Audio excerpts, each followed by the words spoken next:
What's up, everyone? Good morning, good afternoon, good evening.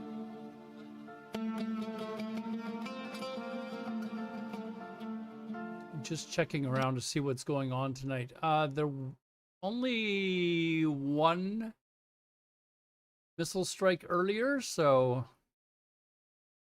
let's get right to Chief Meteorologist Lee Goldberg of our New York station, WABC, tracking it all. Lee, these storms right into the evening, and right behind it, dangerous extreme heat. David, skies are darkening behind me right now. Within the hour, we're going to see these storms get into New York City. There are severe thunderstorm warnings over parts of New Jersey right now. A volatile afternoon in the mid-Atlantic, and it continues in the evening, all the way from Virginia up to Maine. 60-mile-per-hour gusts. There have been some damage, lightning strikes, homes, injuries. We have to deal with this through the early evening hours.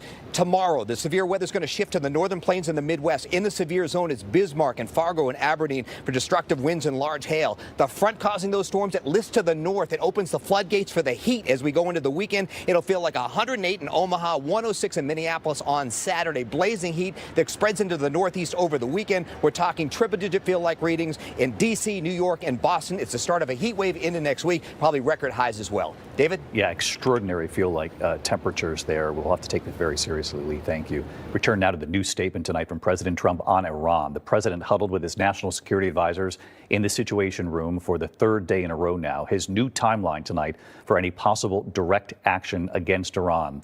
And tonight here behind the scenes, what sources are now telling our Martha Raddatz, the concerns. And this 30,000-pound bomb that is one U.S. option. It's been tested but never used in war before. But first, Mary Bruce with what the president is now saying about any potential direct U.S. action against Iran.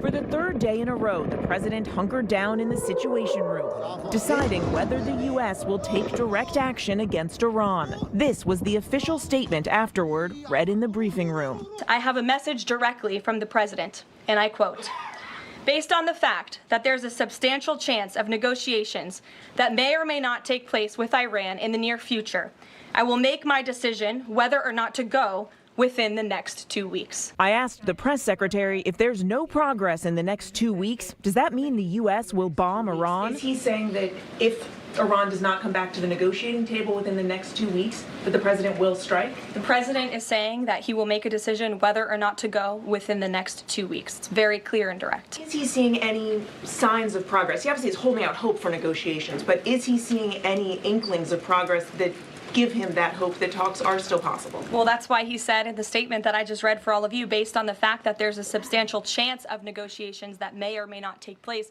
with Iran in the near future, he will make that decision within the next 2 weeks. What makes him think there's still a substantial chance? I'm not going to get into the reasoning and the rationale. The president believes that, but that's his position, and he will make a decision within the next 2 weeks. I think that's what we're going to hear. We're going to hear Iran say, come look at our facility. To achieve a nuclear weapon, saying once the supreme leader gives the go-ahead, they could complete production within a few weeks. A source familiar telling ABC News a key factor weighing on the president's decision, the time needed for additional U.S. military assets to arrive in the region to defend American interests if needed. It could take several more days. One carrier strike group still in Virginia. But the pressure to make up his mind only growing. According to a source, the president is troubled by the deep divisions in his own party about what he should do, hold out for negotiations or join the attack. One key ally who's been urging restraint, Steve Bannon, spotted at the White House today. Tonight, one source telling us Trump is trying to psych himself up, convince himself that whatever he ultimately decides to do is warranted.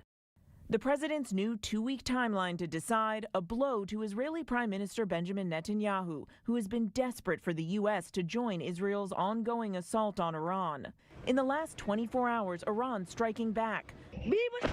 Video circulating online showing the moment a ballistic missile hit a major hospital in Israel, smoke billowing into the sky. Tel Aviv struck too. Our Ian Panel is there. Dozens of Iranian missiles fired into the heart of Israel's biggest city. You can see the destruction to the building here. Tonight, Netanyahu pressed on Trump's decision. President Trump will do what's best for America. I trust his judgment.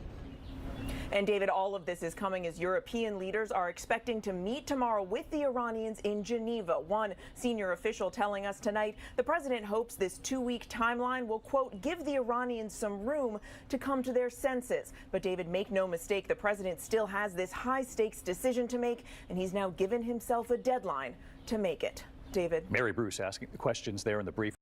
See, here's what I think is going to happen. I think the Iranians are eventually going to tell the international community to come and actually examine the facility. They will, and they'll discover that there's nothing there. And then people are going to look at at Israel and go, what the heck are you doing, dude? You could have started a massive war here, and you've got no evidence. Again, keep in mind, no evidence has been provided whatsoever yet. So I think that's what's going to happen. You're going to see eventually Iran come to the table and say, listen, come look at our facility. It's only used for our people. And then nobody's going to find anything there. And everyone's going to start pointing their fingers at Israel and wonder what the heck they were thinking. Much is not known about Fordo, but there would likely be several of these bombs launched because of the uncertainty. And of course, David, the U.S. still wants to get all its assets into the region. David? Martha Raddatz back in Washington. All of its for us again assets? tonight. I thought we were Thank just you. dropping. Out of that dramatic explosion of a SpaceX rocket ship during a pre-flight test.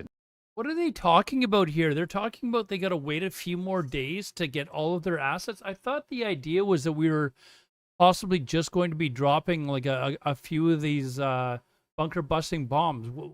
How many assets do we need to get into the region in order to do that? That seems like they're getting prepared for a lot more than that.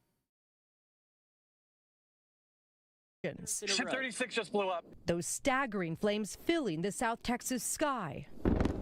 SpaceX was preparing for a routine static fire test, loading fuel before igniting Starship's engines. They believe a pressurized tank exploded, setting off a series of blasts. Fire department inbound. The test site has already been cleared and there were no injuries. You could still hear some of the popping. Although it's not yet known how much damage was done to the launch area. Oh my God, I'm shaking. SpaceX was preparing for Starship's 10th flight test. There was apparently no Ending injuries with explosions. During the SpaceX Here, explosion that we blazing saw. debris streaking across the sky in the Caribbean after one Starship experienced a catastrophic failure. The incident forcing flights to reroute, the FAA requiring SpaceX to investigate what went wrong. David, early this morning, Elon Musk seemed to refer to this explosion as, quote, just a scratch on social media. But, you know, Starship's success is crucial to his eventual goal to try and send humans to Mars. David? Those were extraordinary images today, Maria. Thank you. Now to the tense scene outside Dodger Stadium in L.A. Dozens of federal officers in masks and tactical gear positioned right outside the gates. The L.A. Dodgers tonight saying they deny the officers' entry. Trevor Ault is there for us. Spaceship's blowing up. Yeah, come on, Elon. At Dodger Stadium. Get on this, Dozens man. Of federal officers in masks and tactical gear seen right outside the gates. Protesters this is pretty wild. Gathering as well. The LAPD called to the scene. The Dodgers saying in a statement those agents requested permission to access the parking lots. They were denied entry to the grounds by the organization. But DHS responding, saying this had nothing to do with the Dodgers. Customs and Border Protection vehicles were in the stadium parking lot very briefly, unrelated to any operation or enforcement. It follows days of heated clashes between law enforcement and protesters, with President Trump sending in hundreds of Marines. ICE continuing to ramp up operations across Los Angeles County. This video today showing an agent chasing a man down near a Home Depot, detaining him, and agents also raiding this car wash in Glendale. They're just randomly grabbing people? They will increase deportations, or are they like, by protests. are they just grabbing people because they're brown? Criticism for remaining silent during these escalating ICE Lord. raids, but the organization is reportedly planning to announce initiatives supporting impacted immigrant communities. David. All right, Trevor Ault on this for us tonight. Trevor, thank you. We turn to that horrific shark. This is what I don't get about the whole ICE thing. Like they're supposed to, I think there's a quota on them. They have to arrest 3,000 people a day or something like that, or it's a huge number.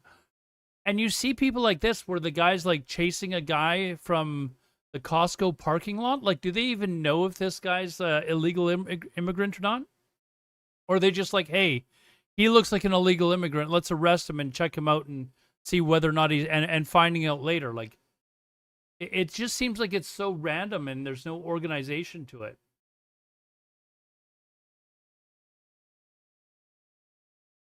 They need to give individuals time to go in front of a judge and receive summons or something like that. I mean, that's kind of, isn't that what it says?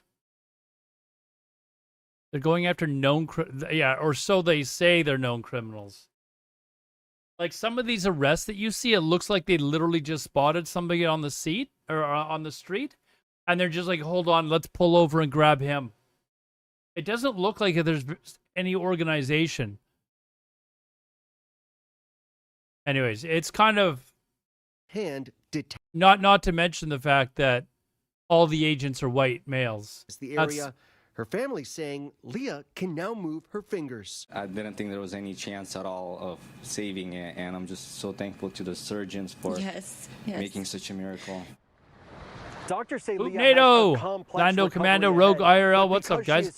Phoenix Fire. She actually has an even better chance of recovery. Yeah, Phoenix, there's a huge quota. We are all pulling for Leah tonight. Let me Victor, Google thank it. you so much. Freed American Israeli hostage Idan Alexander has returned home to Tenafly, New Jersey tonight to a community waving and welcoming him home.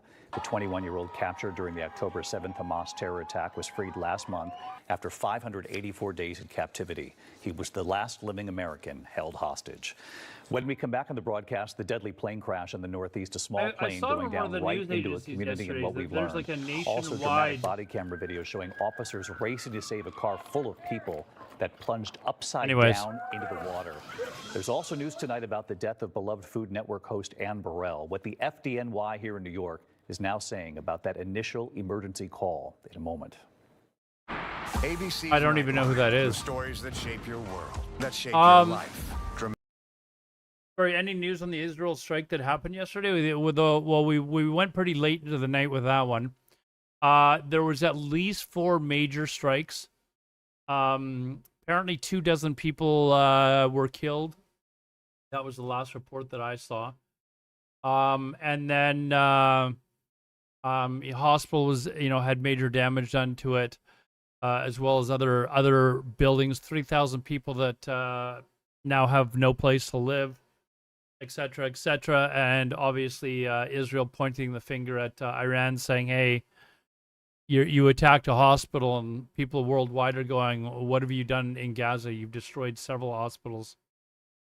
So, anyways.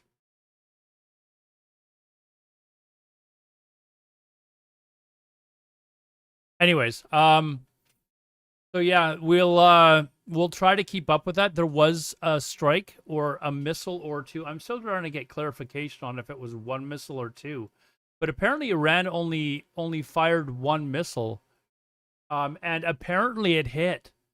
So people are actually, I think they were basically just testing the Iron Dome to see how well it's functioning. I honestly think that may have just been a test to see whether or not they could get in at that point. And that's what that was all about. We'll see. It's really strange that Iran only fired 1 missile today. Apparently it landed, or I guess technically yesterday now, this morning for Israel time. Only 1 missile was fired.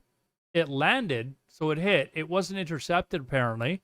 So I think that Iran was just testing the Iron Dome to see how well it's functioning still, or if there's certain areas that it's got weak spots. I literally think that's why they were just firing 1 missile.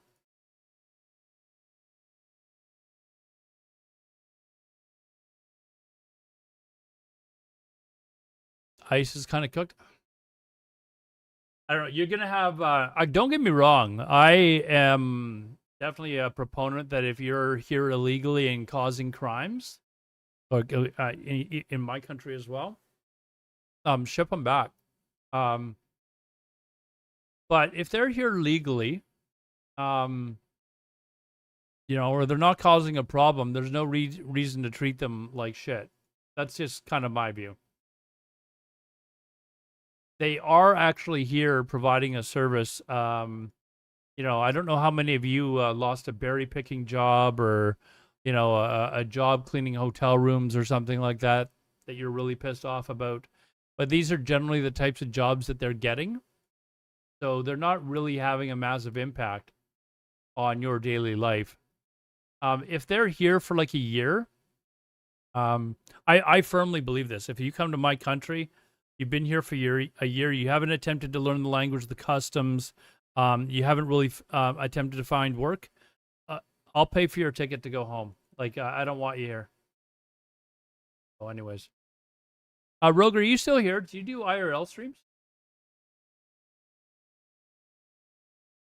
I'm going to look at your profile. I don't see any, but it says IRL, so I thought maybe I'd ask.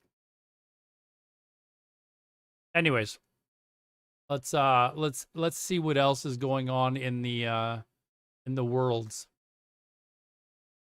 This is the press conference earlier. Strikes on Natanz, Isfahan, and Kondab nuclear facilities. Is there any assessment just of how effective or what the result of those strikes will be? What I can share is that the IDF and Israel, I think, have exceeded a lot of people's expectations in their ability to really hinder Iran's nuclear facilities, but also they've taken out key people in the Iranian regime's leadership as well. So this is something, of course, we are monitoring and watching every day, and the president was just in an intelligence... Lando Commando, it actually sounds like they are low on munitions for their Iron Dome, and it's becoming a major problem. With our Israeli counterparts, most notably Prime Minister Benjamin Netanyahu. Kristen. Thank you, John. And apparently it's costing Israel over $100 million a day now to use the munitions for that. If we continue to give them extensions, now 2 weeks before 60 days. Look, Iran is in a very weak and vulnerable position because of the strikes and the attacks from Israel. And with respect to the president's statement, I shared that with all of you. And he has been very direct and clear. Iran can and should make a deal. We sent a deal to them that was practical, that was realistic. And then you killed their lead negotiator. Not participating in the talks this week. Like, why is this? Why he is not. Why is this hard to understand? Does the president object if Israel attempts its own operation against Fordo in the next 2 weeks? I won't decide that for the president, nor will I share that here. I'll let him speak. Lothar, what's up, my friend? Another one. Iran is apparently warning Europeans that if struck by the U.S., it may withdraw from the nuclear proliferation treaty. That would result in throwing out inspectors and taking the program dark. What does the president think of the value of having Iran as a full signatory of that treaty? Well, that's reckless rhetoric, but I understand the Europeans are meeting with the Iranians tomorrow, so we'll see how. With GameStop? No. Are people shorting it like crazy again? Plan to commemorate the holiday Does this mean we got to pump it I'm up? not tracking his signature on a proclamation today. I know this is a. I have not been federal following holiday. the I wanna GameStop thank all of you news for showing up to recently, work. no. We are certainly here. We're working 24/7 right now. Nikki, go ahead. Actually, that was my question. Will he plan to mark Juneteenth in any way, either today or with an event later on, maybe next week? Sure. I just answered that question for you. Go ahead. Thank you very much, Caroline. Jesus, man, she The could fact be that just this a president snot. is giving some time and space for diplomacy another 2 weeks. Does it mean that the president is trying his best to avoid a direct conflict with Iran? I think the president has made it clear he always wants to pursue diplomacy, but believe me, the president is unafraid to use strength if necessary. It's just the way she talks to people, you know? Like, she's just a snot. People are just asking questions. They're doing their job. Most lethal fighting You know, force there's no reason in for you the to be a world, complete and we have bitch. capabilities that no other country on this planet possesses. Owen. Caroline, good afternoon. The Supreme Court, as you know, has upheld Tennessee's ban on transgender medical procedures for minors, puberty blockers, hormone therapy, etc. The White House reaction to that, please. That's a huge victory for America's children, and it's obviously something this administration believes strongly in, that young minor children should not be allowed to be subjected to chemical castration and mutilation. The president himself has taken very strong orders, or has signed very strong executive orders on this, and we are grateful for Tennessee's efforts to protect our children, and we are grateful the Supreme Court ruled on the side of the law, but also on the side of protecting America's innocent children. Elizabeth, go ahead. Sorry, I skipped you earlier. Thank you so much. Secretary of State Marco Rubio announced new vetting procedures on student visas. Will this serve as a model for vetting other foreign visas? For all foreign visas, yes. As you know, the president signed an executive order, I think it was one of the first he signed in the first week, to strengthen our vetting requirements and our vetting system here in the United States for all visas. He directed the Secretary of State to do that. There was a pause in some of that vetting, as you all know, recently, especially with respect to students from some certain countries. But the vetting has continued, and it's stronger than ever before. As for specifics on how the vetting process has changed, I would defer you to the Department of State. As you know, they're in charge of things like that. Thank you. To what extent is this 2-week delay with Iran the result of interventions by the likes of Tucker Carlson, Marjorie Taylor Greene, or the entreaties of European leaders who want a de-escalation?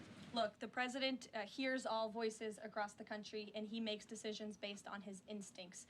And he has always said diplomacy is his first Based option. on his instincts. That's actually almost scary. Yes, we will be departing from Washington on Monday morning, and hopefully we'll see some of you there.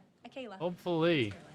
Oil prices have been spiking over the last week. Is the president watching the oil market, and is that factoring into his decision-making in the Middle East? Again, as I said to, I think, Alex's question previously, the president is always watching, and this administration is doing more than any in history to bring oil prices and You gas can't be prices here making at home decisions down, based on for the hunches. American public. They have been plummeting since President Trump's inauguration because of the executive action and the federal action this administration has taken on the home front. But yes, of course, he's paying attention and monitoring that. But as for whether it's weighing into his decision, there's a number of factors that, of course, are. And as I said, he will make that decision in the next 2 weeks. Can't reiterate that enough. Ouija. Caroline, thank you. With regard He's not a nice to person? Man, I would... Iran has said it will not negotiate under duress. Does the president believe there should be a ceasefire? She enjoys this, though. She totally enjoys just being you know.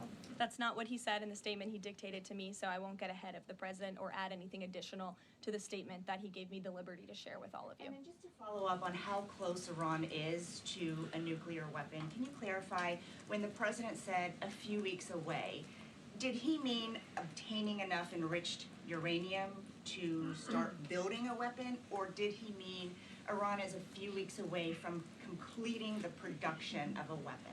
I'm glad you asked that, Ouija. It's an important question, and it's one, frankly, the media has been getting wrong. Let's be very clear. Iran has all that it needs to achieve a nuclear weapon. All they need is a decision from the supreme leader to do that. And it would take a couple of weeks to complete the production of that weapon, which would, of course, pose an existential threat. Weeks away, 2 weeks, 2 weeks, 2 weeks, 2 weeks. And that is something that the entire world, including countries like Russia, is in agreement with, that Iran should not and cannot obtain a nuclear weapon. And that's why the president believes that, and he's believed that, again, not just his political career, but frankly, his entire life. So it Michael. sounds like it's the former, just to be clear. Correct. That they have the components. Okay, Correct. thank you. Michael. Caroline, as we look forward to the NATO summit next week, Spain right now is threatening not to oblige the president's request for all NATO countries to spend at least 5% of their GDP. 5% now. Take issue with this with Spain right now? I didn't see Spain's comments. I'll make sure the president sees them, and I can assure you he wants to see all European countries pay their fair share and meet that 5% threshold. It's only fair considering the American taxpayers have given a significant chunk of money to the tune of billions of dollars to support our mutual interests and our assured defense. So I will let him speak to that, but he's made his priorities for our European allies quite clear, including Spain. Caroline, one last question. When it comes to the president's position on foreign policy in general, is there a phrase that the White House has coined? Is there a Trump doctrine? Does the president like to talk about this? Anyone here in the White House talking about this? And if so, if there is something akin to a Trump doctrine, how would you define Well, I it? think the agreement with NATO is 2%. With that, I think I'll leave you. I know there's a lot of news in the world right now. As you know, our team is always here to answer your questions, and the president, I am sure, will take more questions from you guys at some point this week, as he always does in the effort of transparency. I appreciate your being here on a federal holiday, and we'll see you later. Thank you. We were just listening into those remarks there from Press Secretary Caroline Leavitt there at the White House press briefing. Let's step away for a 2-minute break. Let's step away from Fox News and we'll see what else is going on here. Commercials. You guys want to watch Canadian news? No. Okay, we won't watch Canadian news then. Now let's see what's going on with these guys. A very powerful message to end this episode of The Stream. Dr. Mohammed Mustafa, Janan Matari, and Nizar Farsakh, thank you very much for Riptic, joining what's us up, man? today. And thanks for being part of the conversation, and I'll see you soon.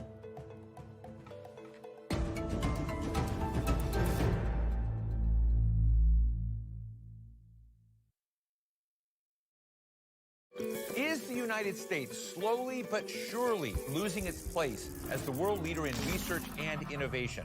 Is there any hope for U.S. pressure to end Israel's policy of starvation and killing in Gaza? How is America Get some changing, Aussie or and Kiwi where is news. it Let's see what they. I can actually. There's The bottom line. After more than a decade as a refugee in Lebanon, Let me find some. I've Imnesm seen it no before. longer has a reason to fear returning to Syria. For years, millions of Syrians have crossed into neighboring countries and beyond to escape war and persecution. The United Nations says decreasing aid is affecting its humanitarian operations in Lebanon and Syria. A generation of Syrian children grew up here in some of the most difficult conditions. Lebanon has the highest number of refugees per capita in the world and an economy in shambles.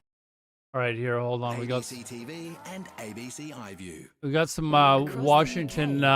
Comes to life. I've been playing for 77 years. Watching in secret. Some Aussie in the entire world. Some will steal news here. Oh, they're all on ads. Like, what's going on here? Why do we have nonstop ads here? Like, let's report some news maybe. There's the weather. You want to know what the weather's like in Doha? Like, look at this. Every single channel. It's all. Weather to strike Iran's underground nuclear facility at Fordow within 2 weeks, given ongoing negotiations. 2 weeks from today. I honestly think July 3rd here. So let's talk about all of this and more with our. I think that they're giving it 2 weeks because I think that they're expecting that Iran is going to allow international.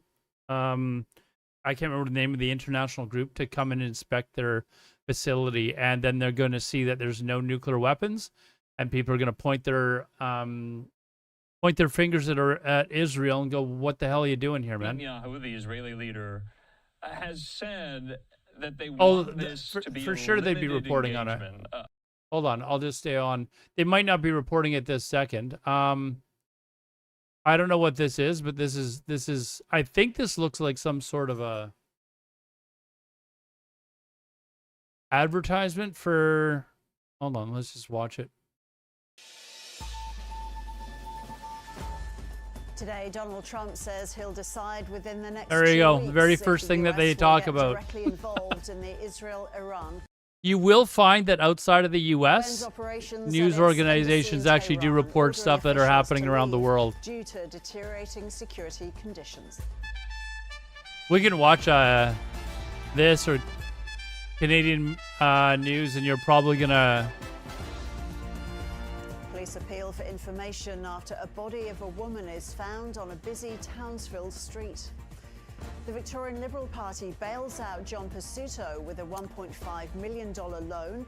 What do I think about Israel and Iran using AI to spread propaganda? I mean, it's to be expected. The problem is you're going to have people that actually believe it. There's one piece of propaganda that I saw earlier today where it was Iran showing them assassinating Trump on a golf course or something like that. But it's clearly AI. Like there's no question. It's a cartoon basically, right? And there's both sides using propaganda. Like when I'm looking at Twitter, like depending on who it is that's reporting, they're obviously extraordinarily biased one way or the other. Giving Tehran a chance to agree to a deal on its nuclear program. So here's what Israel and Iran are still launching ABC News Australia is saying. After the IDF attacked the country's nuclear assets.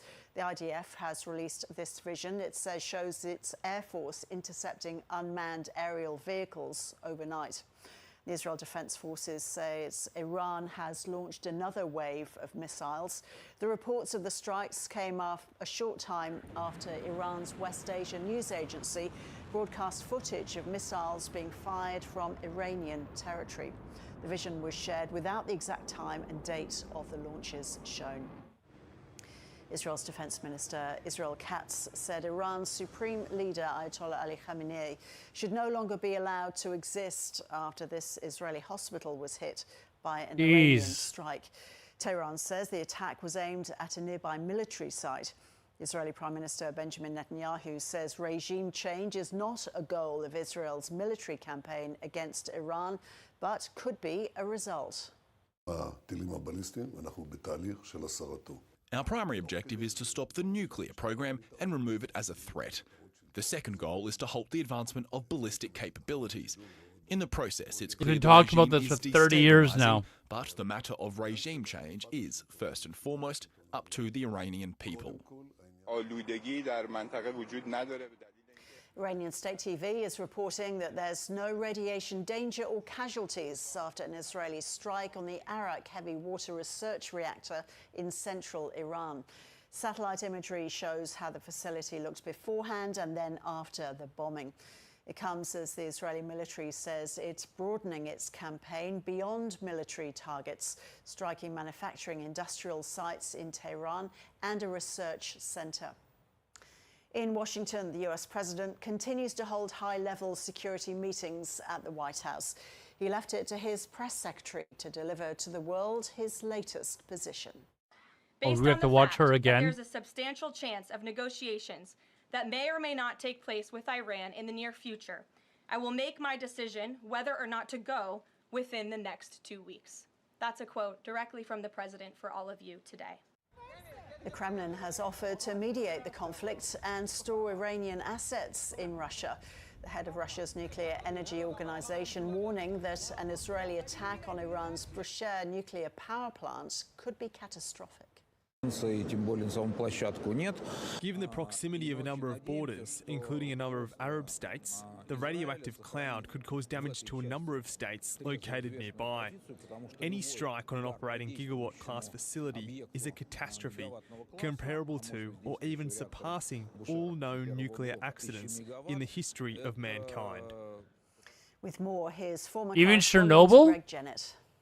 We don't know exactly. Is it 2 weeks? Is it within 2 weeks? Which are the precise words that Caroline Levitt gave. Would he announce his decision when he had made it, or would we only find out afterwards? So in seeking to give some form and certainty to this, he's actually left, has Donald Trump, quite a bit of uncertainty still in the equation. But let's go through what we do know. So a full diplomatic press is likely because they want to apply maximum presidential pressure on the Iranians for the I'm going to show you what we need to do with Caroline Levitt. Program. That much has been stated by Donald Trump himself. Now, via Caroline Levitt, once again, the press secretary, she's explained that the reason for this 2 week, if that's what we're calling it, window is that they estimate that's how long it would take for Iran's supreme leader to issue the necessary orders such that bomb components could be made into an actual nuclear weapon. So that kind of explains their thinking over that window. It almost This is suggests, ABC by the way, News Australia. People want Cheesy wanted to hear what international news or Australian news is reporting. Its own time to move the personnel, to gather the intelligence, to get the weaponry ready into the region, or generally to refine the Pentagon's plans if that becomes necessary. So what would a possible deal with Iran look like then, Greg? And would Israel This be would required to make let's see if he any says what I said. I said that I think that they're going to allow people to come in and inspect. Commitments on the nuclear program complete with verification processes, so open access to that's what I said. inspections and transparency by independent sources. It's hard to imagine because we heard the offer from Russia. Well, we know the place exists, but the question is, what are they doing there? Or to play some sort of Are they actually trying to make weapons or just using nuclear energy for power? Probably a long shot on Moscow's part.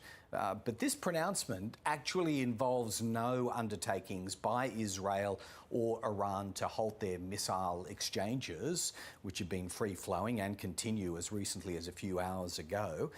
under Operation Rising Lion and the return fire coming from the Iranians. So it harkens back, I suppose, to a comment that Donald Trump had made in a different context regarding the Russia-Ukraine war.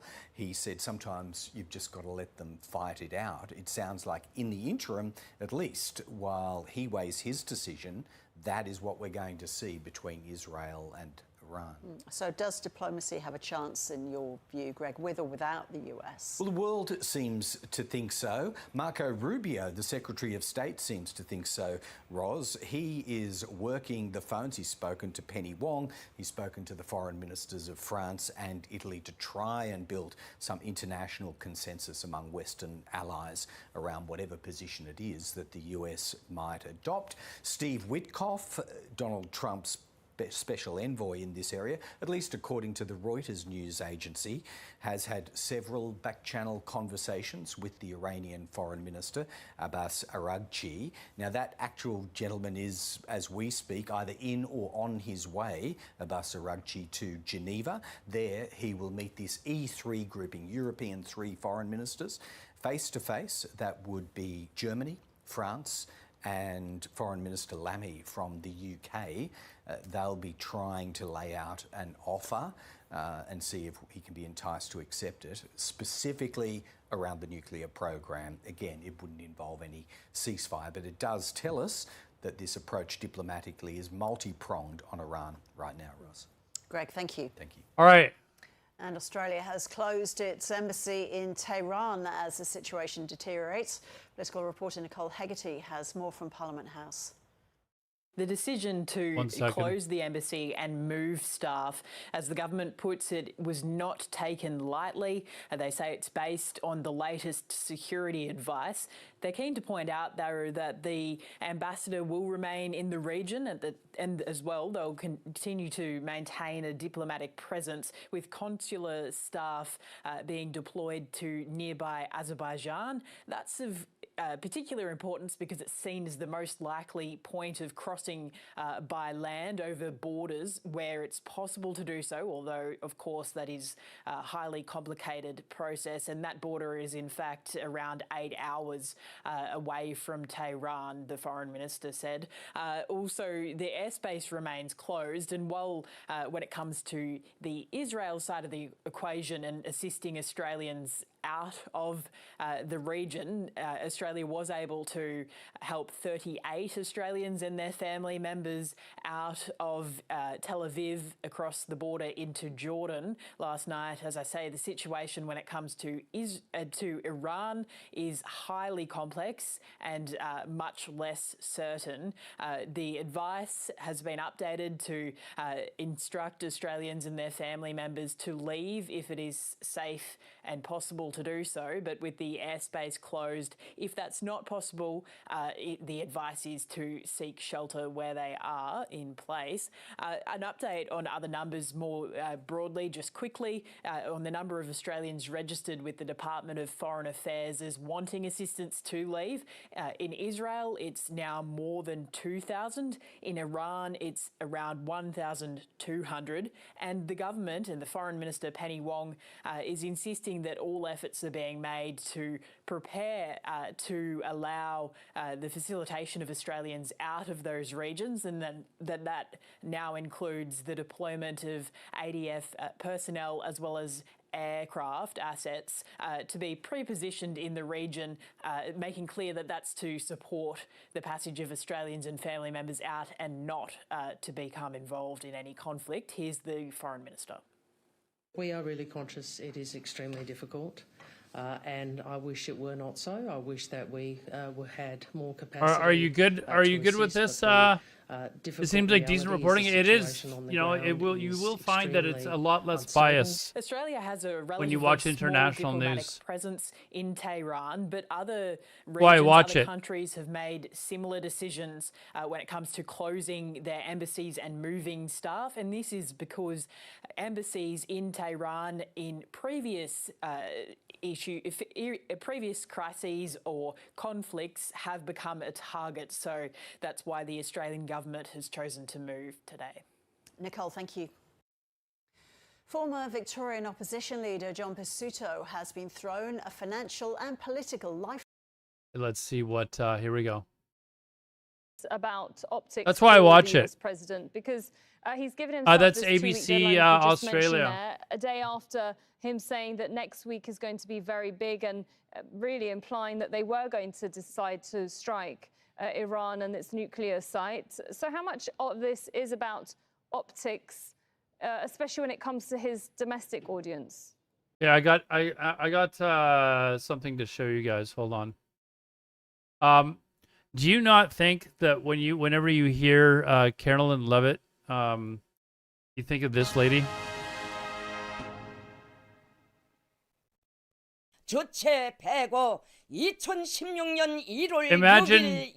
Imagine Carolyn Levitt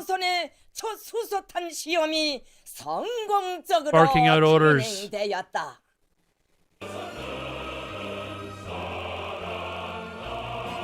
Oh. 미국의 극악무도한 대조선 적대시 정책이 근절되지 않는 한 우리의 핵 개발 중단이나 핵 포기는 하늘이 무너져도 절대로 있을 수 없다. There we go. Carolyn Levitt. All right, let's go. Let's go back to watching Al Jazeera. I just always think of her when that lady behind the desk spewing the propaganda. There have been multiple Israeli air attacks across Iran overnight. In the northern city of Rush, there was a strike on the outskirts of the city, and there's also been explosions in the sky over Tehran as Israel targets specific locations in the capital.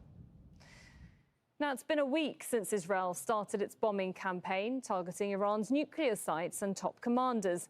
Israeli strikes have targeted sites across the country, including the capital, as we said there, Tehran. As far as I know, there was only 2 strikes. In Natanz, Arak, and Isfahan. But we're not getting any video out of Iran because the internet, they've taken the internet down for like over 40 hours now. Struck areas across southern Israel. Tahir Asadi is in Tehran with the latest on those strikes across Iran.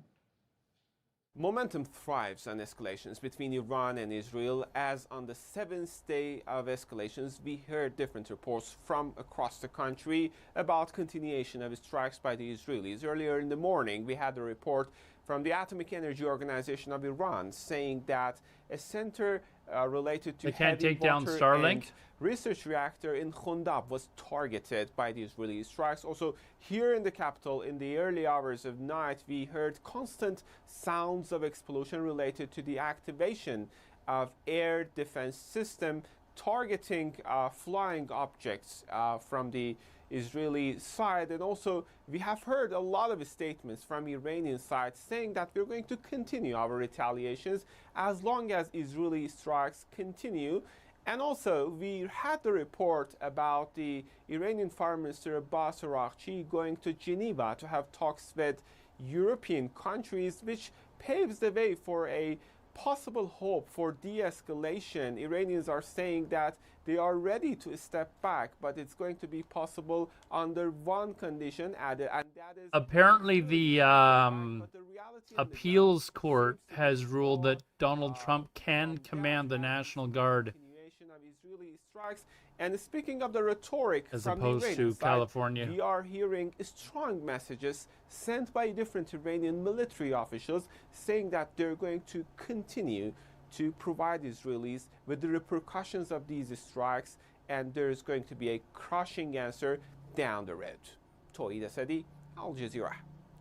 the Israel Air Force is posted that they struck down several sites across Iran overnight, including the SPND headquarters in Tehran, missile component production sites, and a site producing a critical component of Iran's nuclear weapons program.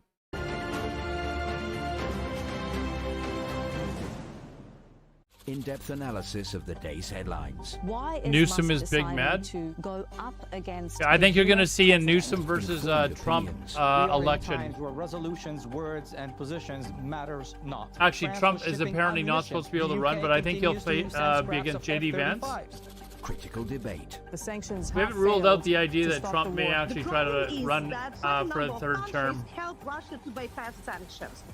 Inside Story. on Al Jazeera. It is murder when you throw a firebomb into someone's home.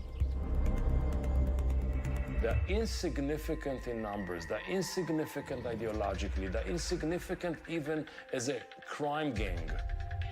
They're very significant by dictating the government a de facto policy. Thou Shalt Not Kill, part of the Radicalized Youth series on Al Jazeera. They've got some really interesting programs on these channels too. Summit is expected to push for more military. What else we got? Scrutiny around its policies in relation to justice and incarceration. Oh, this is Australia again. I was like, on here. Licensing agreements in 6 countries to manufacture this drug for the 120 or so low and middle income countries globally. So they are playing their part, but donors and governments are also going to have to play theirs. Let's look at lenacapavir a little closer. It's a shot, but it's not a vaccine, is it? That's correct. Who would be a third-party candidate? It's what we call a form of. I think if there was ever a third party, like it'd be interesting to see how it would be run. Like would you have like a centrist party, or do you think the Republican Party could split? Wait, so you're saying that Donald Trump could run? I don't even think he can run under the Constitution, can he? You're saying that he could run as a third-party candidate? What is it going to be, the MAGA party or something? I think he would lose. Like, if you're going to split the rights vote, he would just immediately lose at that point. So I think that would be a mistake. I can't see Donald Trump actually running again, because I think so many of the Republican people in the Republican Party would have such an issue with the fact that he was going against what the Constitution says. Of course, you're going to have some people that are like, oh, but that's just, you're just interpreting the Constitution that way. What they actually meant to say was that you can't serve more than 2 terms in a row. Right? And if he decides to run as a third-party candidate, then he's just going to be splitting the vote on the right. And at that point, then you're just basically allowing the Democrats to walk in and win. And I don't think that they want that. I don't know. Maybe I'm wrong. What do I know? Challenges, as we've seen among women using these products, particularly in sub-Saharan Africa, where the biggest numbers are. And so we've been looking for longer acting agents. I haven't heard of those particular loopholes. There already is one injection that is a preventive injection that's also licensed. That's called cabotegravir, but that's every 2 months. So it's 6 shots a year. This at twice a year may be easier for people to use, and may be easier for people to use longer term. Who is this aimed at mostly? Well, the first trial, there was both of these I heard there trials was were a supported by Gilead, was the shot, Purpose like One a trial, which was twice done a year for, shot for AIDS. I don't know if that's what he's talking about. reproductive age adolescent girls and probably. women in sub-Saharan Africa. Probably, and the yes. reason for that is that in Africa, you see it's part of the world where there is female predominance. There are more infections in women than there are in men. And we have had a terrible time controlling new infections, reducing the number of new infections in this population. So that was the first group. We really aimed it at women and girls in high burden countries of reproductive age. The second group is the population that also has very high rates of HIV infection, and that is gay and bisexual men, transgender women who have sex with men, and non-binary and genderqueer persons who also have sex with men. And it's all in men's those fault, apparently. Oral PrEP has worked more effectively, but it's still a challenge for people to adhere and to use it over time. So the second trial was done in sexual and gender minority populations, and it showed just a slightly less, maybe 99% efficacy, as opposed to the trial in women, where there were no infections in women getting the actual drug, as opposed to the placebo controls. Yeah, that's really. How do you convince people? Hey, we want to give you this drug, and Then we want you to go and have sex and see if it saves you from getting AIDS. That has already filed HIV, with the World sorry. Health Organization, which is very important in other countries. They've also filed with the European Medical, the EMA. Here, we want to use you as a guinea pig. Go out and have unprotected sex and see if this helps you. There is a report from the Israel Defense Force. The officials say Iran fired a single ballistic missile at Beersheba. That was this morning. The missile was not intercepted and fell near several apartment buildings, causing damage and lightly injuring 5 people. See, I've got to wonder if Iran is only firing one missile and it wasn't intercepted. I think Iran was just testing to see if there was a spot of weakness in the Iron Dome, and to see, basically to test Israel's strength with their Iron Dome right now. I think that's all that it was. So just one missile shot last night or this morning. A bad reputation for local governance shows few signs of turning that around, and it's certainly evidenced by this particularly tense and sometimes nasty New York mayoral race. Allison. All right, more bad news for Democrats, I guess, Deepti. Finally from you, a recent video of Donald Trump trying to bait Juventus football players into saying something controversial has gone viral. Okay, I'm putting my tinfoil hat on. In Washington, D.C., the Italian club Juventus should have been prepping for their first game in the FIFA Club World Cup. Instead, a group of players and management were taken to the White House, where they met with Donald Trump.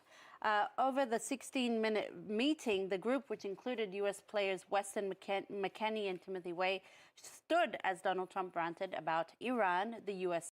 What if Israel? So to kind of play chicken, or to make it look like they were defenseless there? You think? Possibly. What do you think? Think a woman could make the team? General managers, what do you think? Difficult. We have a very good women's team, though. You see there, Allison, they definitely do not want to be goaded into making any controversial statements. There were also similar questions about transgender people. You could just feel the discomfort and awkwardness in the room. As The Guardian says, the players showed all the enthusiasm and joie de vivre of captives in a hostage video. Well, good on them for not giving in, not giving in to the baiting. Deepti, thank you so much, as always, for that roundup. What was the baiting? Hold on. Do not. I want to hear this again. And then he asked this question. Take a look. Here's a question Donald Trump asked. Have you ever had women? Could a woman make your team, fellas? Tell me. You think? Give me nice. Could a woman make your team? Make the team? General managers, what do you think? Difficult. We have a very good women's team, though. See there, Allison, they definitely do not want to be goaded into making any controversial statements. There were also similar questions about transgender people. You could just feel the discomfort and awkwardness in the room. As The Guardian says, the players showed all the enthusiasm and joie de vivre of captives in a hostage video. Well, good on them for not giving in, not giving in.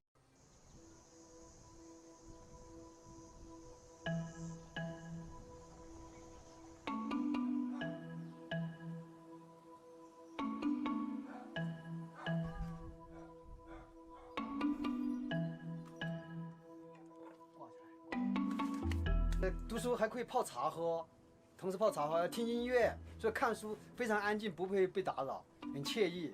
在这里看了好几部大部头的书。What was that?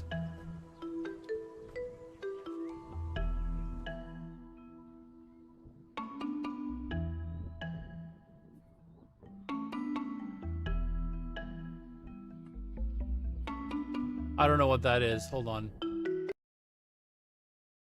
Let's see what else we got.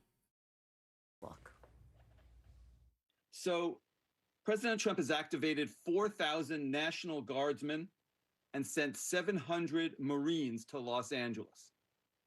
By a show of fingers, the deciders. Who approves of these specific steps?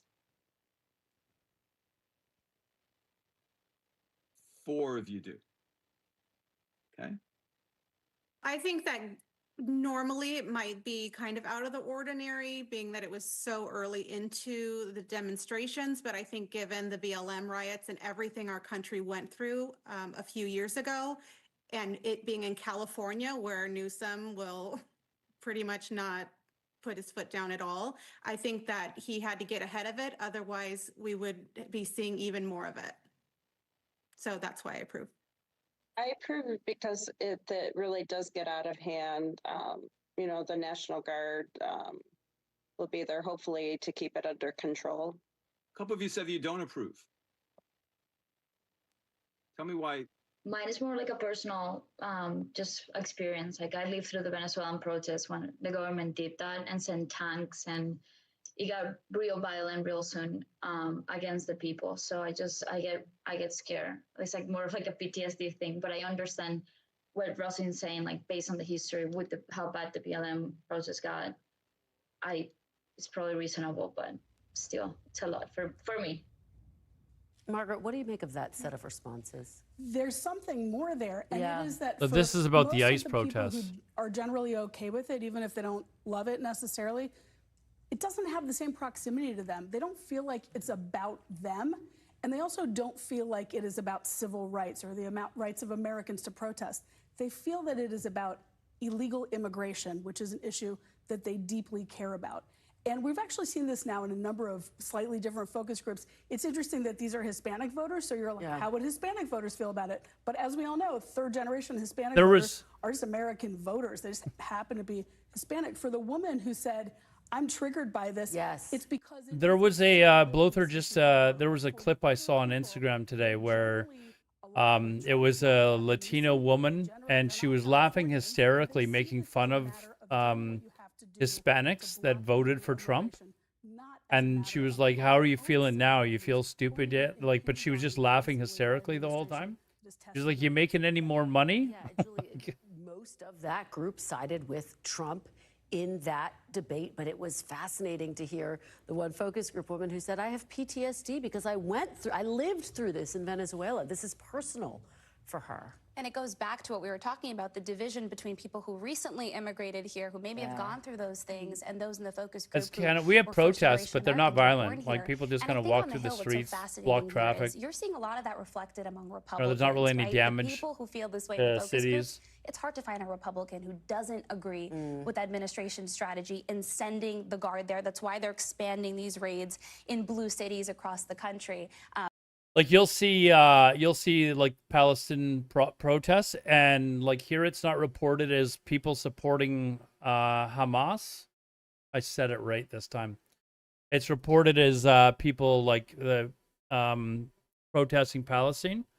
There was one point, I want to say like 8 months ago, 10 months ago, where they were doing a protest, and then they ended up in like this one main square that's in downtown Vancouver, and they started burning the Canadian flag, and it immediately turned people off, and it like became very well known with these protesters that it turned the view of these protests against them. So they actually stopped protesting for several months. Like for months there was no protests. And since the protests have started up again, they haven't been burning the flag again, but they did make the mistake of burning the flag, and it became very, very clear to them that if they wanted people to be on their side, not to do that. So on NBC News Now. Hey, I'm Hallie. We are coming on Ad the air break. with fast-moving developments. Egg prices spiking as You- anybody you- who has been you- to the you can grocery use store has YouTube. seen. What does this mean for people? Cheap AI. Talk to me like I'm me, and you know me. How big of a deal is this? News lives in the now. It's coming at us every second. News is more now than ever. This monster and historic storm is set to make landfall. Now is raw. Knocked out. I'll answer the tax one is real. once the ad breaks over. Unless Wise Guy's not getting ads anymore. Now is constant. The future is now. But yeah, I should have a here. Hold on. Is NBC News Now. NBC News Daily. Weekdays from 12 to 4 on NBC News Now.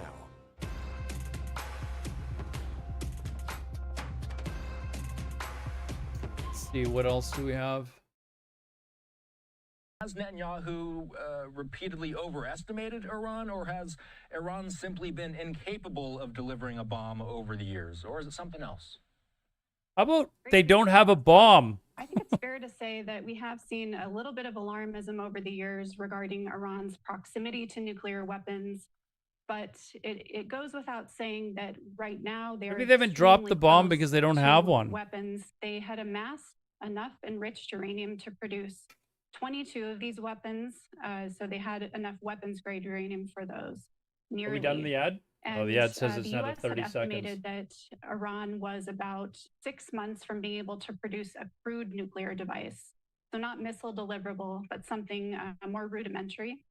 And then there's just a report in the New York Times that Israel's Mossad had an even shorter estimate of even 2 weeks to produce a functioning nuclear device.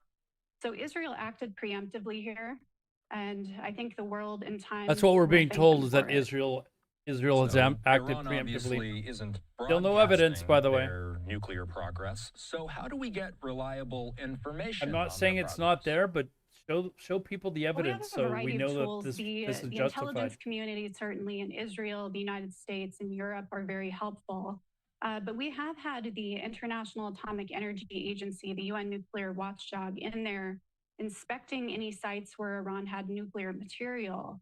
Now, Iran never declared all of its nuclear material, nor did it declare its nuclear weapons activities and that separate weaponization work, which is the effort to construct nuclear devices. Okay, we back? But we did have some insight, and now the IAEA, unfortunately, is not able to be in there. They can't have inspectors in the facilities as they're being taken out. And Iran is taking full advantage of that and moving some of its highly Okay, enriched we are uranium. back. So here's the deal with Wise Guy. You were asking about how do illegals get IDs like driver license. You can get a driver's license if you go to another country. But second of all, they do get like tax. There's a tax number that they can get.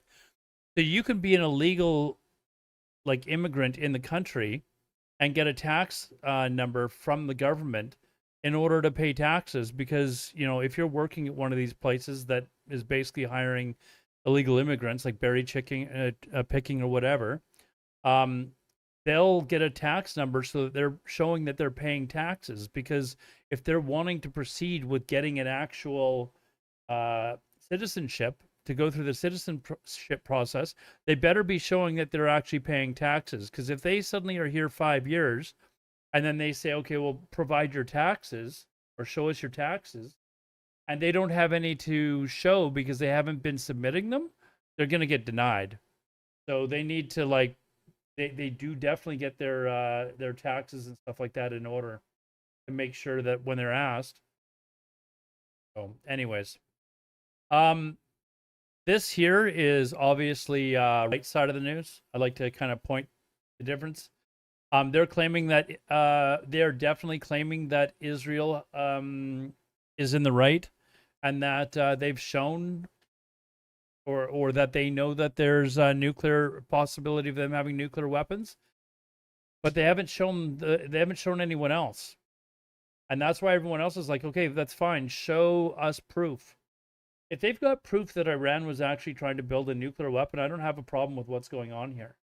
But so far, we haven't seen any of that at all. Any retribution, any counterattack from Iran if it did choose to respond? Oh, one thing I do like about YouTube, those of you that don't like YouTube, and I've learned to love this actually, because I have now started watching streams, is the ability to immediately go back and like watch something that they just said. And I just did it actually when we were watching the previous thing. I said, hold on, what are they saying? I immediately just back clicked to listen to it again, and then went and clicked on live. I love the fact that I don't have to go into the VOD to watch something again. Sending them on the Apparently they're going to stealth bring D2 that to aircraft Twitch that though. only the United States has to deal a final blow to the nuclear weapons program. Yeah, talk to us a bit about the so-called bunker busters, if you will. I get asked about them so often. Right now on our screen is a graphic of the bunker buster bomb strategy. Bunker buster On the bomb. map here, we'll leave it up on the screen for a while so the viewers can absorb everything that's on this. It's a busy map after all.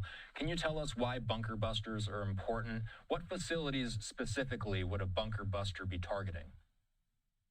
The bunker busters really come into play for the buried underground Fordow enrichment site, which is around 60 to 90 meters under a mountain in Iran. It's the only remaining enrichment facility that's still online and has the capacity to make around 10 to 11 nuclear weapons. And so leaving that facility standing is a big problem. Again, Now, they the don't US know is this. the only country that has the bunker busters that are 30,000 pounds and can deliver this massive firepower that would essentially burrow into the mountain and take out a deeply buried nuclear facility. Israel just doesn't have as heavy of bunker busters, and it doesn't have the right planes that can carry them. You know, the U.S. could have leased the B-2 aircraft and provided these bunker busters before. Leased it? But here we are. You can lease a B-2 bomber? What? Another question. How do you do that? In Oregon, how do we know Iran doesn't already have nukes? That's actually, We you have know, not a reasonable bad question. assurance because of those IAEA inspections that Iran had not diverted nuclear material to produce a nuclear weapon, and intelligence agencies had estimated the same. The reason that Israel had acted now, Someone though, is sold a because they had B-2 seen growing bomber. activities of weaponization in the last few months, and these activities had picked up pace. And they weren't going to wait until Tehran decided to assemble and detonate a nuclear device. They decided to enact this meticulously planned operation to take out nuclear scientists, enrichment facilities, uranium assets, and any route to weaponization. Another question from Nick. How long has Iran been building a nuclear weapon? How long has this been building up? They've actually been working on nuclear weapons since the 90s, and they had kind of conceived of the idea in the 1980s. But they began what's called a crash nuclear weapons program. So they plan to actually build an initial 5 nuclear devices in the late 1990s, and then hope to have those ready by 2003 and be able to test them. Now, we know that in 2003, the US had invaded Iraq and was threatening to invade What if other Israel and countries the US are on the such as same Iran side, on the planned basis of demolition? having, Well, they are on the weapon- same side. weapons of mass destruction programs. And so the Iranians decided to downsize their nuclear weapons program and compartmentalize it. So they hid a lot of the activities, continued to work on them, just in a more downsized fashion for a rainy day. Is there anything that you feel like is not being discussed enough as it relates to Iran's nuclear program? I think the weaponization route has now faced a major a devastating impact from Israel's strikes. We've seen up to 14 nuclear scientists assassinated, as well as multiple facilities that would have related to. They also building assassinated the weapon. guy that was negotiating So the as deal. we're talking about also highly enriched uranium that might Very be on the loose, suspicious. the Iranian army says that it has taken it into a secret location. We can rest slightly easier knowing that some of this weaponization equipment and capability has been eliminated.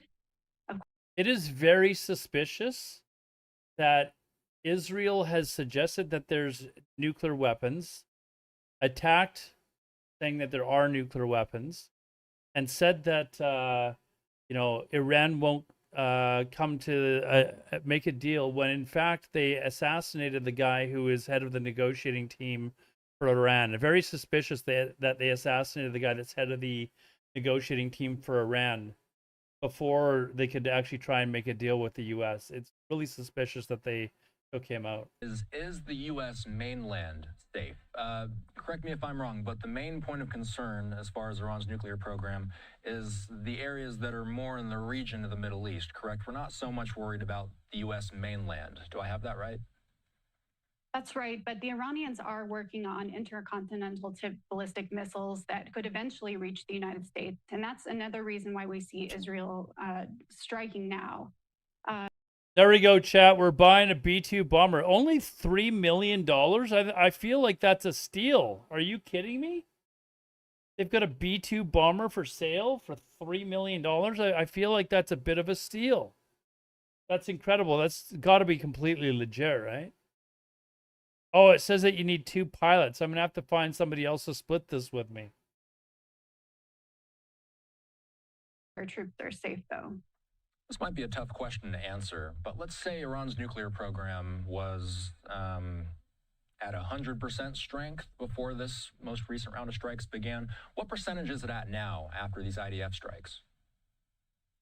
I don't know if I can give you a percentage. Does I that would come say with a bunker maybe busting bomb, though? 20%. They're limping along for sure. They have probably been set back by several months, if not years. Certainly many more years if they wanted to restore everything that they have lost. They've lost significant facilities and No capabilities. bombs included, so we're just taking it But for a spin, I think huh? what we need to see here, if the regime does continue to survive, is the IAEA being let back in to account for any missing nuclear material, to dismantle any of Iran's remaining assets. And often, most likely, that would go along with some kind of a negotiated deal by the United States and with Iran, if the Iranians do agree to that within the next 2 weeks.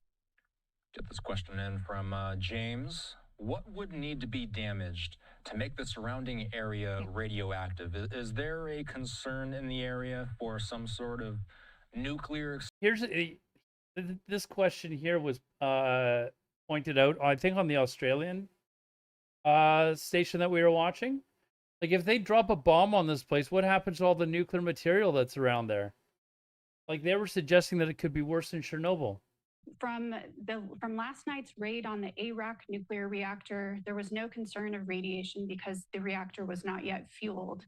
And then when we're talking about enriched uranium or other uranium compounds, those are only going to pose a very local threat to, for example, workers or rescue teams going on the ground.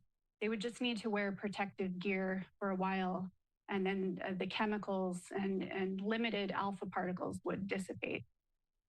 This woman sounds like the guys in the TV show Chernobyl. You know, the guys are like, "Oh, it's no big deal. I've been showing the audience No big deal. questions, but you follow this stuff closer than just about anybody. What questions do It's you only have? it's only 3.5 Rotkins or whatever I would they're like called." to know if Iran is going to make a deal, and if it has 2 weeks, maybe it has less. Maybe Trump is bluffing here.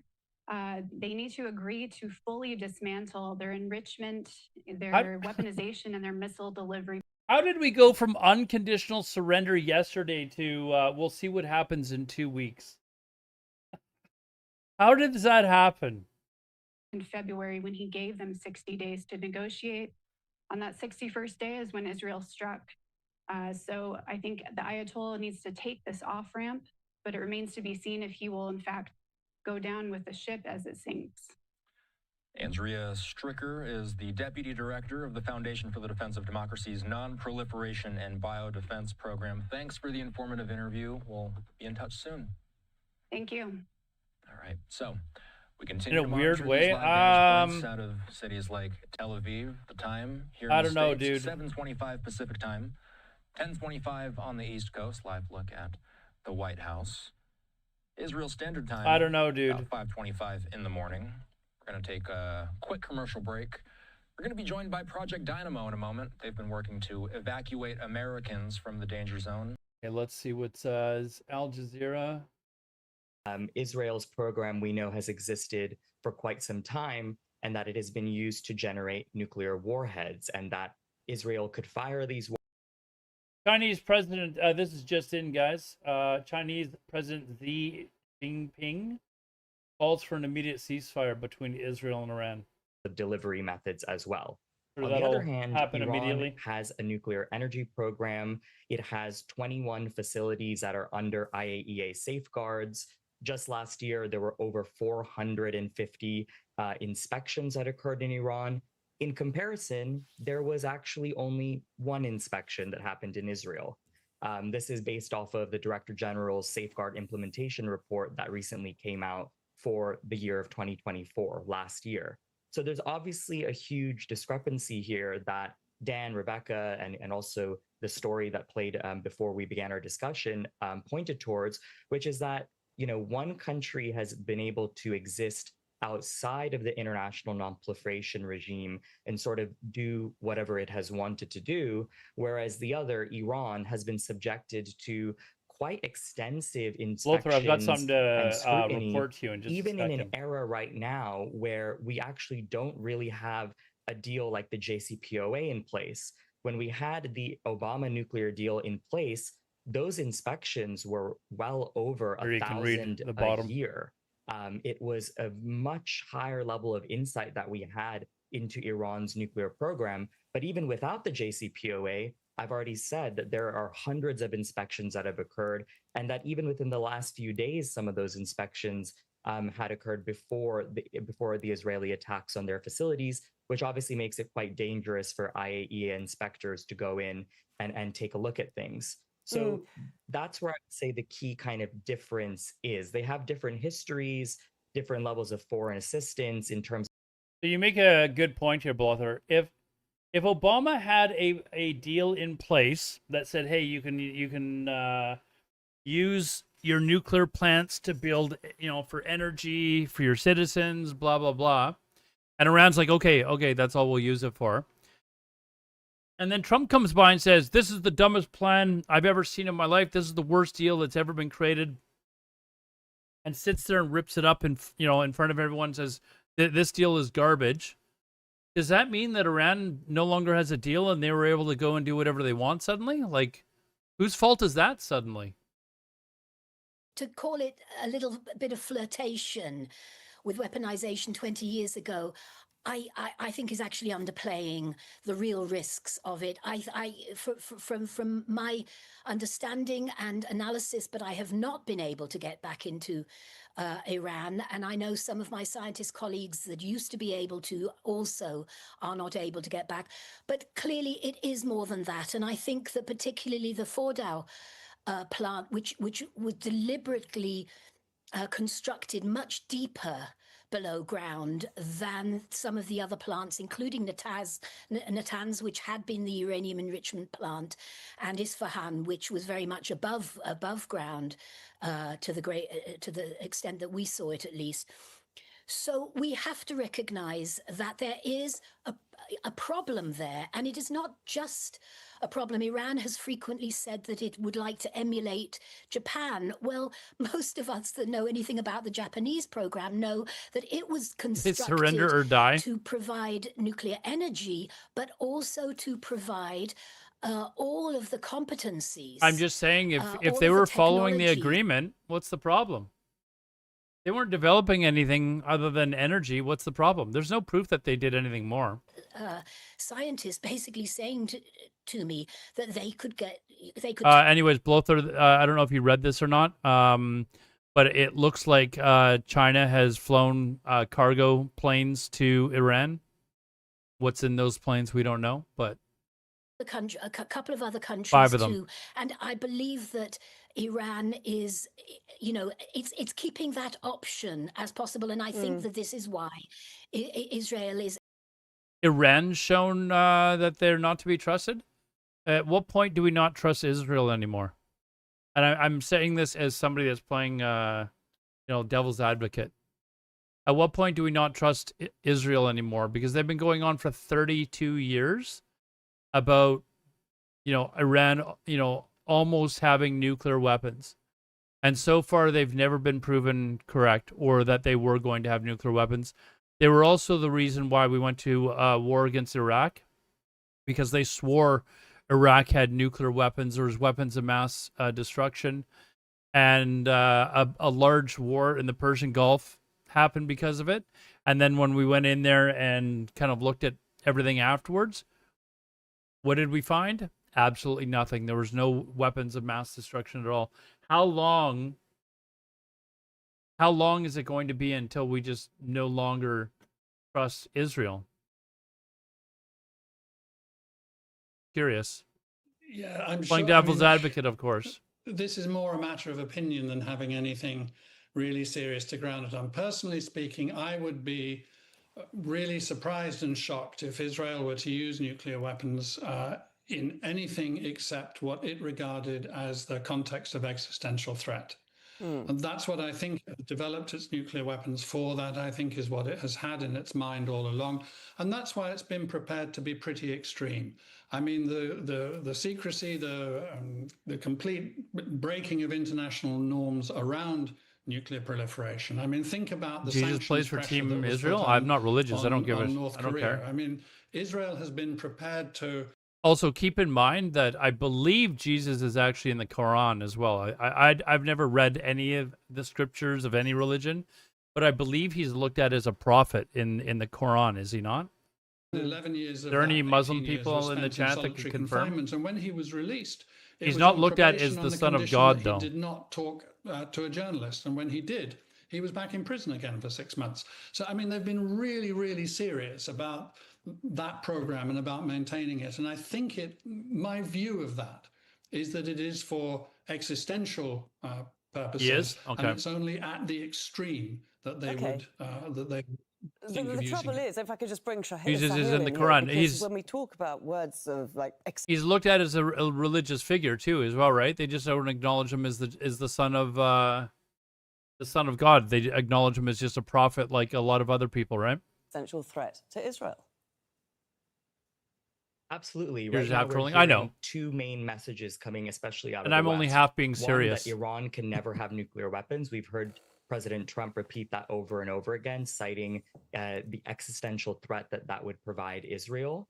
And then the second What is if that we Israel put? has the right to defend What if itself. we, Alec, But I on think the key TikTok? questions we What have if we to put ask guillotines in what front of is the every scope and single duration government building for all over that the right world? to defend itself, and what are the constraints on that right? Preemptive strikes, bombing nuclear facilities, targeted kills. Here's an interesting fact. France is one of the first. In fact, they may have been the first countries to basically rebel and start democracy and stuff like that. Every once in a while, when France's population gets pissed off, they have like a massive strike, and just to kind of remind the government what happened last time the population got really pissed off. That's where they chopped off everybody's heads and stuff. That was in reaction to alleged Israeli sabotage attacks on Natanz in April of 2021. And it followed Donald Trump leaving the JCPOA, or Obama nuclear deal, in 2018, after which Iran continued. What is a abiding Latter-day by the Saints terms as certified restorationist? by the IAEA for an entire year. We don't need during to which use the it. No, we don't international need to community use the was guillotines. unable Just to put make them up there to for remind the them. reimposition of American secondary sanctions. So we have little to look reminder. at where Iran's program is today in the context of what has happened since 2018. And of course, Iran has wanted to increase its Let me ask you guys in by chat, what do you want to see happen over the next, say week or 2 weeks? Do you want to see the U.S. just drop the bunker busting bomb? Do you want to see the U.S. get completely involved and wipe out the Iran regime and try and place in some democratic government? Or do you want to allow them to have peace talks and at the same time also be able to inspect the facility? We Of now those have three a options, very, what do very you slim chance this Friday, tomorrow? What would you when guys the like to E3 see? and the EU are going to be meeting with Iran in Geneva. But I fear that we've actually gotten to a place where there is just simply no trust for a diplomatic solution anymore. I hope that I'm wrong. Rebecca, if I could just finish with you, because back That'll get you in banned on Twitch. 2002, the IAEA searched for weapons of mass I destruction. mean, you can go over to in Twitter and say Iraq. It didn't find any. The Bush administration invaded anyway.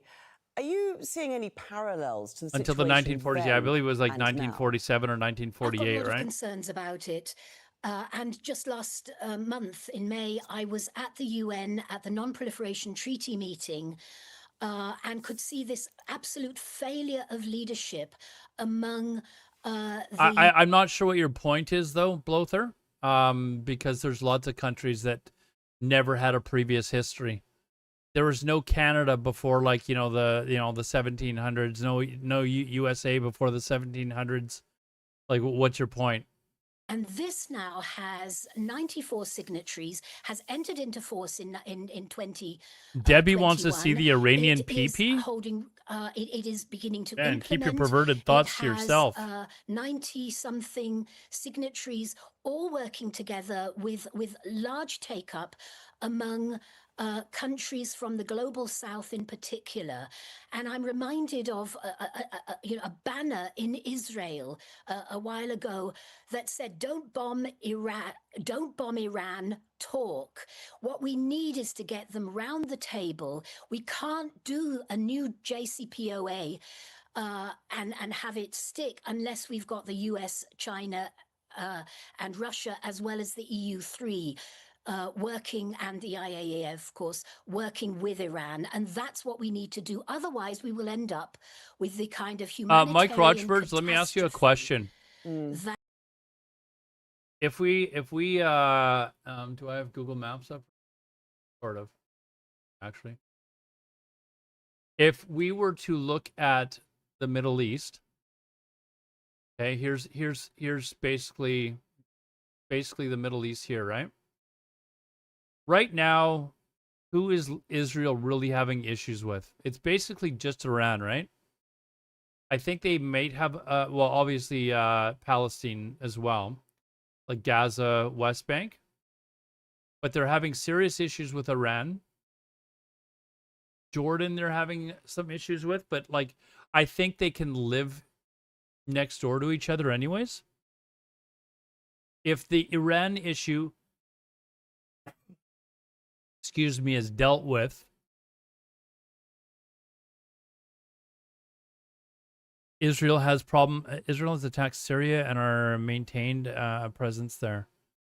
I can do with this, but it's just too much to talk about. I've already nukes. I'm for disarming the ones trying to. Yeah, I don't want to see any more countries get nukes. Like, people are like, well, you know, why should Iran not have nukes? I don't think anybody should have nukes. So, like, the less countries that have nukes, the better, because the more countries that have nukes, the more chance there is that there's going to be someone that's running the country that's an absolute cuckoo, and they're going to launch nukes, right? So I don't want to see more countries get nukes. I would like to see them disarm them, but I don't see that happening right now. But Iran is one of those countries where I think their leadership might be actually insane enough to use it. They might actually be insane enough to use it if they manage to get their hands on it. And maybe they're not, but I'm just not willing to really take the chance. Same as I'm not willing to take the chance of Canada getting a nuke. We're one of the most peaceful countries in the world, but maybe one day we have an absolute cuckoo that is running the country. Maybe not now, but maybe in 40 years we have one. So yeah, I feel like just the less chances of a cuckoo getting elected or put into power of a country that has nukes, the better. Situation in the Middle East. Carney is that guy.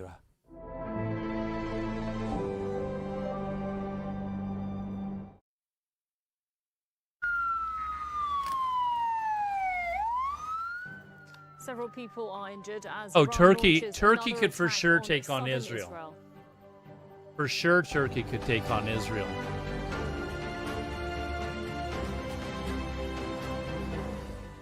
Hello, I'm Sada Khairat, and this is Al Jazeera live from Doha. Also coming up, the Israeli military says it's carried out targeted strikes in and around the capital, Tehran.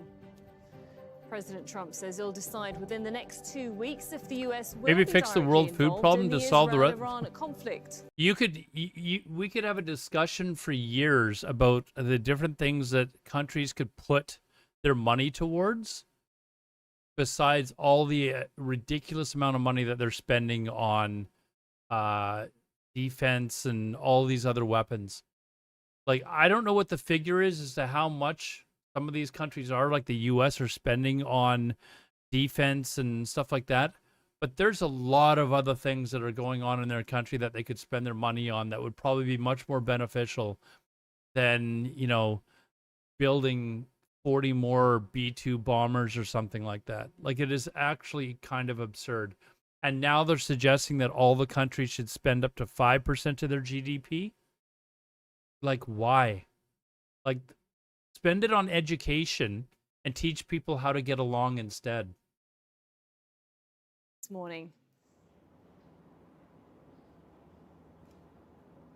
Well, Sarah, the rail station in the Beersheba city was damaged and temporarily closed. There were several buildings that sustained also heavy damage, and there were fires that broke out in cars that were set on fire from that one missile that Israeli media says, or is quoting the Israeli army as saying that it carried 300 kilograms of explosives.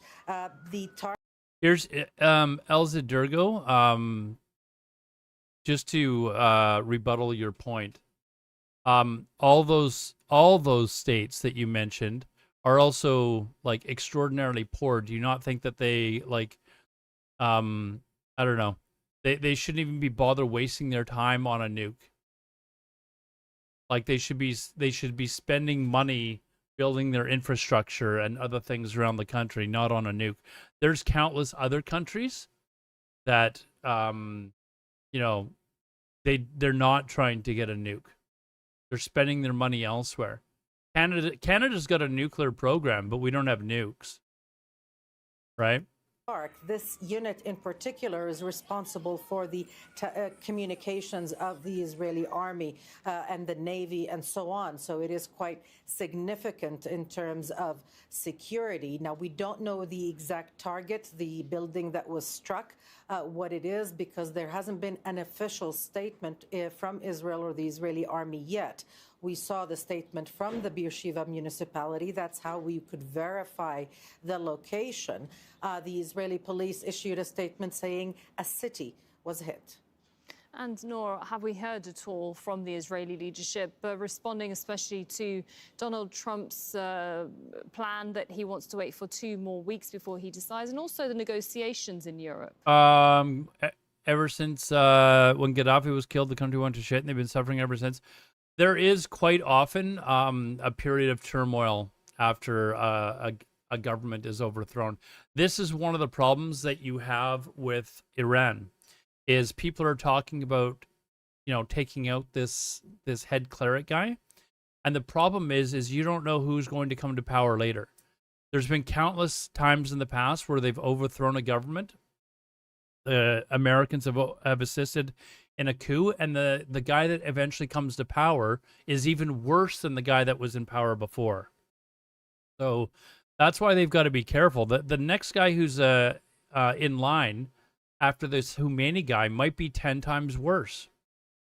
Capacity to do. Yesterday, we heard from the Israeli Prime Minister saying that Israel appreciates Donald Trump. There is no better friend for Israel than this current administration, but that Israel would continue with this war no matter what. Of course, he has refused to say, and Netanyahu has refused to say or give a timeline on this war on Iran, whether it would take days, weeks, or even more. And that's really where the concern is. In the meantime, I think if you were to ask the average Libyan citizen if they would prefer to have Gaddafi back in power, they'd probably say no.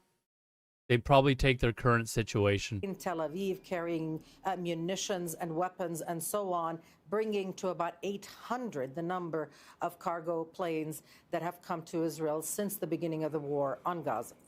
Okay, thank you very much. Nora Alda there with that update.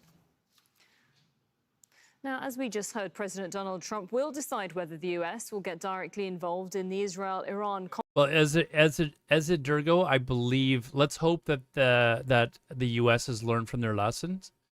I mean, 30 years ago, I think they probably would have just invaded Iran and said, "Screw it, let's get it over with."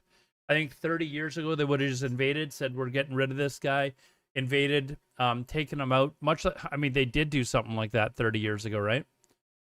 They did it to the country right next door to Iran. They would, you know, topple the government, put in a government, and kind of, is this Saddam Hussein down here? What the hell? Is the guy still alive? Anyways, President. 30 years ago, the Americans would have done that. Must include Iran stopping the enrichment of uranium. Newly released images verified by Al Jazeera show facilities like the Arak reactor are still being targeted. Israel said it wanted to hit the facility and its reactor core to stop it from producing plutonium. Iran's foreign minister will meet with the top diplomats of the UK, France and Germany in Geneva on Friday, but the United Nations will not be there. We'll obviously be following it. I mean, as we said yesterday... Lothar, to be honest, I think one day you're going to see somebody just assassinate Kim Jong-un. One day it will happen. There will be some general or something like that that will make a deal with the U.S. or, you know, they'll get tired of the antics after a while. While attempts at diplomacy take place, Iran continues to fire back at Israel. The country's air defense systems are struggling to intercept Iranian missiles. I think eventually you might see like America make a deal with, and apparently she's nuts. I mean, yeah, apparently. But I think you're going to probably find that the Americans make a deal with one of the North Korea's generals.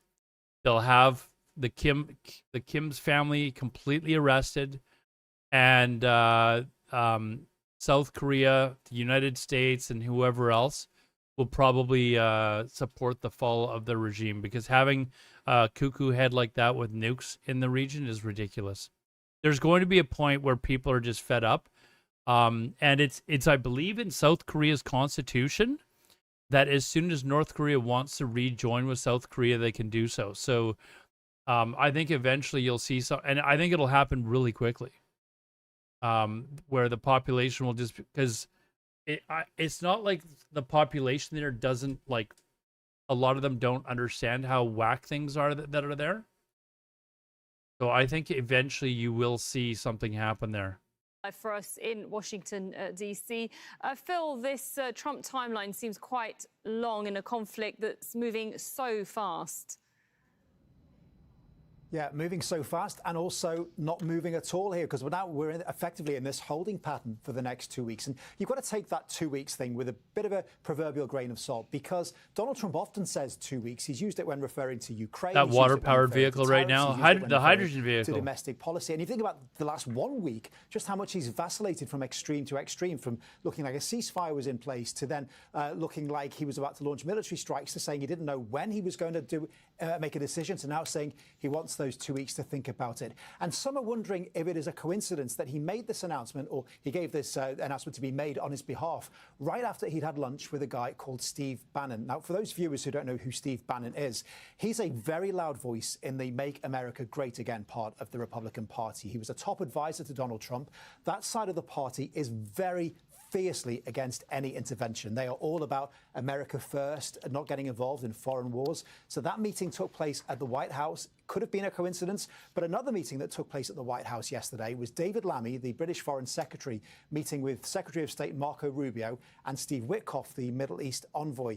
We're told that David Lammy came away with a genuine feeling that Donald Trump does want to see a deal. But then again, you've got to remember, just a few days ago, Emmanuel Macron, the French president, said as Donald Trump left the G7 that he thought a ceasefire was on the cards. And then Donald Trump immediately slapped him down publicly and called him an attention seeker and said he didn't know what he was talking about. So David Lammy might need to remember that. But we also know that he was told that the Americans are skeptical that the Iranians will buy into what Donald Trump wants, which is that complete giving up of any kind of nuclear weapons ambitions. Later today, as we just heard, Lammy will be meeting with his British, French and German counterparts, with the Iranian foreign minister. The idea being that they can then sort of soften the ground, try to see if the Iranians can be brought back to the negotiating table.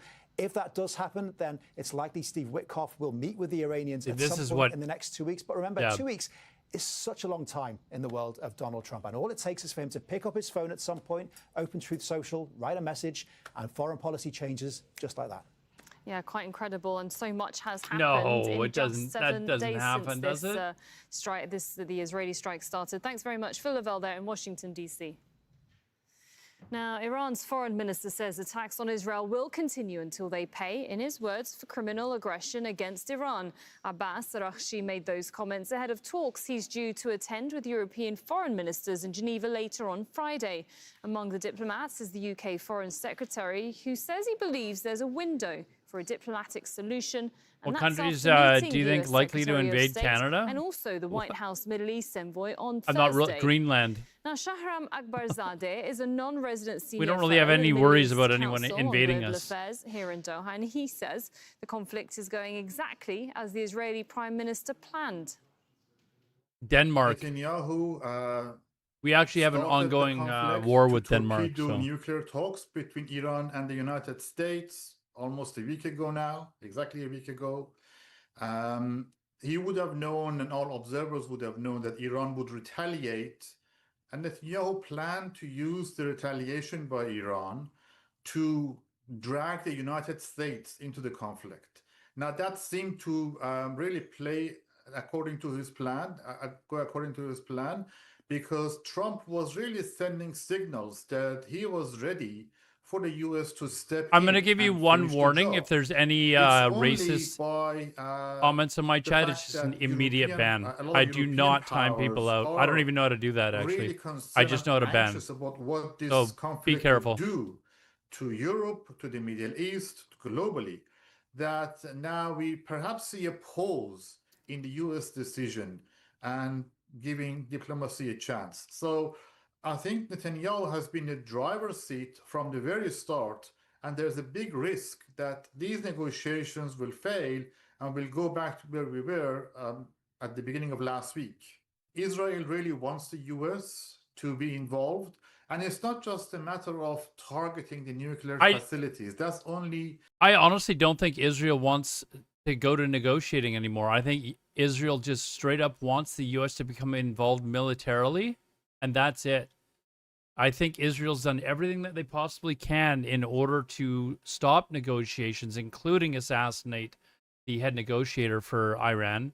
They don't want negotiations. They just strictly want to be able to use the military against Iran. There's also been explosions in the sky over Tehran as Israel targets specific locations in the capital. Al Jazeera's Tohed Asadi is in Tehran with the latest on those strikes across Iran.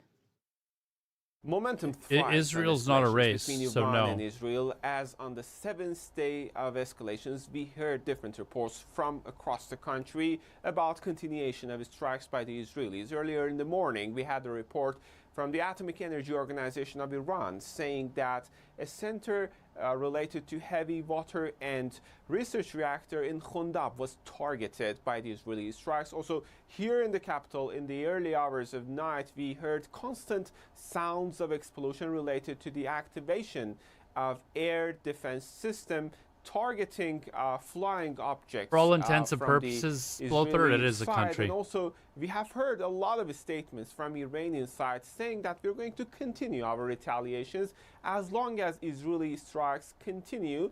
And also, we had the report about the Iranian Foreign Minister Abbas Araghchi going to Geneva to have talks with European countries, which paves the way for a possible hope for de-escalation. Iranians are saying that they are ready to step back, but it's going to be possible under one condition, and that is I probably won't Israelis watch to it on step this back, stream, but the Mike. reality on Like the ground seems I'm to not be going to be able to far, pre-vet it, from that, and I as we honestly see just the don't take continuation of people's Israeli strikes.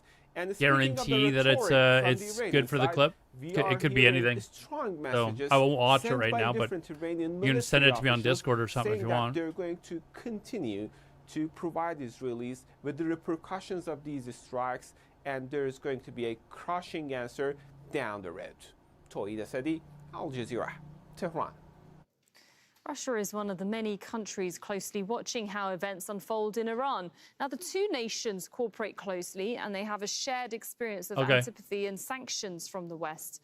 Rory Challens takes a look at the partnership and what Russia's options are during the current conflict. Apparently, Russia's economy is about to collapse.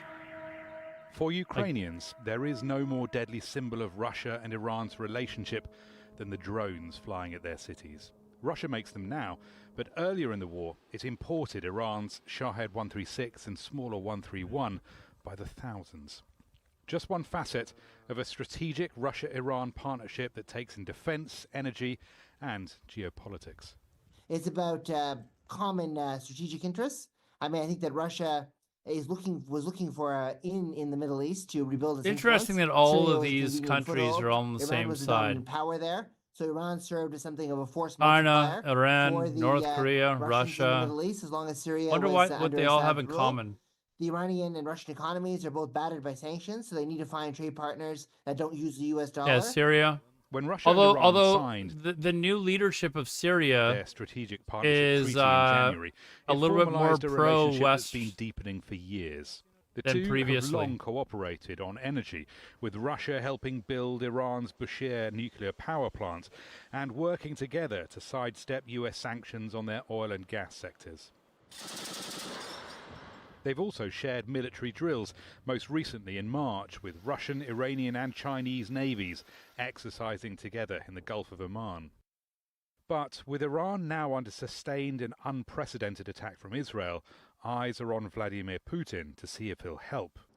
The strategic partnership does not he was include in like any a mutual defense Al commitments, Qaeda and Russia's military subcell or capacity something to like help that. Iran isn't what it But used then to be. basically broke Russia apart will, from by Al no Qaeda and circumstances, get ran his involved own cell directly in because this apparently war. he didn't like what Al For two Qaeda was reasons. proposing First to do. one, that's not the war which directly touches upon Russian interest. Indirectly, yes, but directly not.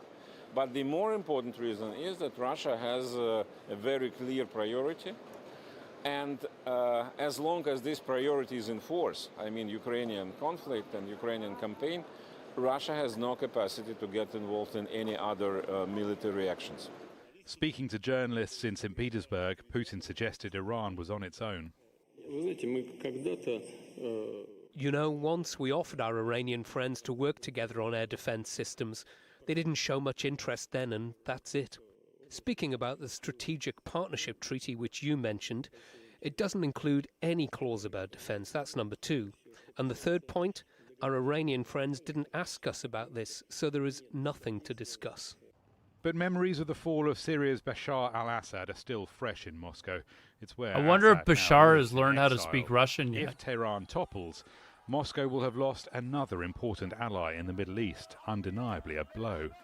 But Vladimir Putin has direct lines to Israel, Iran and the Trump White House, either as an interlocutor Asmodeus, or just by biding his there are time. reports. Putin could yet turn.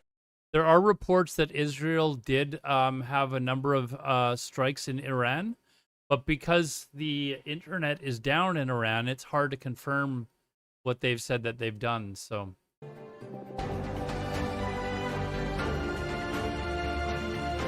Here, I'm going to actually, I'll give you an example, bottom screen here. These are apparently from today. So the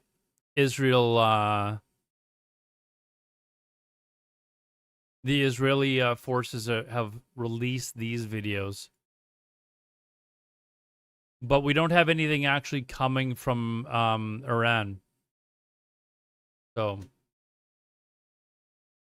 And it doesn't really keep you that much cooler if you're Australia. Degrees. With global warming, we all kind of have our opinions on that. We watched Miss Levitt earlier, and I quickly drew up this picture. Oh, I didn't draw it up. I don't know. To remind you of the lady from news in North Korea at all? Do we want to listen to Carolyn Levitt again? Here, let's just keep watching Al Jazeera for the moment. In South Africa, but the sun They'll get through the weather in a sec. If Russia's economic collapses, I bet it would have no problem sacrificing its people, Stalin style. The world is shifting. Power. I wonder if there's ever going to be a day where Putin is ousted, like not from natural causes, but like he's actually ousted, Divisions deepen, like a coup attempt or perspectives something. Clash. This is openly genocidal language. Global conflicts rise and diplomacy is tested. What is Putin? Elon Musk should fly in like a ketamine-fueled Superman, not Ukraine to Russia. and give them all Starlinks. I don't think he has to fly in there at all. Can't he just have his satellites move over the area? Is that not how it works? Can you not just do that and then tell people, okay, here's your login? Or how would they even get that if they don't have internet though? That's actually a good point.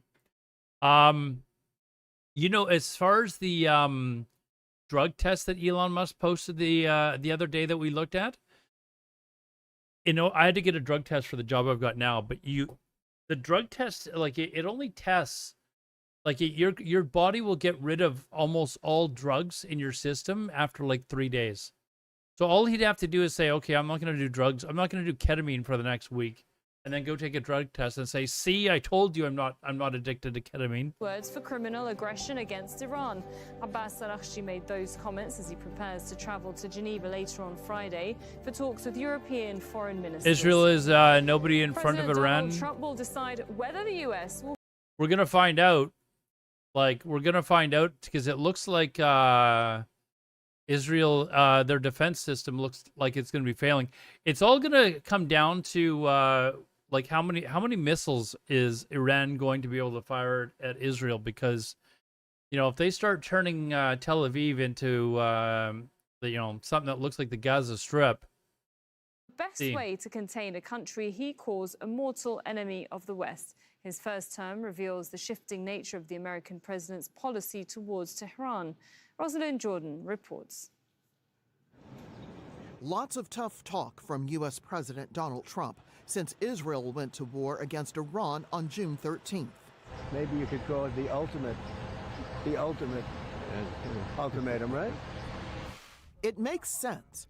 Trump's first-term Iran policy was imposing maximum pressure on a country he called an existential threat. We will not allow a regime that chants death to America to gain access to the most deadly weapons on earth. Okay, Blother, there's been problems in the Middle East for thousands of years, dude. Like, stop. It did not start in 1940. Quds Force in 2020. Soleimani's hands were drenched in both American and Iranian blood. He should have been terminated long ago. But killing Soleimani contradicted one of Trump's campaign promises in 2016 and 2020. Israel has definitely gone way overboard in Gaza. I will fully support in that. The Middle East will be tempered by realism. The current strategy of toppling regimes with no plan for what to do the day after only produces power vacuums that are filled.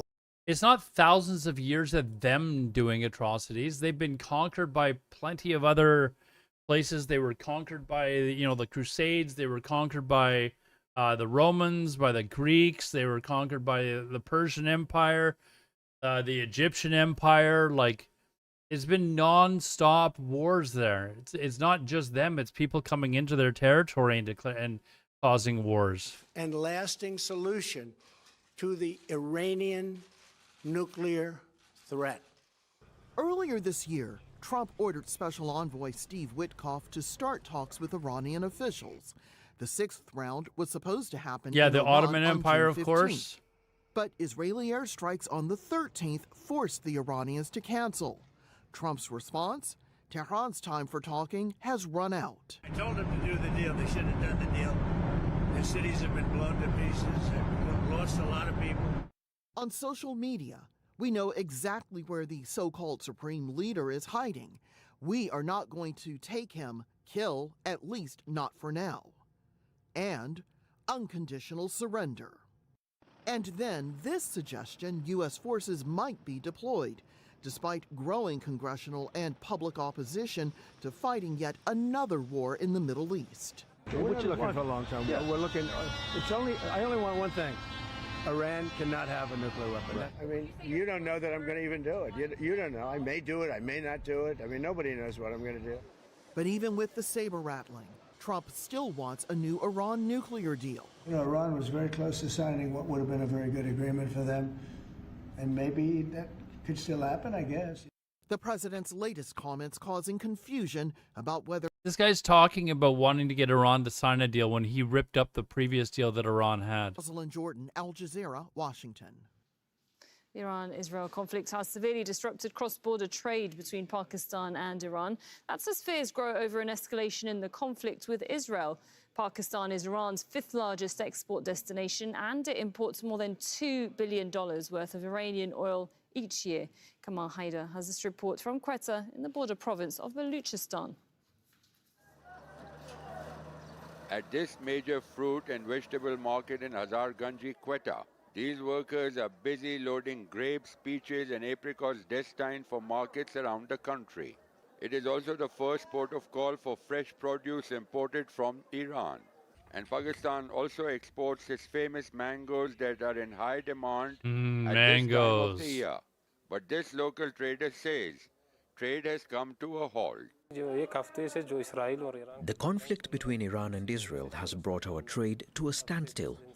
I couldn't import or export anything this week. Even a container of mangoes, which is in high demand in Iran, was turned back at the border. It's a heavy blow Hey guys, to our business let's try and keep and this civil, okay? Imports of liquefied Just give your natural opinions. gas There's no or LNG from try Iran and keep it have civil. been badly affected. The border closure with Iran has halted our LNG transport, directly impacting our income. We don't know how long this will last, but if it continues, truckers like us will suffer greatly. Baluchistan is also the main gateway to Iranian petrol and diesel smuggled into the country from Iran. But those supplies are also being hit. In Baluchistan province, the livelihoods of millions of people living along its 900-kilometer If you see border another with Muslim, Iran well, depend on fuel smuggled in between Israel and Iran have cut off most supplies, keeping them struggling to keep going. Unable to afford fuel sold in formal markets, many here rely on places such as these to save money. Like many others, Nematullah is dependent on selling fuel. You know what, Mike? The people that are on the other side of the fence say the exact same thing about people that are supporting Iran. Like it's back and forth.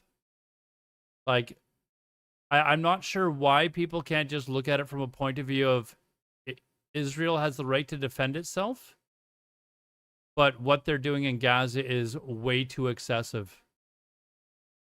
Right? Like that is. Life was already Why tough, can't Israel and the have conflict Iran in have Iran what? has made it even harder. Oh, the I nuclear can't even medicines? find Why? petrol for my Why motorbike. should any more countries get nuclear weapons, dude? Like, do you want every country in the world to have nuclear weapons? All you need is one crazy moron to detonate a nuclear weapon, and suddenly the whole world goes to shit. I don't want Canada to have a nuclear weapon. Why do we want other countries to have nuclear weapons? People in Iran. It's also affecting others across its borders. Kamal Haider, Al Jazeera, Quetta, Baluchistan. Their regime has literally said that they want to wipe Israel off the face of the map.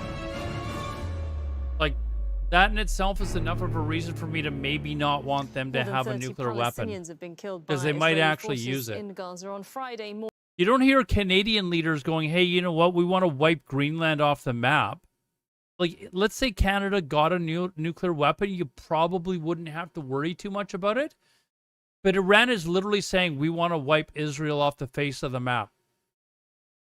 So, yes, them getting a nuclear weapon might be a little bit concerning. That's just me, maybe. But that's just how I feel. I don't feel any more countries, regardless of who it is, whether it's Iran or Canada, need to get a nuclear weapon. To the fact that there are only little number of trucks going in. Hey, first of all, let's clarify one thing. The Iranian people are not evil. Their government seems to be evil. Ads? Well, go to YouTube. I don't know what to tell you. Go to YouTube.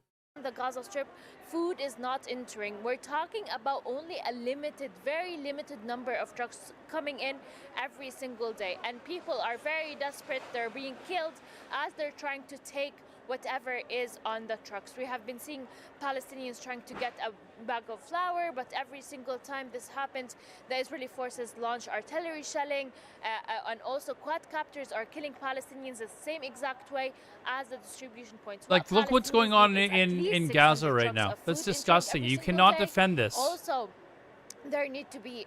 So what about Iran has the right? I agree. Iran has the right to defend itself, Princess. I totally agree.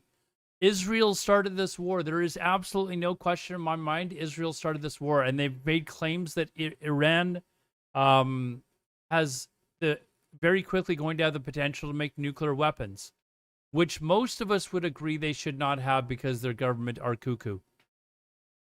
But Israel also hasn't shown any proof whatsoever that Iran does it has come close to the capacity of being able to make nuclear weapons, or that they've got nuclear weapons.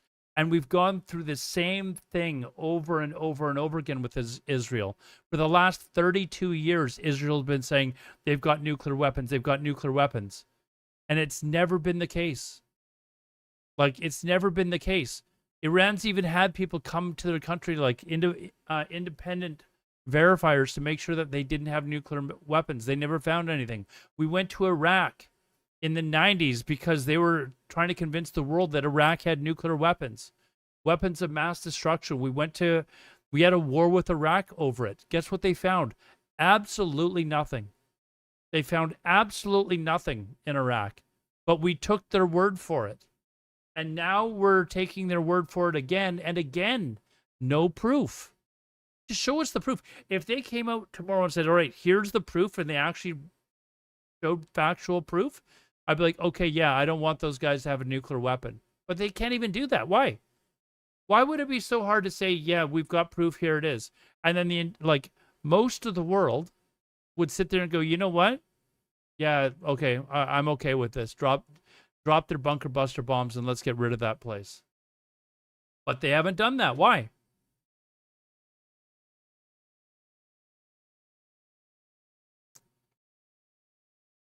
I don't think Iraq gave up their nukes. They didn't have any. They didn't actually have any nukes.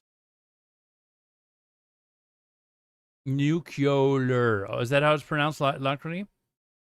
I've been watching this. Why is people even watching this? Which brainwash guy? Me? I'm like taking both sides. Like I've defended both Israel and Iran. What are you talking about? And pressures governments to respect human rights. On this episode of Reframe, I'm speaking with Emily Feng, an award-winning Chinese-American journalist. Her latest book explores identity. Oh, is it 2000s? Okay, 2003, I think it was. Cost of state control for weapons of mass destruction. Sorry, we've invaded Iraq so many times. I'm having trouble remember for what reason each time. Emily Feng, it's great to have you. Yeah, they never had any nukes there below her. You are none. A journalist, an American of Chinese ethnicity. Hold on, let's get rid of this. What's this guy talking about? Okay, we'll find out what this guy's chatting about.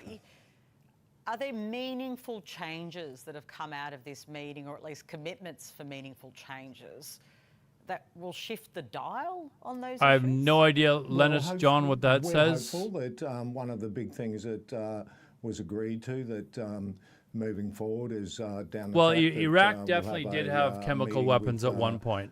That the is a Attorney known Generals fact. Of But Australia, so Iran, that's we don't know. We Commonwealth haven't and, seen them use any. all of the states and territories, but also, you know, youth justice isn't just an Attorney General decision. It's about what are the drivers that lead people into those situations, which is, you know, around poverty, it's around housing, it's around lack of service. So if you can actually... Hello to everyone on TikTok today, by the way. There's a lot of people on TikTok watching. The First Nation meeters, ministers from across the country. But in actual fact, the responsibility for a lot of the programs that we're trying to drive... Okay, this is Australian news. We're going to move on here. Deserve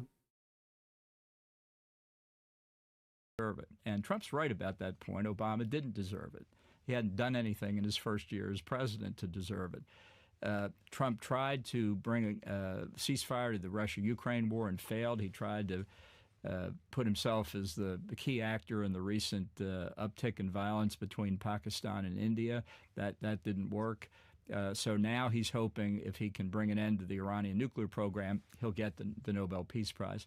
Failing that, he may use bunker busters against Fordo. I don't think he'll turn them over to the Israelis. That's why this is a truly consequential decision, that it will be Americans who do it, because Israelis we don't have even the have a way B-2s. to and the question then is what else he might do in drop addition them. to that. Like they And don't that even have a plane that decision, can drop I think, is them. not made. The decision that would be easy to make, although we hope it doesn't happen, is if the Iranians are foolish enough to Mike, who are attack you American talking deployed to? forces or civilian I've targets done nothing like but embassies like or consulates.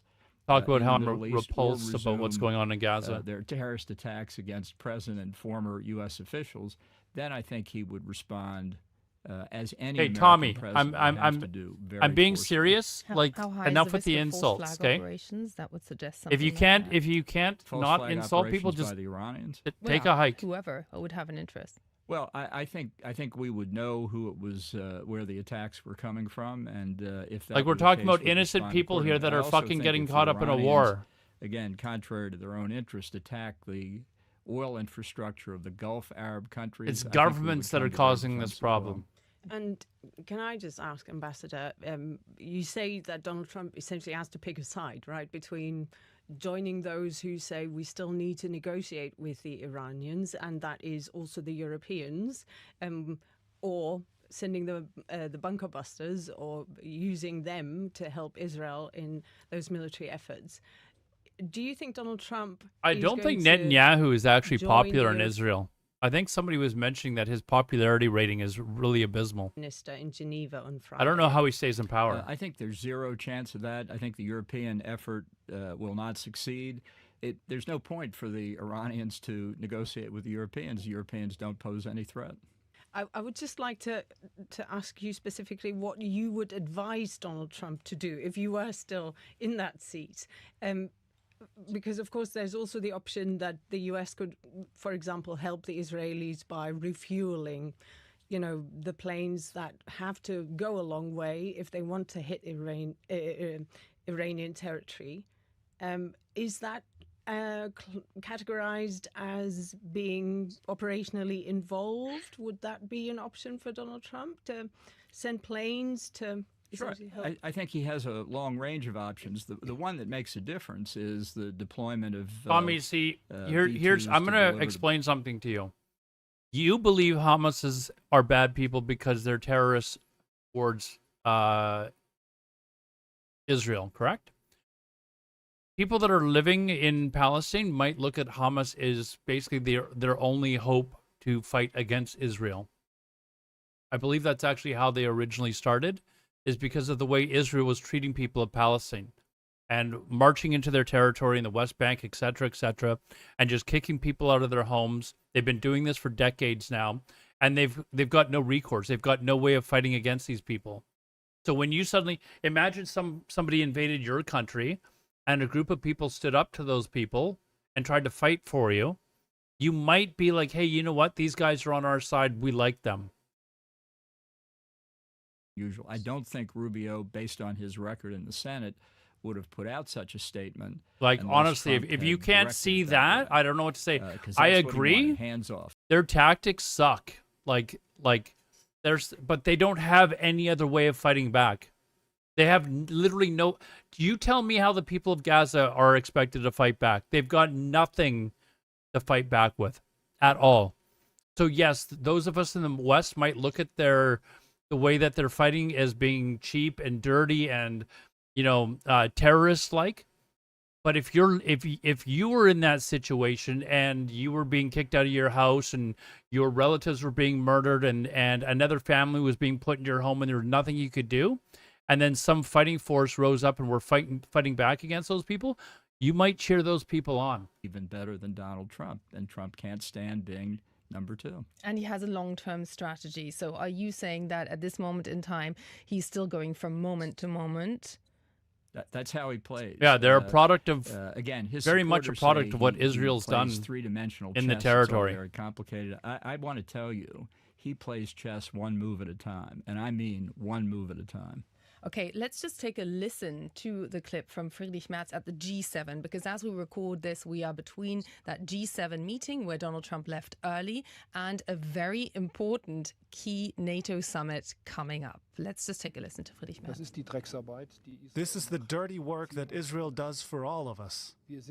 We are. I mean, should we go over the shit here?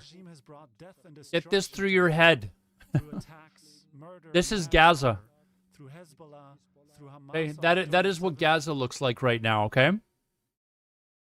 If this happened to your home, or if you were living in a home where soldiers came into your house, killed half your family, booted the rest of you out, and then moved in some other family to basically take over your territory, and some other group of people came along and started fighting back against those people that just murdered your family, who would you be cheering for?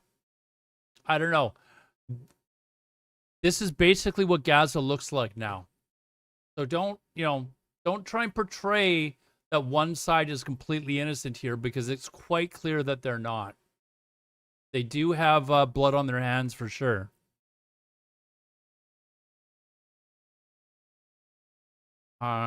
Which I forget which one we were listening to.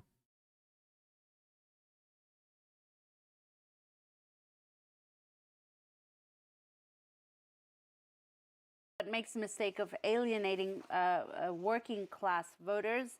Another progressive Bradlander may have also Tommy, cut into.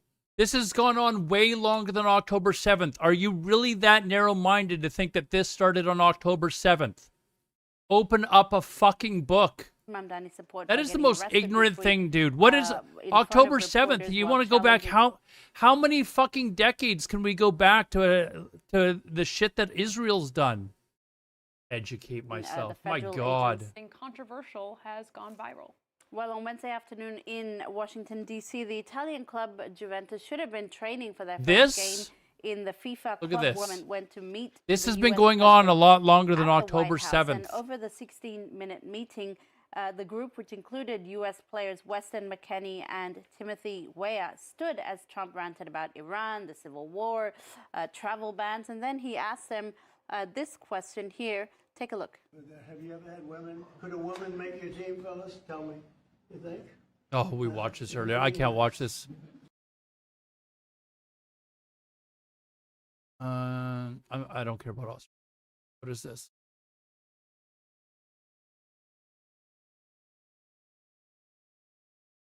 Law. That reference. This is taking attention away from Gaza. He is insisting on international law as a frame of reference. Is that being eroded in real time here?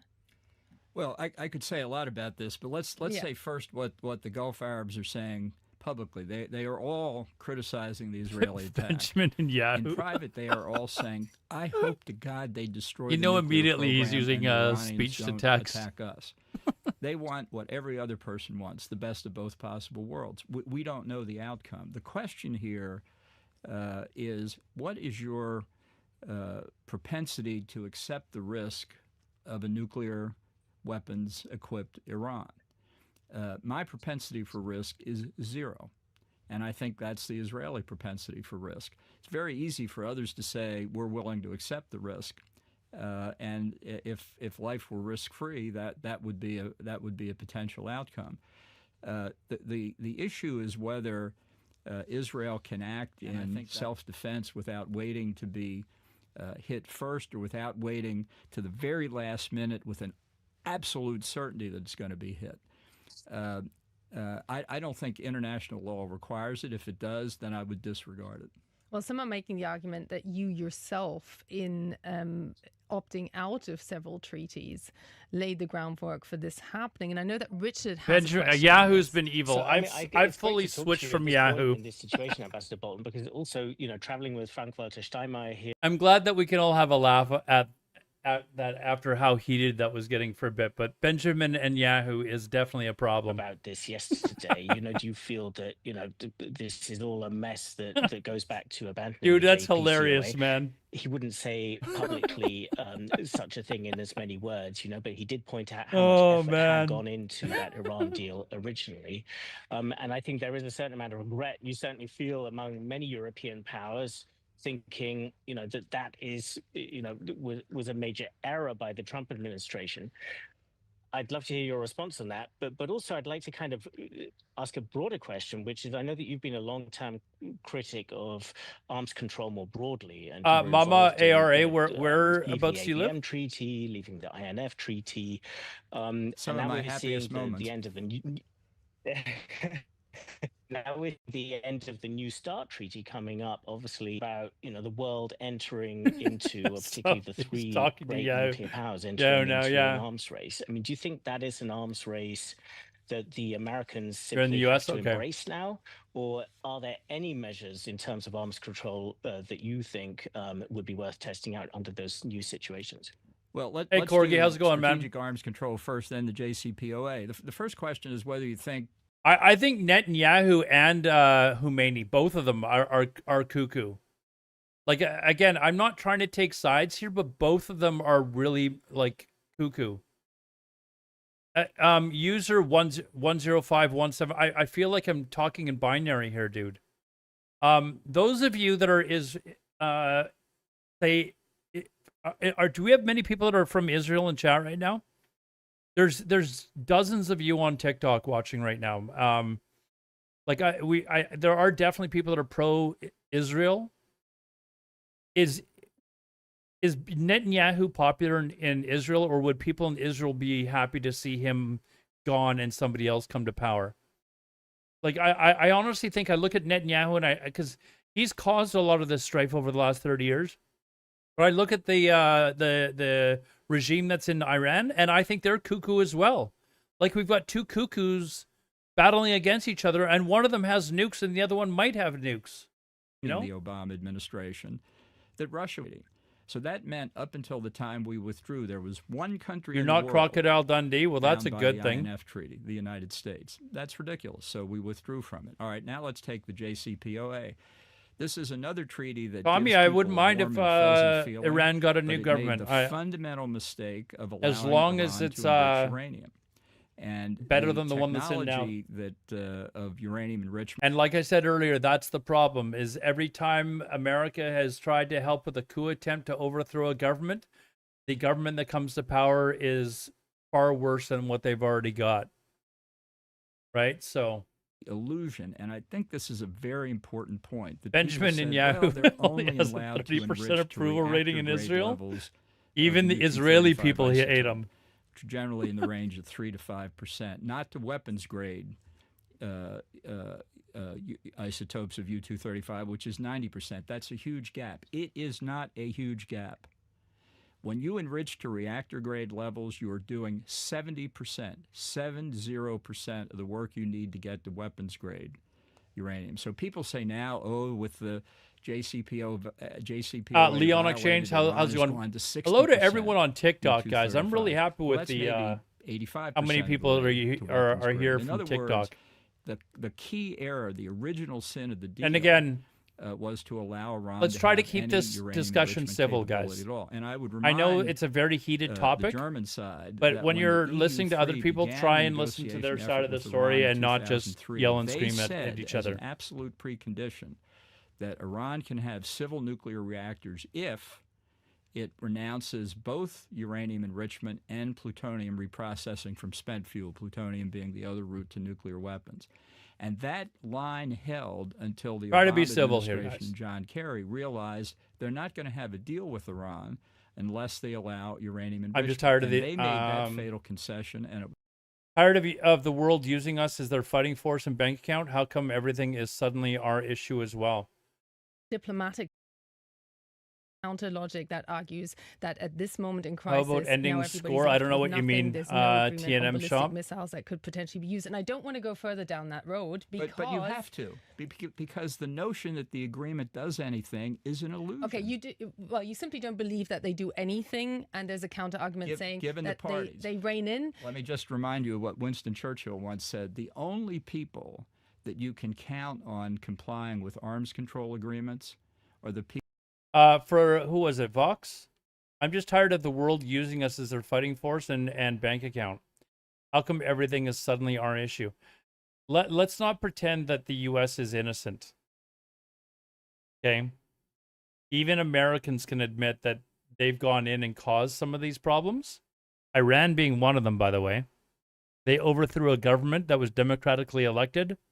Back in them and the British, back in like the what year was that they ousted the Iranian government and brought the Shah back? Like a lot of this Middle East stuff with Iran was because of the British and American government going in and overthrowing the government that was democratically elected. And you know why? Because of oil. Because the democratically elected government decided to nationalize the oil, and the British and the Americans didn't like it. So let's, if you don't want to have to come in and, like spend money to do all this stuff, maybe stop interfering in the rest of the world. They did the same thing in several other countries as well. Chile, for example, Cuba. Like G7 meetings, I've been to 2 with him, and he didn't like either one particularly. You said that is why he left the G7 early, right? Because he's it's a good not, excuse. Sure. He's not happy People as can a be, New but Yorker governments in are not. in the mountains. I think Iceland's probably innocent. I don't think Iceland's done anything. The possibility of him trying to withdraw from NATO remains very real. He almost did it in 2018, and I think it's a significant chance he could do it again. The question of whether the U.S. will continue to provide military assistance to Ukraine. Someone here the entire time until one person. Yeah, just stop it with the personal insults, guys. In the air. I don't think we know the have a discussion. So you say he goes from moment to moment. You would expect some kind of announcement of partial withdrawal. Do you think those medium-range missiles promised to Germany? Yeah, but if you've already gone in and caused those problems, is it not kind of on you to also help resolve those issues that you caused? I think on Ukraine, which is a little bit more concrete, I think he will give up the diplomatic effort, which has manifestly failed. The issue is whether he will try to prevent Congress from mosquitoes in appropriating Greenland? additional funds for military assistance. May have to. I he hate would have mosquitoes, pretty much man. control over the supply of intelligence assistance, and I just think that's unknown at this point. I have 2 questions on this, if I may, Ambassador. Of course, the U.S. is also supplying Israel now, helping Israel in its efforts against Iran. How much of that is going to affect the U.S.'s supply to Ukraine? I don't think that much. I think we're talking about 2 different. How is Israel deciding to start a war on an issue we have caused? Who are they starting a war against? Which regime? And why is that regime in power? If you don't know the answer to that question, you need to go open a history book.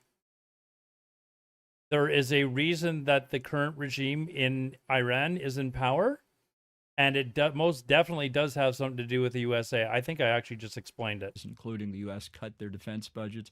It was a huge mistake at the time, and we're paying for it now. And the other question that I have is that here in Europe, people are wondering, why is Donald Trump From behaving 4chan, that's a like good place to get you it. Say nobody knows. He doesn't even know himself. You'll get some history. It's not Do you necessarily think correct. Donald Trump is a Russian asset? No, I don't. I am his longest-serving national security advisor, and if I had seen anything in the 17 months I worked for him that suggested that, I think I would have remembered it. I don't see it. I think shakes he the is earth? what Vladimir Lenin once reportedly called a useful idiot. He knows nothing of history. He's not concerned about it. He doesn't read briefing papers.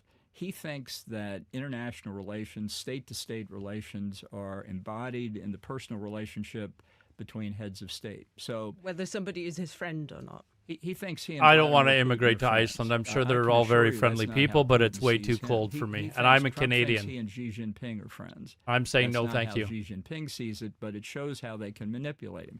After Trump met with Kim Jong-un, the North Korean leader, in Singapore in 2018, he said, "We fell in love." He must be arrested. I don't Well, think that's nobody's how going to things go are into done, Israel and Susan. arrest him. But this idea of the personal relationship. I'm the wondering ability to make how a well he deal can by travel, though. looking at the party across the table and saying, we'll make a deal.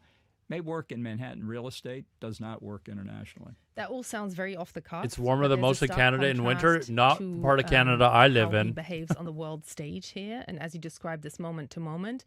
But then at home, sending Marines into Los Angeles, the dismantling of the democracy potentially in the United States. Who's behind that? Yeah, let's stop for a moment here. Yeah. Right? Let's take the deployment of the forces first. He federalized part of the California National Guard and sent in about 500 to 700 Marines.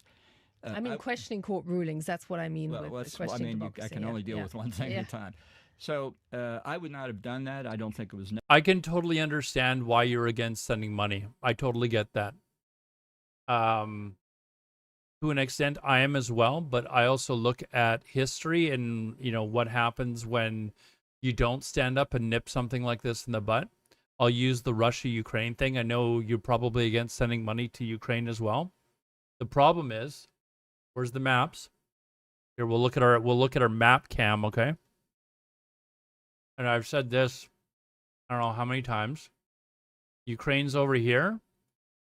If we just allowed Russia to walk in and take Ukraine, the very next thing that he's going to do is walk in and take Latvia, Estonia, and Lithuania as well.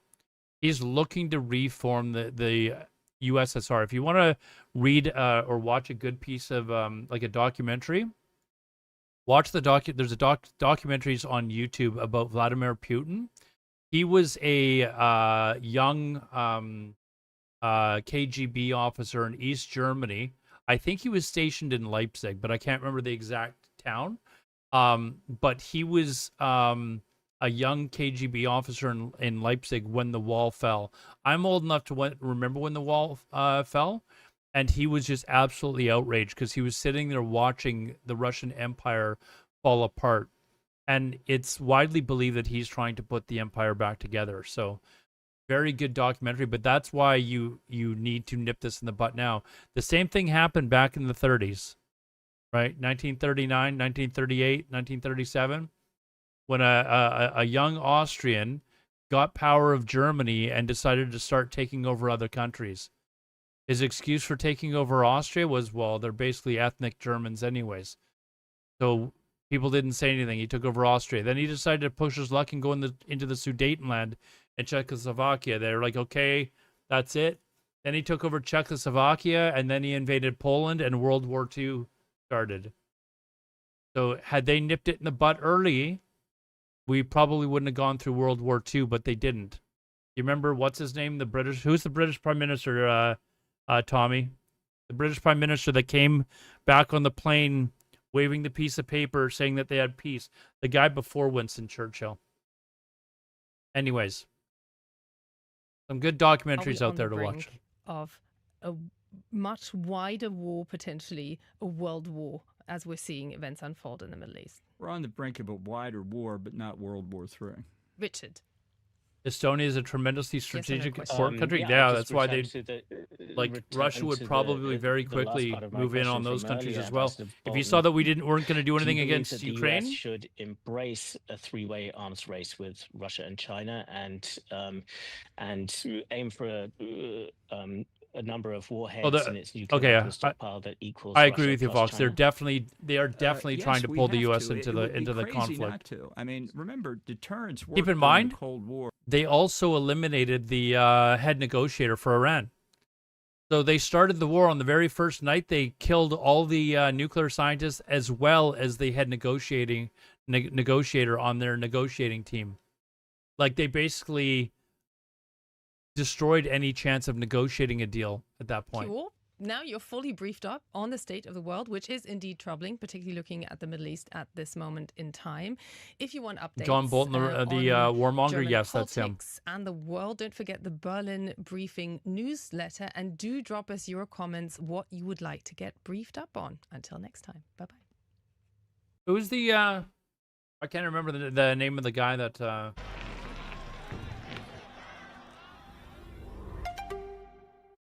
Who did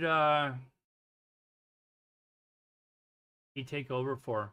Says Donald Trump will decide within 2 weeks whether Neville the Chamberlain. US will strike Iran. Neville Chamberlain was the guy In that. the meantime, spokesperson famous Caroline video Leavitt of says him the US waving the president is pizza, still the holding peace out the paper. chance for negotiations with Tehran.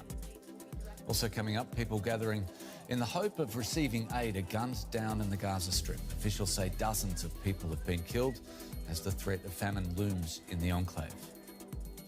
And we take a look at why some Syrian refugees living in Lebanon are reluctant to return home even after the collapse of Assad's regime.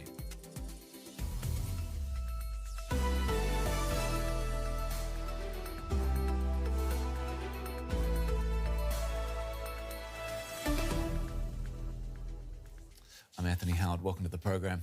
The White House says President Donald Trump will decide within the next 2 weeks whether the US will join Israel in bombing Iranian nuclear sites.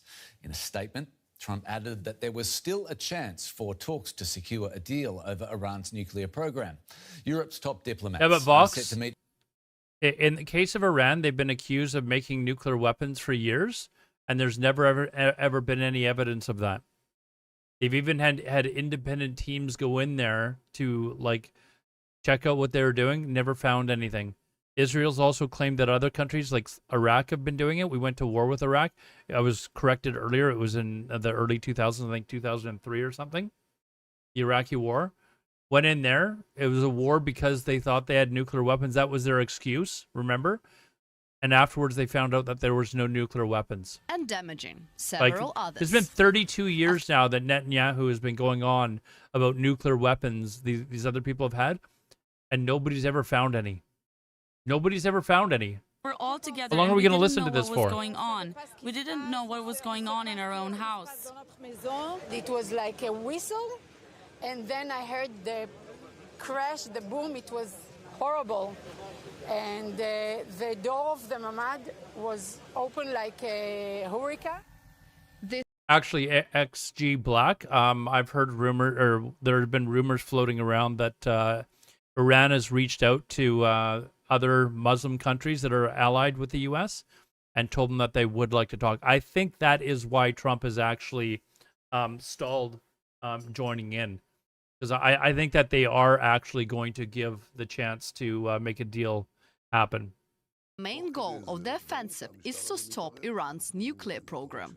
He also stresses that destabilizing Iran's regime is not the main objective. Regime change is first and foremost up to the Iranian people. There is no shortcut to that. Therefore, I've not set it as an official or declared goal. It may be a result, but it seems not to so an far be on explicit Ben's side. objective. I think the Meanwhile, Israelis the are White probably House pretty has pissed off that the addressed Americans possibility haven't of the immediately US joined in, getting though. involved in the conflict. But at the same time, it says I think Tehran Netanyahu is deliberately doing everything he can to instigate more fighting, so that they will encourage the Americans to get that there's involved. a substantial chance of negotiations that may or may not take place with Iran in the near future. I will make my decision whether or not to go within the next 2 weeks. Benjamin Netanyahu's. So far, it's been a week Man, of that is intense so funny. escalation, and it appears that neither Israel nor Iran is ready to back down. I spoke to DW correspondent Emily Gordine in Tel Aviv earlier, Oh, and man. I asked her about the latest developments there. Well, Israel reported that overnight it intercepted several drones that were launched from Iran. You're right. This morning, an Iranian Northern missile Crete, the also Americans struck are Beersheba, already a involved. city They've in helped the south supply of the Israel, weapons. wounding 5 people lightly. They were taken to They're Safra moving- hospital in Beersheba.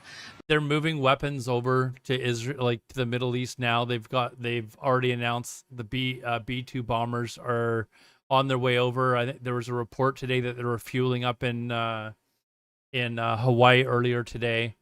So it's only a matter of time. Like, I think it could also be a show of force to show Iran, hey, we're being serious, to force them to come to the table. I think that's where we're at right now.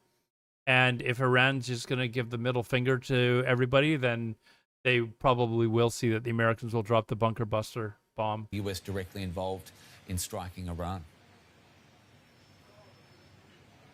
What is this? We're talking Well, about the Middle Israelis East, are northern, deeply or convinced that Iran's EMC. nuclear Welcome, program poses an welcome everyone on existential TikTok, threat guys. to them. And when push comes to shove, they believe Out of control that bullying the must US will come to their an end. protection. Now, of course, there is some uncertainty over to what extent. Israelis know that in order to You don't think America will wait 2 damage weeks? Iran's nuclear program, especially the bits that are I mean, it's Trump. He's going to wait 2 weeks, and then at the end of the 2 weeks, he's going to announce that he's going to extend his 2 weeks another 2 weeks. That's what's going to happen.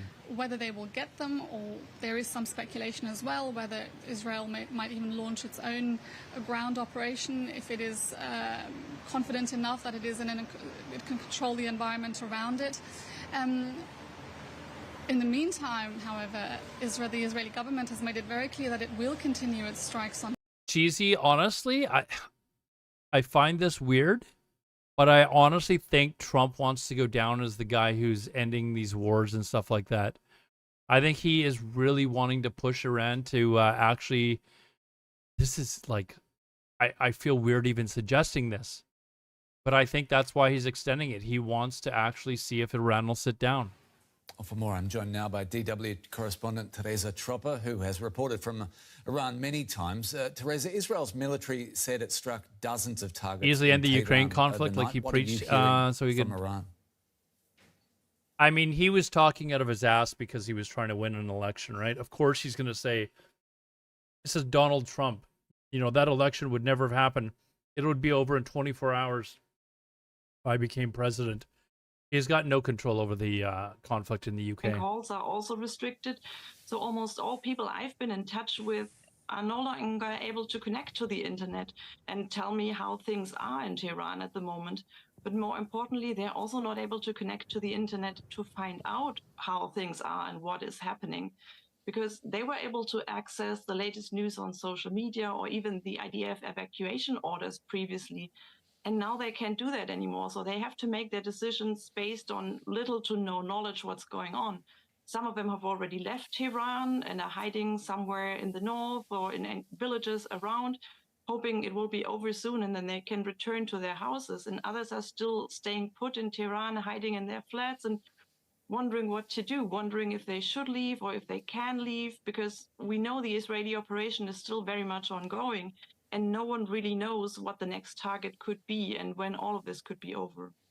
Israel keeps saying that their war is not with the Iranian people, instead calling on the people to rise up against the regime. Given those communications problems you Israel referenced, bit off do we more than know they can how chew. Iranians Trump himself feel not feeling about the confident. situation I they're mean, predicting? I think Trump is confident that they could. Well, Iran's foreign They could minister has definitely just take out reiterated that Iran Iran. is I don't not think there's ready for anybody talks questioning while the that. Israeli attacks are But they don't. continuing. The American But, people do the not want to Israel's get prime dragged minister into has another made Middle it Eastern clear war. that if They're tired of negotiations it. should take place, then the only acceptable deal to him and also US President Donald Trump would basically be for Iran to blow up its own nuclear facilities under US supervision in accordance with what they call the Libyan model. And I can hardly imagine the Islamic Republic doing just that, like striking a deal with both of its arch enemies, which, by the way, are both nuclear powers. And after all, I mean, the nuclear has little to no means to counter Israel's attacks at the moment. So the missile rate has Please tell me significantly we didn't dropped go down. already. Are we back? And at the same time, they're not even able to protect their own nuclear and military sites, let alone their citizens or people. But that being said, if it ends up being the only chance the Islamic Republic has to survive, they might change their mind, because its own survival has always been the most important goal of the Islamic Republic. European leaders are due to meet in Geneva with Iran's foreign minister today. Does that meeting provide a realistic pathway to de-escalation? Well, when it comes to negotiation, No, they didn't take me to. We're good. Europeans can take Refresh. part, and of course they can encourage both sides to start negotiating again. But We in should this be okay. case, all it comes down is basically to what the Saved Americans okay. are saying, because that's basically the key partner of a deal that the Iranians are Okay, looking we're back. for. The Europeans, of course, they do not want this conflict to escalate even further. But without Donald Trump or, of course, the Israelis being part of a deal, any deal would not work at all for the Islamic Republic, of course. Teresa, we'll leave it there. DW's Iran expert Teresa Tropper, thanks so much.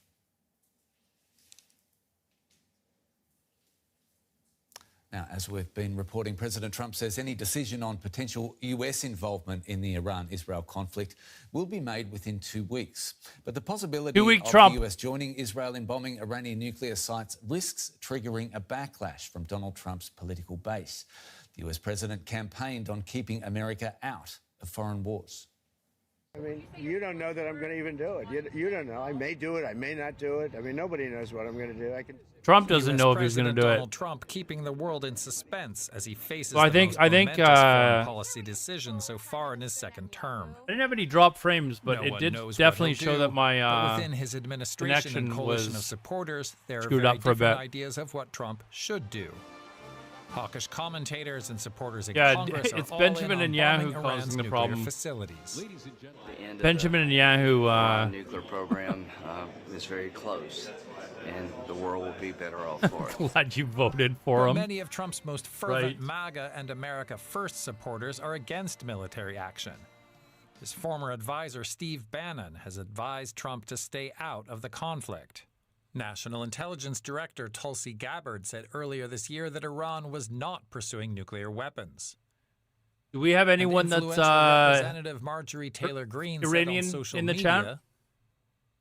Anyone that's Iranian that's slobbering not for the living in US to Iran, become fully particularly, I'd like involved to hear in the from you. Israel-Iran war is not America First MAGA. I'm actually genuinely curious for people that are Iranian or maybe even Muslim in general. How do you view the Iranian government? If you're in Iran, well, you wouldn't even have internet right now. But if you're not in Iran anymore and you feel safe answering, how do you feel about the Iranian government? Would you like to see it toppled? This conservative civil war came to a head on right-wing media personality Tucker Carlson's show, the host locking horns with pro-intervention Senator Ted Cruz. On Iran. You're a senator who's calling for the overthrow of the government. You're the one who claims anything about the country. No, you don't know anything about the country. You're the one who claims they're These not two trying to going murder off, Donald man. Trump. Beyond the splits in Trump's base, allies have called for de-escalation, but he's shown little interest in listening to them. And Russia has warned the U.S. against military intervention, calling it an extremely dangerous step. Then there are the risks of unintended consequences. It's far from clear that America's bunker-busting bombs, which have never been used in combat, will actually take out Iran's I'd like to Fordo know how that enrichment thing can complex. dig itself 200 Even if feet they into the do, ground. There's a high risk that Iran would retaliate against U.S. troops in the Middle East. That would almost certainly lead the U.S. to strike Iran again, a potential spiral out of control that could lead to full-on war. I could not imagine that the U.S. is going to get like that involved in this. That would lead to a spike in oil prices. Widespread No, you can buy economic oil disruption from could Canada. We have follow. lots here. Don't worry Trump about the spike faces in a oil choice prices. You can between buy your heeding oil from advice Canada. to We have take like the decisive third largest action reserves in the world. versus his campaign promises not to start forever wars. The world is waiting to see which side will win. I'm joined now by Tyson Barker from the Atlantic Council, a non-partisan group that examines political, economic and security issues. Good to have you with us, Tyson. I want to start with the basics if we can. Can President Trump attack Iran We've got an without ad right now? the approval of Congress? Again, you can watch on Well, YouTube. Article 1 of the U.S. Constitution gives the power to declare war actually to Congress. But after the passage of the War Powers Resolution in 1973, the president can and presidents have The Iron initiated Dome doesn't seem to military be doing action too well. without congressional approval. Talked about that earlier. Iran, sorry, my accent, launched one missile today, and Israel didn't stop it. Whether they weren't able to stop it, or whether they just deliberately decided not to try and stop it for some reason, but the one and only missile that was fired today. So I'm under the impression that possibly they were just testing to see if there's a weak point in the Iron Dome. We'll have to see tomorrow. More about the divisions in his MAGA movement, much of his bases urging him not to get involved in a new war. Yeah, Cheesy, I'm just Or is curious he how still it's able to genuinely get so hoping far Iran into will the stop earth. You know, it fighting says that back? when they drop it, it I think goes down as far as of course, 200 it's feet. interesting to watch the divisions within the Republican Party between the kind of liberal internationalists and the MAGA isolationists. But ultimately, the real tension here is within Trump himself. I think he has really consolidated control over the party. The MAGA movement will respond American to his muscle. leadership. Of course, they're trying to. It's got a bunch of socialize shovels that on the he front of should remain rooted the in missile, his and it just digs and isolationist digs and digs. inclinations. And, you know, President Trump is in many ways a product of the war on terror and those interventions in Iraq and Afghanistan. And because of that, he knows the dangers associated with it. He's very risk averse when it comes to military intervention generally. Yeah, deeper into the mind of Trump. Nobody we go, answered. I, guess. I Iran was has surprised. vowed strong I retaliation asked the if US there's any people from maybe there's no Iranians in the chat, but I'm asking Muslims in general. Would you like to see the Iranian regime toppled and have a more like peaceful government that is easier on its citizens? History of the 21st century. I'm talking about like an that the American outcomes cannot be government that is predetermined, and US put in there, intervention, but be I'm it talking in about like a Libya, government be it, that is in kinder to the Iraq, or population. be it lacking in Syria, can lead to unpredictable outcomes in the Middle East in particular. I think that if there were something to happen, he might lean on, you know, some of the traditions that have had limited, What's going extremely on? limited military objectives, like the first Gulf War, Well, where the almost United World States War was III. only focused on getting Hopefully Iraq not, but out almost of World War Kuwait III. rather than regime change. But again, you know, he has given himself a 2-week window to make a decision of determination. I think that's what we're going to live with. So Europe was eventually involved in Iraq. Has Europe settled on its position now? Does Europe have a united position on what should be done or what should happen next here?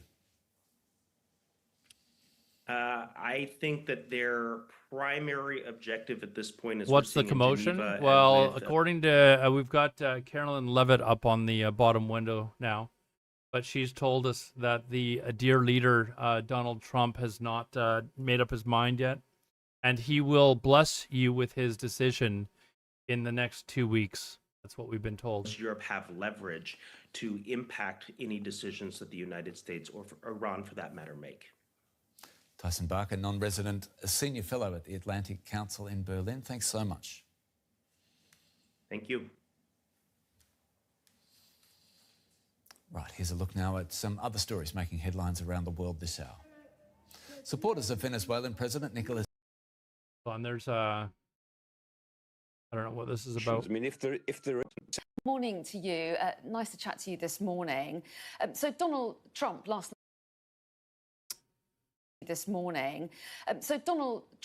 night made this announcement that he's going to take 2 weeks to make his decision on whether or not to go ahead and support Israel in its strikes on Iran. What do you make of that, Michael? And what kind of preparations might he still be putting into place in case he decides that the answer is yes? Yeah, it's a good point, Anna. I think we should be aware that the statement that Caroline Levitt read out from the president said within 2 weeks. So it doesn't mean to say he's going to wait 2 weeks and then make a decision. The implication is that within the 2 weeks, so he might make the decision in 2 days, or it might be a week, or it might be 10 days. That's the implication, and he's obviously giving himself some flexibility in that, which is sensible enough. And it was sensible not to be bounced This will be the end into of a decision peaceful this world. Weekend because of what's happening on the ground. I'm going to go out on a limb here Israel and say Iran. that But also, it makes sense in a way. I think for the that American, I think they're going to find a way to negotiate a deal. A bit more time for military preparations. I mean, if there is going to be an This American strike, this here. Here I'll put it in the make it a little bit bigger for you guys. This was the missile strike that happened earlier today. This is the one missile that was sent. backing in And it behind got the through. Israeli operations. But didn't it then seemed to be it like may- hit it may near not be a a single building? strike, it may take a while, and it may lead to more a bigger engagement, and that's the great problem. And so that for the Americans, getting more stuff in place is quite important. And they've got the Carl Vinson there, which is a big carrier strike group in the Arabian Sea, and the USS Princeton, which is a cruiser, and they all go with their accompanying destroyers and support ships and so on.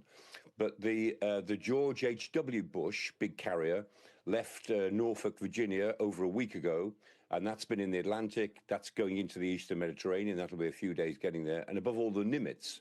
The Nimitz was in the Philippine Sea. That came through the Straits of Malacca a few days ago, and that's on its way across the Indian Ocean. Makes deals. He's really good at it. We'll see. Well, the Nimitz, I would imagine, would be on station within 2 or 3 days.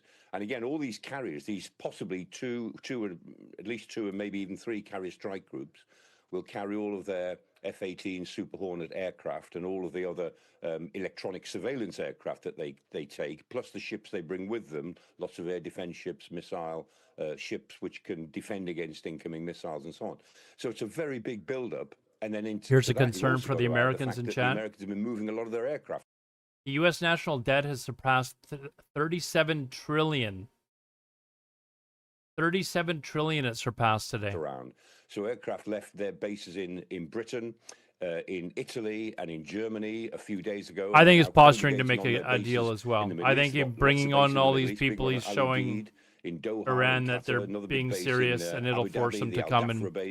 They've got base in Kuwait. I think you're going to see them come to the table and allow people to come in and investigate the places and see whether or not they had a nuclear weapon being built at all. I think that's what we're going to find. And they've got an air base as part of their naval base in Bahrain. So you can see this buildup of air and naval power going on to give the Americans. And if they don't have any nuclear weapons that are being built, a lot of people are going to be like, so what's up, Israel? You lied to us again. I would guess that the president will make a decision in his own mind, maybe during this week, and I think we may see it play out before the end of his so-called 2-week deadline. And how much of a blow would it be to Israel if the US decided that it didn't want to get involved? How much can it achieve without American assistance? Well, it's back to what we always said up to 10 years ago, that the Israelis on their own can certainly damage the Iranian nuclear program quite severely, but they can't really destroy it, because they don't have the weapons to really get, particularly to Fordo, which is a deep underground facility, which was secret until less than 10 years ago. The Iranians had to be dragged out of them that they were building this big facility. And Fordo, we know, the Israelis could certainly damage the infrastructure on the surface. They might try to attack it with ground troops or with special forces. There are all sorts of things they might try to do. But the only country that could really destroy Fordo, if that's the objective, is the United States. And undoubtedly, the Israelis want to get the Americans in behind them, not just for military reasons, but for political reasons as well, because Netanyahu, for years now, going back to before 2010... Several vehicles are apparently on fire in a building near the Gav Yam Negev Advanced Technologies Park in Beersheba. Beersheba, we pointed out to on a map. But apparently that's the result of a strike from Iran. I'm pretty sure that's from the strike earlier today that we saw. Has been saying that the Americans have got to join Israel in destroying the Iranian nuclear program. And until this president, of course, the Americans have always said that we won't do that. They've always restrained Israel. They've always looked for a diplomatic way out. And Obama, in particular, of course, produced the nuclear agreement of 2015, which seemed to be, to most of the rest of the world, the best deal that was available and would have held Iran in check till now. It was a 10-year deal in 2015, so the Iranians would have been now where they were in 2015 under very tight inspection. But that was torn up by President Trump in 2018, so the situation has moved on since then. Without the Americans, the Israelis cannot finish the job, and they, in a sense, face a forever war against Iran, or a long war, certainly, unless the Americans can help them finish it. But if the Americans do help them finish it, the Americans also face the possibility that it will not be 1 or 2 quick strikes and then finish. It actually will be 1 or 2 quick strikes followed by grumbling responses to whatever the Iranians do next. And in the meantime, Donald Trump said that there's a substantial chance of negotiations with Iran. I think it's going to be negotiations. What do you make of the chances of a diplomatic breakthrough? Well, that's where we've got to go to somehow. So there's 2 lines here. One is his own line through Steve Witkoff talking to Arachi. I don't think Iran's going to have a chance or a choice of Iran. But the other is what we're seeing today in Geneva. the old, what's left of the old nuclear deal that the Americans left in 2018 is still really there. So the E3, which is Britain, France, and Germany, plus the EU, are meeting today with Arachi in Geneva to talk about a way forward. Now, whether they will, I don't think they'll be able to resurrect the old deal, but at least the framework of the old deal is something that they could work on to say, look, there's got to be a diplomatic resolution to this somewhere. I mean, at some point, if you lose this war, your military is being taken apart, your country is being dismantled by Israeli air attack. At some point, yeah, there has to be a stop to this, and we have to get back to some sort of relationship with Iran, whoever rules Iran. So that gives you a sort of a diplomatic path to go down. But if we end up with something less than complete destruction of Iranian nuclear facilities, I'm pretty sure we'll end up pretty well back where we were in 2015, because that deal, which allowed Iran to produce uranium enriched for civilian purposes, and that's all, civilian purposes, and lots of inspection to make sure that's all it was, that deal, however good or bad or badly it was implemented, was the only sensible deal one could imagine. That will But be it was where we ripped end up. Back at. And I think what Steve It was Witkoff ripped up by talking Donald to Trump. Arachi about before the Israeli attack really developed was increasingly like the old 2015 deal. It looks as if we were going to go in a full circle and end up back where we were in 2015. That's probably still more or less the diplomatic route. Could you imagine if he ripped up the deal and then he now wants to make a deal and he goes and the deal they get is basically the same one that they had under Obama? I just wanted to show you guys this. This is apparently a bunch of the American military cargo planes. This guy who's tweeting this out is very biased in his reporting. So he's suggesting, so I'm just laying that out there. He's very biased in his reporting and anti one particular country. But he's suggesting that these planes are coming in to drop cargo off. It was reported yesterday that the Americans are actually trying to pick up a lot of their stuff and take it out because Iran has said that they were going to attack their facilities if they got involved. But one or the other is happening. But anyways. So too, TikTok, Insta and X. The handle you need for socials is at DW News. I'm Anthony Howard in Berlin. From me and the team here, wherever in the world. But you're not by watching, Israel and America's involvement. Let the Muslim community decide that or other countries.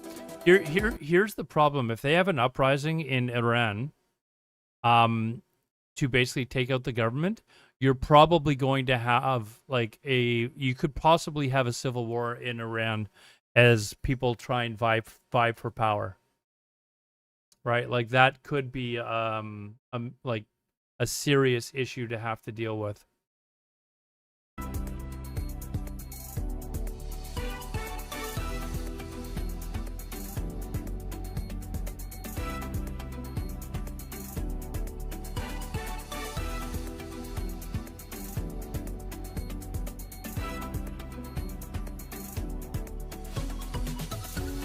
No, I mean if the government collapses, routine, not now, but if the Iranian regime collapses, it could end up coming down to civil war.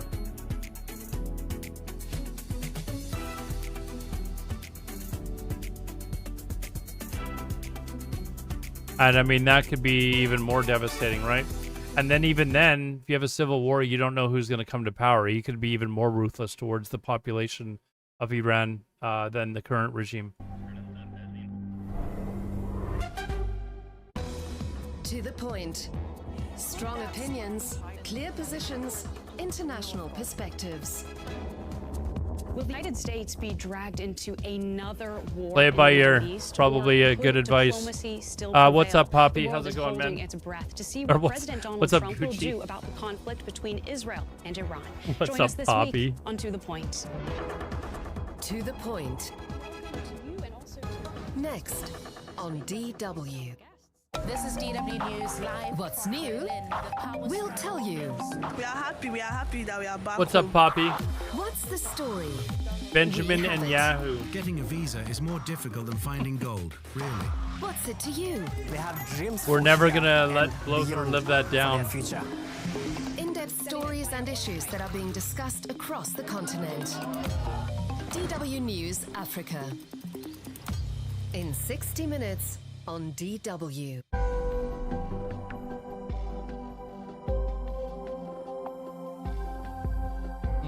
Let's see what else is on here.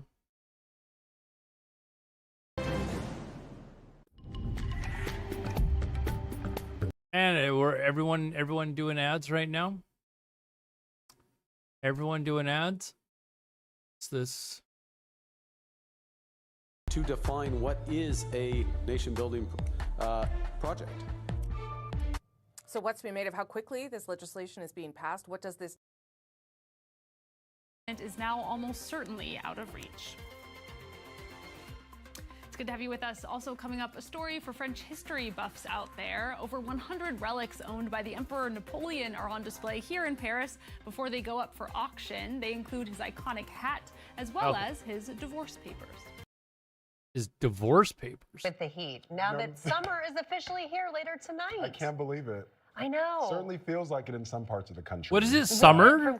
complaining about the cold. Literally, my daughter's t-ball game early. Is it actually summertime now? It looks like everyone's doing ads. Do we want to? How long it takes? I have to make a decision because the border's going to be closed tomorrow. So I have to make a decision whether I go with them to the airport all the way to Amman. Summer solstice, is it? Because I have to be where I can do the most good, where I can have the most effect. And so I'm structuring already for Sunday and then Monday. And so I'll probably come back. It just depends on how long it takes. Can't control how long it takes to get through the border checkpoint. What is it like when you hear these red alerts go off? We know it's still commonplace for the shelter-in-place alerts. We saw, I believe, I saw the Israeli Air Force issued one. I'm not sure if this was in Tel Aviv specifically, but I have seen within the past hour or two that there are still some of these sirens being alerted because there are UAVs still being intercepted every few hours, it appears, at least from the IAF's X account that I'm looking at. What do you guys do as soon as you hear one of those? There's been recently a report from the Iranian foreign minister, Arakchi. I can't pronounce it, but he says that Tehran will not talk to anyone while Israeli strikes continue. I don't think Israel's launched any missiles today. That's another sign that maybe they're trying to work something out. I don't think Israel. Well, actually, no. We think that they did, but we didn't see any because Iraq doesn't have any internet. So maybe they did. We'll have to see if things calm down while they maybe try to work out a deal. Does it almost feel commonplace to the folks that live there? So the people who live here, and also a whole bunch of veterans, like I've been to Afghanistan and Iraq, and so maybe I'm a little, danger to me means maybe a little less important than to a lot of people. For that focus, I don't get, I guess I'm kind of used to it or callous to it. I don't assume everybody is the same way, so I make sure I'm talking to these family members when I talk to the moms and dads and grandmothers, and they're literally crying because they're so scared for their family members. And so I just talk to them calmly, I explain who Dynamo is, and what we've done in our track record, since August of 2021. And what we accomplish, and I explain. Getting DDoS attacked here, it man. really instills a lot of confidence and calm, and that returns to normal. It's kind of like I explained earlier. It's like turning on the light in the dark. And as soon as the darkness goes away, people don't have a reason to be afraid. Thank you guys for doing what you do. Let's put a fine point on this. For those who want help, how can they get help? There are reports that 3 planes have left Iran. Also, if you feel like you're so inclined, and people are suggesting that the government is fleeing. And the more of that happens, the I don't know if that means they're fleeing, but we're paying for tomorrow by today's money that people donate. So it's a great effort. All right, Mike has a busy day ahead of him. We'll let you go. Take care. Have a good rest of your morning.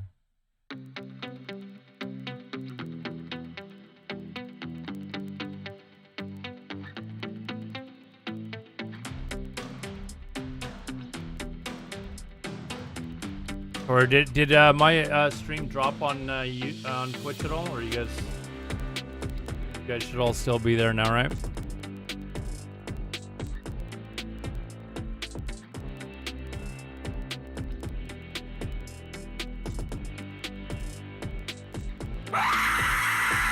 Jesus Christ, the fuck, man. I keep forgetting I have that crap. Oh, it's Gucci God, of course.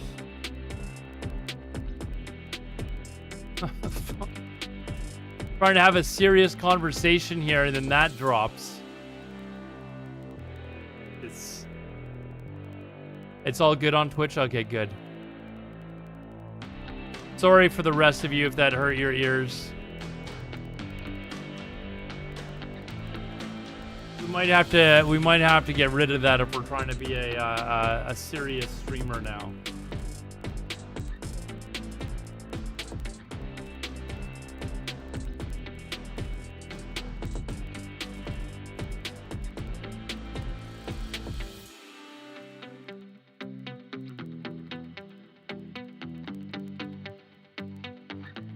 This is about World War III, yes.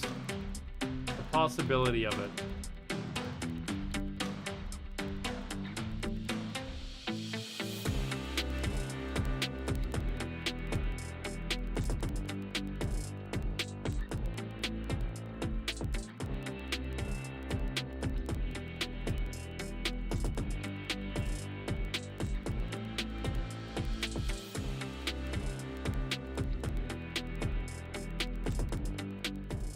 You're thinking about moving to Fort Lauderdale? No, I am not thinking about that at all. We now want to turn our attention to our nation's capital and Not listen thinking in about moving there. as Press Secretary Caroline Leavitt is hosting the White House press briefing.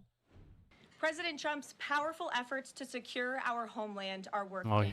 According to newly released Here we numbers, go. last month, Border Patrol saw a Here we go. 93% decrease of illegal aliens crossing the southwest border between ports of entry from May 2024 under Joe Biden, when they encountered more than 117,000 illegal aliens. And this particular statistic is absolutely astounding. In the month of May, under the Trump administration, 0 illegal aliens were released into our country by Border Patrol. Let me say that again. Not a single illegal alien was released into the interior of the United States of America last month under this administration.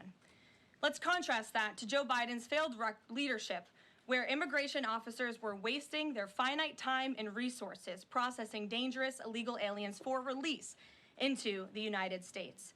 President Trump immediately terminated that reckless Biden-era practice that undermined the rule of law, jeopardized public safety and our national security, and diverted critical resources away from stopping deadly drugs and violent criminals from entering our country. That's the reason why not a single illegal alien was released into the interior of the United States in the month of May. And as a result, we now have a border that is reaching unprecedented levels of operational success. Unprecedented. The efforts by President Trump to stop the illegal immigrant invasion and secure the border in this short amount of time represent one of the greatest achievements by a presidential administration in the history of our great country. With illegal entries being overwhelmingly halted, the Trump administration is dramatically Why you never watch ramping up TV efforts anymore? to arrest and deport all of the millions of criminal illegal aliens that This Joe is- Biden let this- into our country over. This is why I watch so much international news. Because you're just not being thrown. Attacking. He appeared to It is- justify that by saying, I well, may as well the be 60 living days in North over, Korea we're with now the at 60 propaganda plus one machine that day. they have on so some the window for stations negotiation here. closed, and so the attacks occurred. So by giving another deadline, regardless of whether it's 2 days, 2 weeks, or 2 months, doesn't that give him leverage? Doesn't that just create leverage for the U.S.? It could be or not. I mean, at this point, I don't know if Trump is really having a clear strategy of where to go with Iran. He made surprising. You know, there used to be a law in the U.S. that news organizations absolutely had to tell the truth. Like, it was absolutely required that they made every effort to tell the truth, and then that law was repealed in the 1980s under Ronald Reagan because it was infringement on freedom of speech. And then as soon as it was as soon as the law was removed, Fox News started. Say, okay, now we are going to talk their to the Fox US News propaganda because machine of this. started. And this is not going to happen. If they meet the Europeans, it's because of something different, not because they want to start negotiations with the United States. What they want is to stop this war, this preemptive war that Israel started, And in the event that this Please tell Trump war, should at stop least talking there's a about ceasefire, what is then we going will on shift Iran to and talk about Israel. something else. But there is no way that the I'll Iranians make will sure sit I now tell to do him anything. next time I talk to Trump. Luciano I'll make sure Sakharov, to thank you let very him much for know. joining Okay. us on the Al Jazeera News Now. The Iran-Israel conflict has severely disrupted cross-border trade between Pakistan and Iran as fears grow over an escalation in the conflict with Israel. Pakistan is Iran's fifth largest export destination, and it imports more than $2 billion worth of Iranian oil each year. Kamal Haider reports from Quetta in the border province of Baluchistan. At this major fruit and Look at vegetable these market trucks. in Hazarganji, Quetta, these workers are busy loading grapes, peaches, and apricots destined for markets around the Mangoes. country. It is also the first port of call. Yeah, we watched that one earlier. We'll move on to something else. So, Hans, at this stage, from a strictly military perspective, what do the Israelis need from the United States? What are they hoping to get from the Trump administration? Well, I mean, it's a question of how quickly you want this to be done and how effectively you want this to be done. Obviously, with U.S. Who's help, MBS, the number Rudy? of strikes you could do in a day would increase manifold. But also, there's a very good technical military reason to get the U.S. involved, and that's the photo enrichment plant. Right? It's called the pilot enrichment plant at the IAEA level because it's smaller than Natanz, but it's inside a mountain. And every military expert says, if you're lucky, you can do this with the mother of all bombs. If you're unlucky, you will have to use a nuclear device to actually get into that facility. So that's the one thing where the Israelis neither have the ordnance, the bombs, nor the actual delivery system. That's a B-2 bomber. The only ones who can do that are the Americans.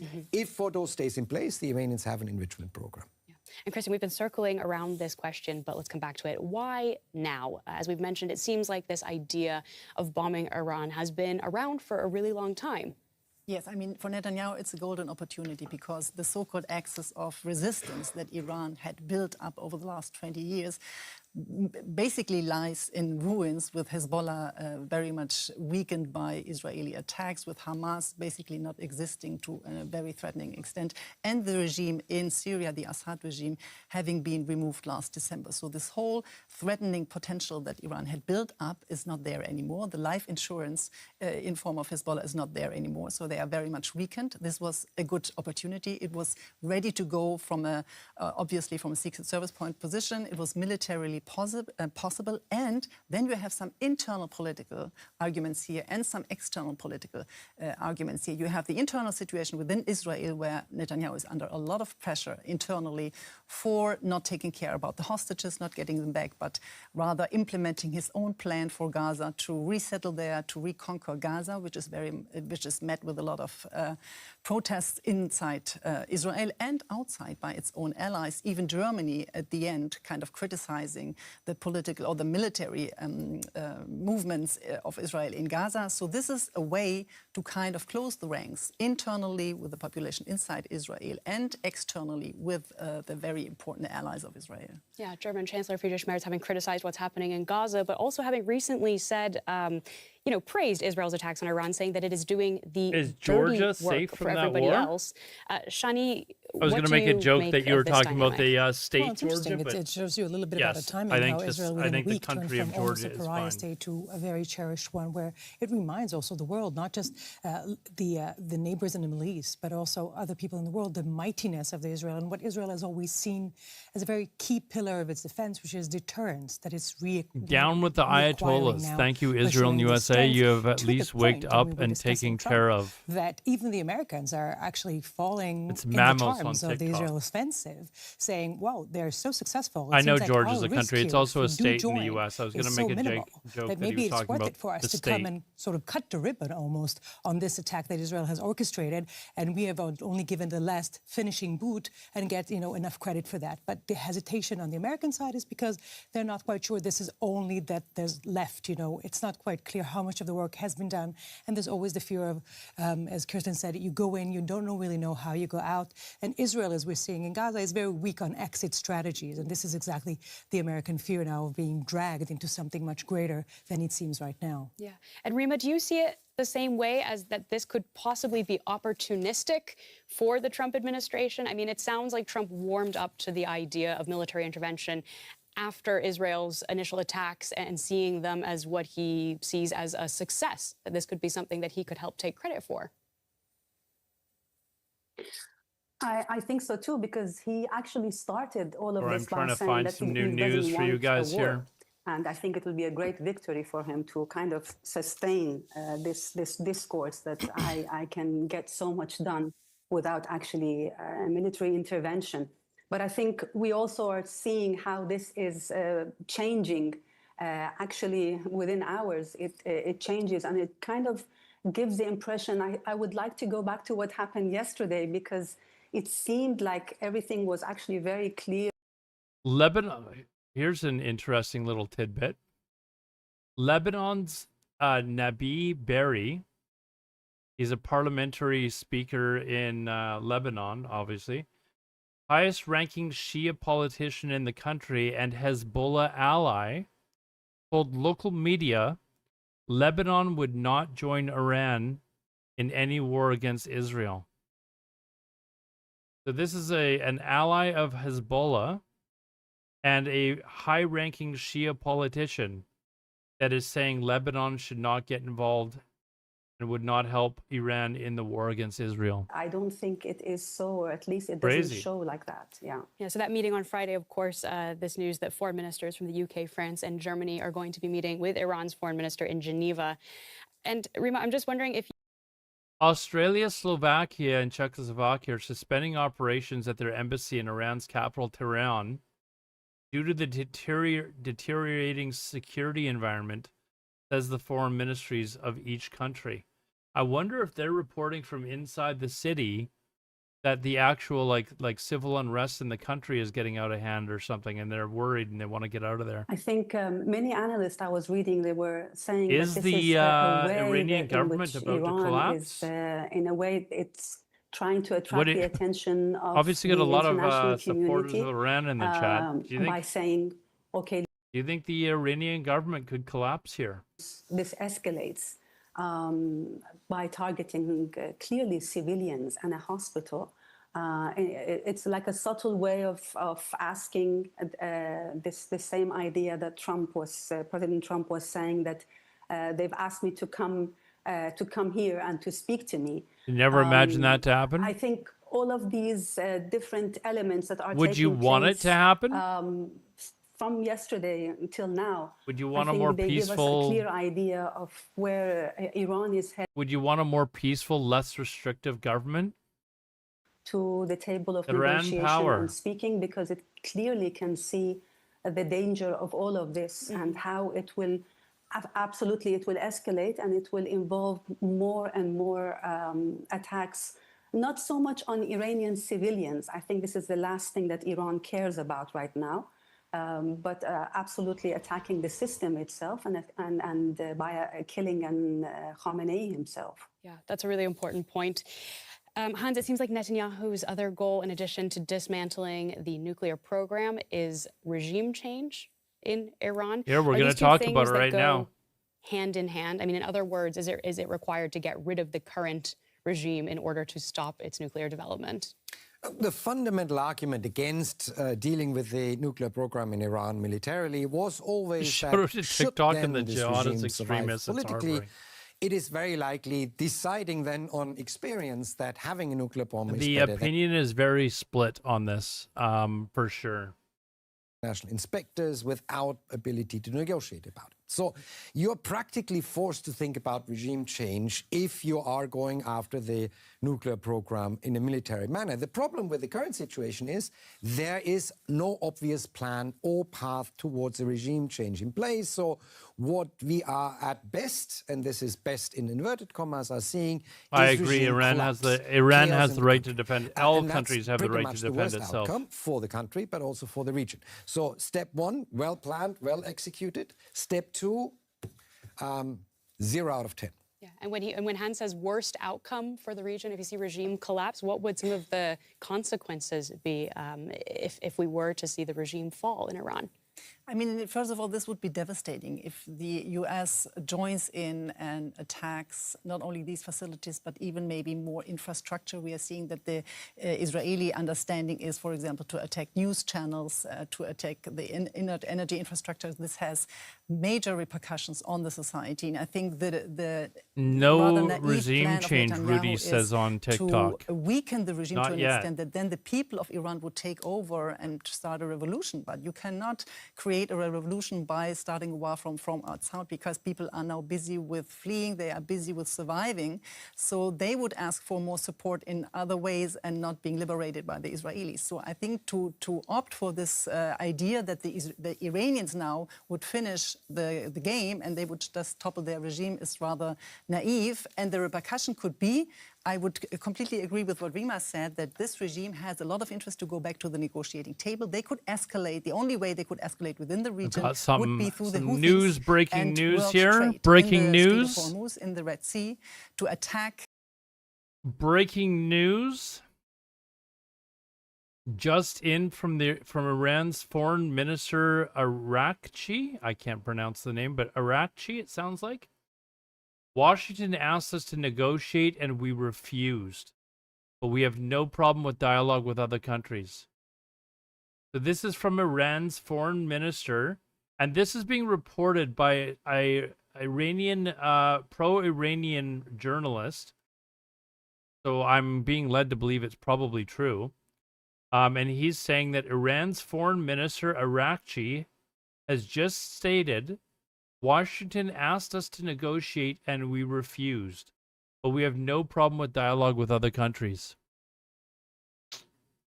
Redeem himself sort of as a defender of Israel, as he always wants to be seen, but it doesn't change the political map in any way. He still Nani, doesn't good manage, morning to you. Had there been elections tomorrow, he would still not get enough votes. But I'm sure he's happy for this boost, and I'm sure if we end up having any political Why is scenario this where happening? Elections are on the table. It's happening because the Florida Panthers won the Stanley Cup. Yeah, and let's look at the People are situation up in Iran arms. with Rima. Interesting tensions among both Iranians in Iran who are anti-regime and many members of the diaspora. Everyone's mad. Right? I'm not. Even I'm many happy. Who would like to I want see Florida the to win. regime gone. Are they happy to see Israel intervening here, and would they be happy to see the U.S. get involved? As you said, it's completely divided, and it's actually very. A friend of mine was saying yesterday that it's even morally challenging these days because you have people who are actually sending videos. I was really shocked at the amount of video footage that is being shared in social media, where Iranians are saying, "Yes, go ahead, bomb this place," referring Really? to This lady is the Iranian. ministry, to one of the ministry buildings in Tehran, and at the same time others talking about this humanitarian crisis that is At least taking America, place in it the seems like country they're with trying to no negotiate. internet. And since yesterday we don't have internet in Iran, so there's no way absolutely to know even about what places they should evacuate. And if you add to this crisis the fact that the majority of the Tehranis have actually left and are gone now to the northern part of the country, with Regime change will serious affect China?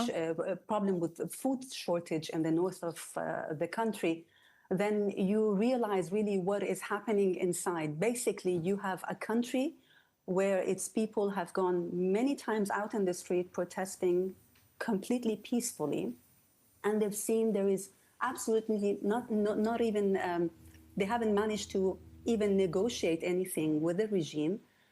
And all they got was arrest and killings and detentions and. Yeah, hello. You do bring up a very important point. If you start bombing these cities in Iran, it will actually have the population rally around the flag.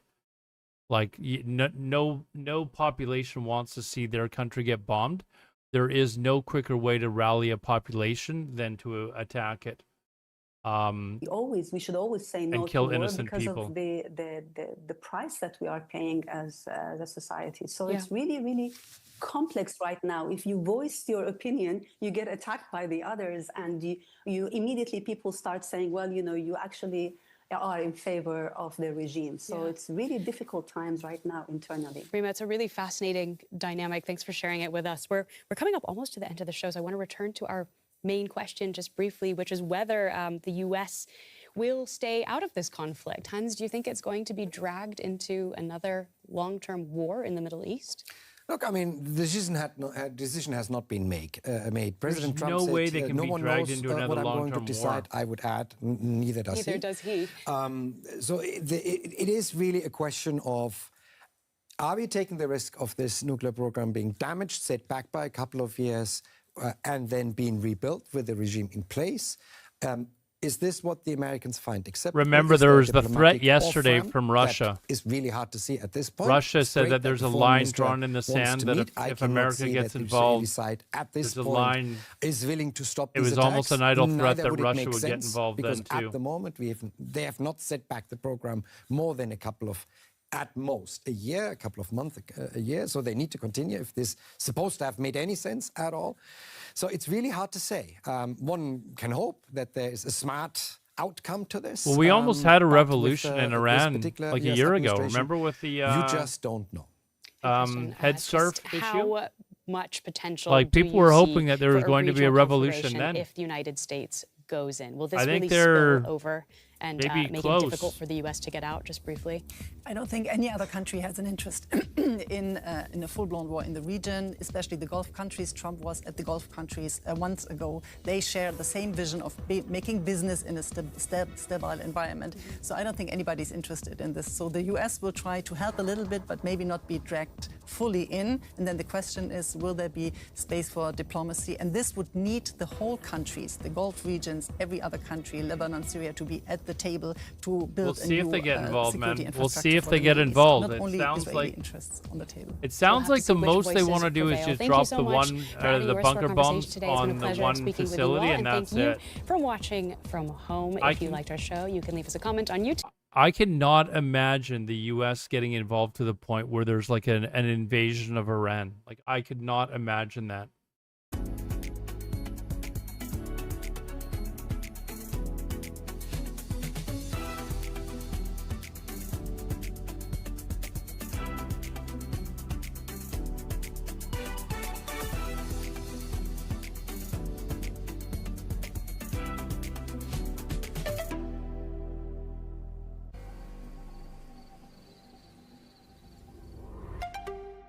This is DW News Live. What's new? We'll tell you. Sit down for talks with anyone while attacks from Israel continue. We said Made those this comments to earlier. State Actually, TV ahead of a meeting with I've got European him up on foreign Twitter right ministers now, on Friday in Geneva. talking about how And Iran will has not fired more missiles at southern Israel. be in talks with Sirens have anyone while sounded Israel in continues Beersheba to and attack surrounding them. towns. There's been But heavy you know what that damage means? to- Israel's going to keep attacking them because they don't want talks. President Donald Trump says that he will decide whether the U.S. will get involved in the Israel-Iran conflict in the next 2 weeks. The White House press secretary, Caroline Leavitt, says that Trump still holds out hope for negotiations at this point. Apparently, That's the it from me. So for this B-2 news hour, we're bombers gonna take a very short break, are but we're gonna on be their right way. back in They just a were minute filling or up two with in more Hawaii news on Al Jazeera. So just earlier stay with us. and are on their way. There's an island off the coast of Iran that Americans have a landing strip on. Apparently, they have B-2 bombers there. Discover a world of difference. Stories Oh, these of ads. diversity. What is with all these ads?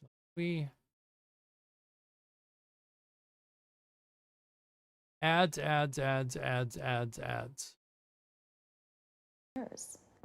Defense attorney. I don't know what. Had enough of her too. Alaska, getting you behind the stories as they happen, giving you a front row seat to our world as it Would plays America out launch in any real land time, attacks? live. ABC News Live Prime. We'll take you there. I would be absolutely shocked if American soldiers were involved in a land invasion. I would be stunned if that were to happen. I was like, you know what? I don't like myself. I want to change who I am. I want to be trustworthy. I want to be. That seems to be some sort of a stream is ended. No, what are you talking about? Stream is ended. Can't end.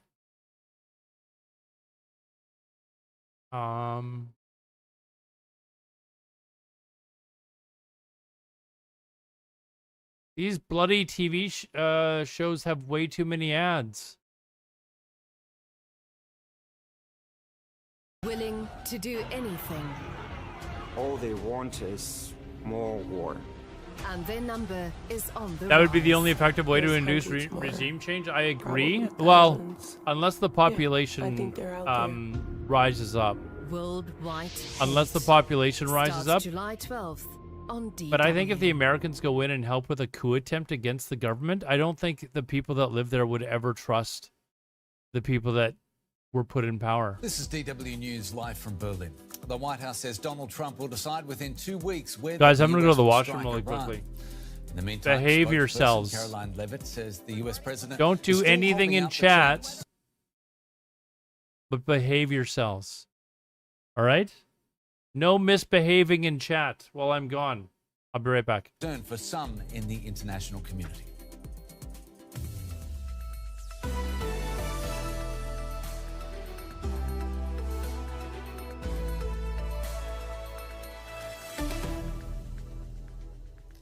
I'm Anthony Howard. Welcome.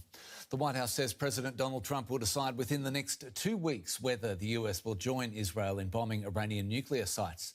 In a statement, Trump added that there was still a chance for talks to secure a deal over Iran's nuclear program. Europe's top diplomats are set to meet Iran's foreign minister in Geneva today. It's the first meeting between Tehran and Western governments since the conflict started a week ago. This comes as both Israel and Iran continue to trade intense fire. Israel says it will ramp up airstrikes on Iran after a hospital was hit by an Iranian missile. One of Israel's busiest neighborhoods just east of Tel Aviv flooded with first responders. After an Iranian missile struck the area, hitting this residential building and damaging several others. Authorities say dozens of people were injured. We were very scared. There were lots of little children. There were lots of babies. We were all together and we didn't know what was going on. We didn't know what was going on in our own house. It was like a whistle, and then I heard the crash, the boom. It was horrible. And the door of the mamad was open like a hurricane. This was one of the latest waves of strikes in the conflict between Israel and Iran. Israel says it struck the so-called Kandab nuclear site near the city of Arak in central Iran. These satellite images show the area before and after the Israeli attack. Israel's Prime Minister Benjamin Netanyahu has repeatedly said that the main goal of the offensive is to stop Iran's nuclear program. He also stresses that destabilizing Iran's regime is not the main objective. Regime change is first and foremost up to the Iranian people. There is no shortcut to that. Farmer has to Therefore, go. I've not set it as an official or declared There are a lot goal. of Western It countries may be that a are fed up result, with the but it's immigration. not an explicit objective. Canada included. Meanwhile, the White House has addressed the possibility of the US getting involved in the conflict. But at the same time, it says Tehran still has a chance to secure a deal over its nuclear program. And the White House counsel, I have a message directly from the president, and I quote, "Based on the fact that there's a substantial chance of negotiations that may or may not take place with Iran in the near future, I will make my decision whether or not to go within the next 2 weeks." So far, it's been a week of intense escalation, and it appears that neither Israel nor Iran is ready to back down. For more, DW correspondent Emily Gordine is in Tel Aviv. Emily, what more can you tell us about these latest Iranian attacks on Israel? Well, Israel this morning reported that it had downed several, that it intercepted several drones that were launched from Iran. We don't call him This Bibi morning, anymore. A missile hit Beersheba, a city in Israel's south. What was it? 5 people were lightly wounded and they were taken Netanyahu. to Soroka Hospital, which itself was hit yesterday by an Iranian missile, causing quite significant damage, but operations had previously been moved underground in anticipation of a possible strike. Now, the Israeli military commented on this morning's attack, saying that it is likely due to an interceptor failure.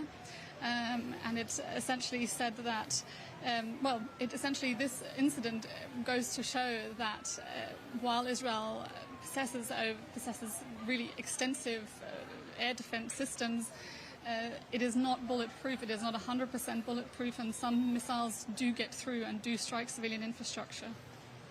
Emily, what's the atmosphere like there, given Donald Trump is now stalling his decision whether to get the US directly involved in striking Iran?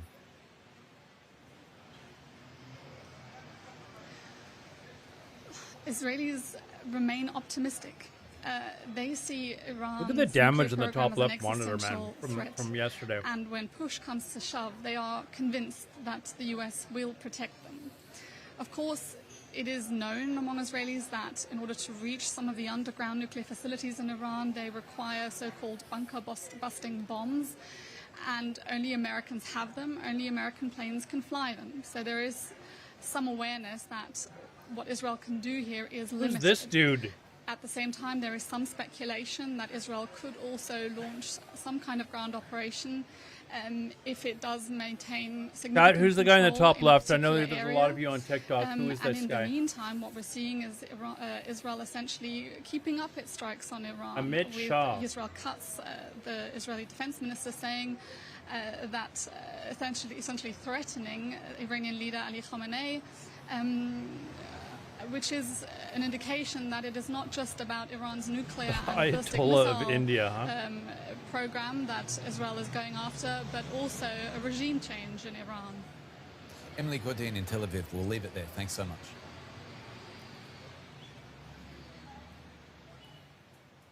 Now, all eyes will be on Geneva today as the world waits to see whether the Iranian foreign minister will turn up for talks this afternoon. Abbas Araki is due to meet with his counterparts from Germany, France, the UK and the EU. The European foreign minister's aim is to see whether they can find a diplomatic road to a nuclear deal with Iran. However, speaking to State TV this morning, Araki said Iran was not prepared to speak to anyone as long as Israeli attacks continue. Ahead of the planned talks, the German foreign Israel will minister just urged keep Iran attacking to show them. greater sense of seriousness about giving up its nuclear program. DW correspondent Jack Like, Parrott Iran is in should just Brussels say, listen, and has I'm more on this. inspect Good our to see you, Jack. facilities. The Iranian foreign minister said Iran is not prepared to talk with anyone while Israel continues its attacks. So how likely is it that these talks in Geneva will actually happen? Just to clarify, earlier I said that Iran said it would not hold peace talks with the U.S.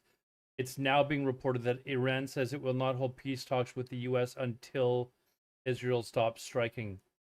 So before I reported that it would not be involved with the U.S. Now it's been corrected. Until Israel stops bombing.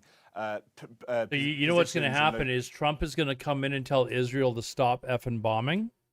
He's going to lay down the law probably, and then they'll have peace talks. Fresh off a meeting with Marco Rubio, the U.S. Secretary of State. You don't trust your own Lamy government? Said that he thinks that this is a 2-week window for diplomacy based on the fact that Donald Trump said he will consider whether he uses these bunker-busting bombs, well, not specifically the bombs, but whether he gets involved in striking Iran within the next 2 weeks. So this really is the first effort, bearing in mind Geneva was where the 2013 Iran nuclear deal was signed. But in that, you had the Americans. And then Trump wins his present. Nobel That Peace was really Prize. important. They renamed the Peace Prize to the Trump Peace Prize. And that is why they're back there trying to get Iran back to the table. We just don't know whether these talks will happen, but certainly. So there you go. I guarantee you Israel's going to be told to stop attacking. For now, Jack, what negotiating tactics are the European leaders planning to use? What leverage do they have in this conversation if it takes place? Yeah, so there's a couple of things at play here. Firstly is open and the sanctions and the trade with Iran, that they can try and persuade them round with some sort of economics. Donald Trump, though, posted that a couple of days ago that he was calling for unconditional surrender related to the nuclear program. the Iranians have consistently sort of started to rebuild different aspects of the nuclear program. The Europeans would also try and get that off the table. What's interesting here is that there is a lot of public pressure on European. This picture that I've just put up is damage to the Tabriz airport. You can see some craters where they've dropped, I guess, probably little like bombs or missiles or something. They are going to have an update. I got to imagine that you could probably repair that relatively quickly, though. A trade agreement as well, where the Europeans could put pressure on Israel, and I think that's what you'll see. That the Iranians will want to see that the Europeans are also putting pressure on Israel and trying to get Israel to change its ways. Whether the Europeans will be willing to do that, whether they will be as critical as the Iranians want them to be, we'll have to wait and see. The first thing that they need to do is get at least those people in the room, including the Iranians. You know, through all of this, the last few days, there's been more attacks in Ukraine and Russia than what's going on in Israel, but it's not being reported at all. DW correspondent, thanks so much. Now, as we've been reporting, President Trump says any decision on potential U.S. involvement in the... What I don't understand is where is the Israeli Air Force, you mean?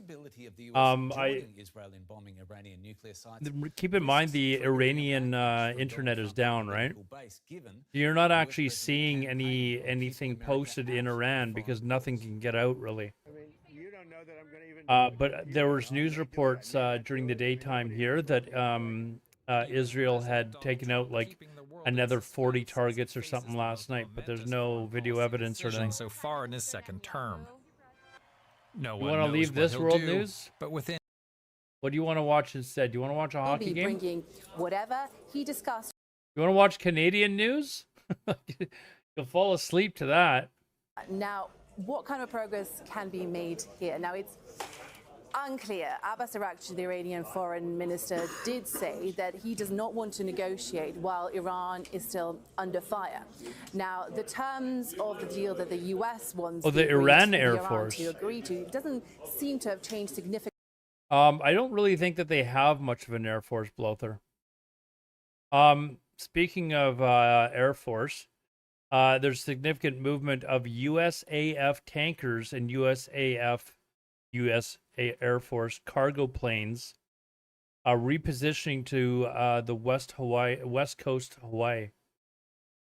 So we saw a whole bunch of these planes a couple of days ago heading off on the east coast towards Europe, and it looks like these planes could be heading from Hawaii to towards Iran or Asia, and then on to Iran as well. So Experience of being extensively sanctioned by the West. Rory Challens looks at their partnership and what options Russia has during this conflict.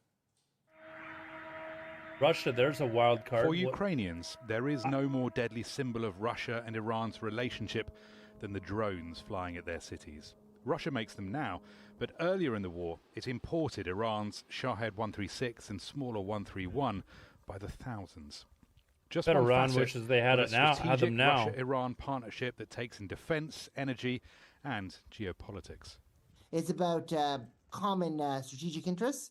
I mean, I think that Russia was looking for an in the Middle East to rebuild its influence. Syria was a convenient foothold. Iran was a dominant power there. So Iran served as something of a force multiplier for the Russians in the Middle East, as long as Syria was under Assad's rule. The Iranian and Russian economies are both battered by sanctions, so they need to find trade partners that don't use the US dollar. When Russia and Iran signed their strategic partnership treaty in January, it formalized a relationship that's been deepening for years.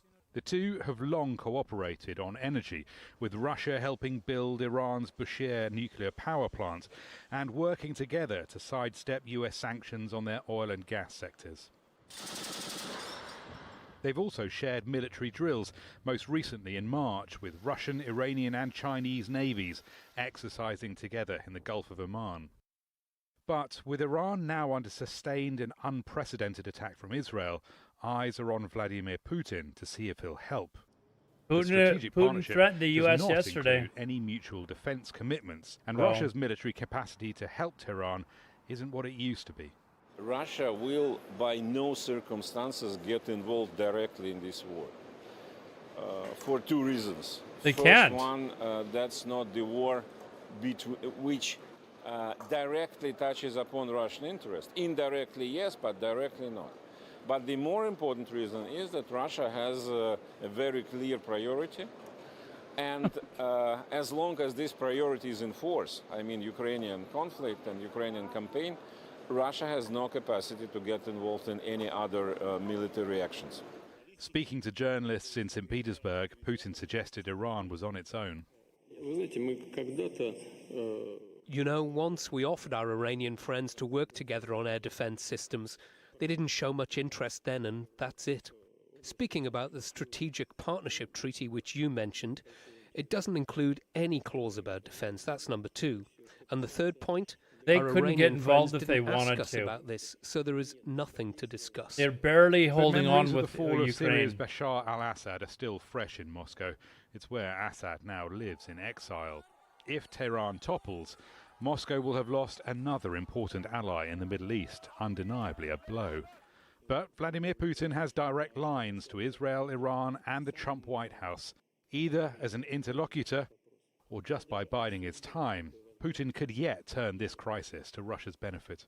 Rory Challens, Al Jazeera. Just show you a quick video here, guys. This here is the Crown Prince of Iran. Crown Prince. And he's been advocating for years that the regime in Iran needs to be toppled. That he said yesterday that they have a 100-day plan in order to bring in a new democratic government. I don't know if this is a power play for him to gain power or not, but probably. Thank you very much for joining us at this historic moment. This guy's dad was the leader of Iran. His name was the Shah, or he was the Shah of Iran. And the Shah of Iran is who the U.S. government put into power after the coup of the democratically elected government in Iran before him. So the Iranians rose up against the Shah, kicked him out, brought in the Ayatollah Khomeini, and the Shah and this guy, being a young kid at the time, had to basically flee or I guess he was a young adult at the time, had to flee the country, and he's been living in exile ever since. In time. It's good to have you with us. Good afternoon, Martha. Good to be with you as well. Tell me, first of all, Crown Prince, what is your understanding of what is... Crown Prince is not needed. Yeah, I don't know that he's the right guy, because he might just want to regain power.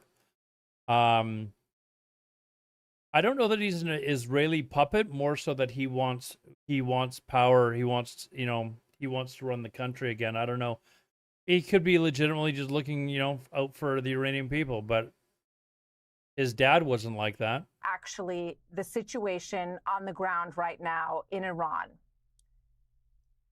The latest report that we have had, Martha, is that the control apparatus of the regime... He's lived in various areas. I know he went to the University of Cairo, and he's lived in a couple of other countries as well, but I'm not sure where his main residence has been generally. I don't think it was in the U.S. though. Is almost collapsing, and we see more and more of that sort of reports that are coming to us from personnel within the military or intelligence that says so, that it's really falling apart much faster than it was, let's say, last week. The problem, however, is that the regime has cut off the nation from any communication. Internet and even landlines are down. Families that are trying to figure out what's happening to their loved ones cannot communicate. And I hope that we can overcome this problem very soon, so the nation is not detached or unable to communicate, which, as you know. The one reason why the internet's down and landlines are down is so that if there's any Mossad agents that are inside, they have a much more difficult time contacting Israel.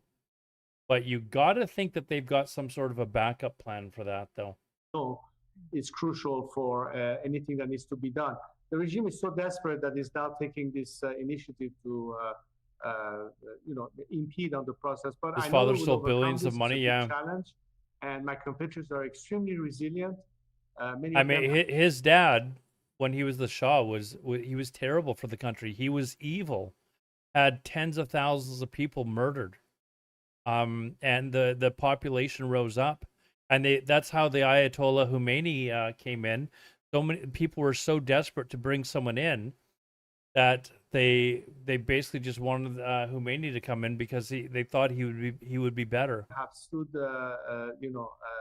in Tehran, besides those who have left the capital city, and their resolve is amazing. Their courage is really amazing.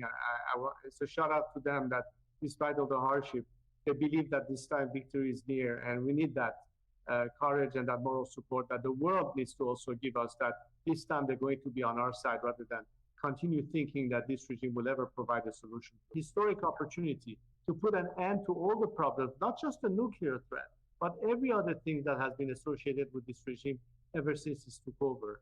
And I think my compatriots have proven that despite the threats, despite the repression, despite being executed, besides being tortured, besides being shot in the eye, they're still in the streets, standing firm, and hopefully at some point the world will say, now it's time for us to step in and allow for this process to take its natural course, help the Iranian people overcome this regime, because everybody as a result will benefit. Not just my compatriots, of course, but I think many people around the world will understand how different an Iran, a different Iran could be for all of us. So here's another article as well. This is what I was talking about earlier, where Netanyahu started the conflict because he did not want the talks between the U.S. and Iran to take place. So he preemptively attacked Iran, killed a bunch of their nuclear scientists, also killed their head negotiator, assassinated them. So it would not allow the U.S. to have talks with them. And we're basically running on Net and Yahoo to it is full screen, isn't it? There we go. Anyways, so this is an article suggesting that they deliberately started this war because they were worried that the U.S. was actually going to have talks and come to a peaceful resolution before Israel could dismantle their entire nuclear program. So.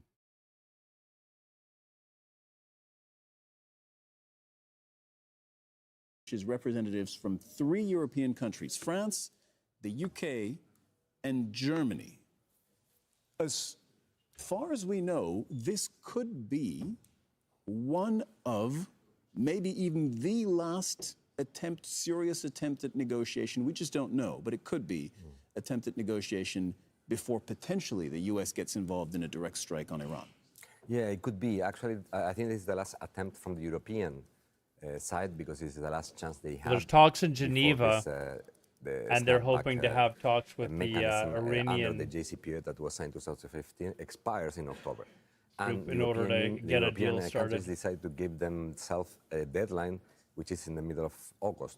So if these negotiations or some positive step is taken by Iran, if not taken by Iran before August, Europe will decide to to use this mechanism, which is the last attempt from the European countries to engage in a compromise with Iran, in pushing Iran to sit on the table to conduct broader negotiations, either with the United States or with the whole group of countries that they were also involved in 2015, although the context is totally different. But not sure if it is in the Iranian side, it's the last attempt. Iran said that in these conversations they will not discuss anything, just to set the framework for future conversations, but they will not negotiate anything under fire. So as far as there is a still continuation of attacks from Israel, Iran will have nothing to negotiate, only to talk, but nothing to negotiate or to agree. So there is one argument that because of the military pressure on Iran right now, because of the continued Israeli bombardment on Iran, that puts military pressure on them, and therefore it incentivizes them to make a deal, or at least to move towards a negotiated solution. Do you agree with this general premise? I understand that this is what Trump and Netanyahu thinks. Actually, Trump, I don't think Netanyahu is interested in any negotiations. They just want to eliminate the I don't think they're interested whatsoever. either. They have no interest in negotiating anything, just to make the problem to disappear. So this is the only way Israel will have their safety guaranteed. Trump considers that the big stick is more important than a carrot. The carrot is very small. Did you just call it and a he biggest thinks that ticket? Iran will surrender by military pressure. This is not knowing how Israel works, how Iran works, and how they have been developing their own history in the last 40 years of Islamic Republic. Iran never accepted anything under pressure, under military pressure. Only they had to accept that when Khomeini accepted that by the end of the.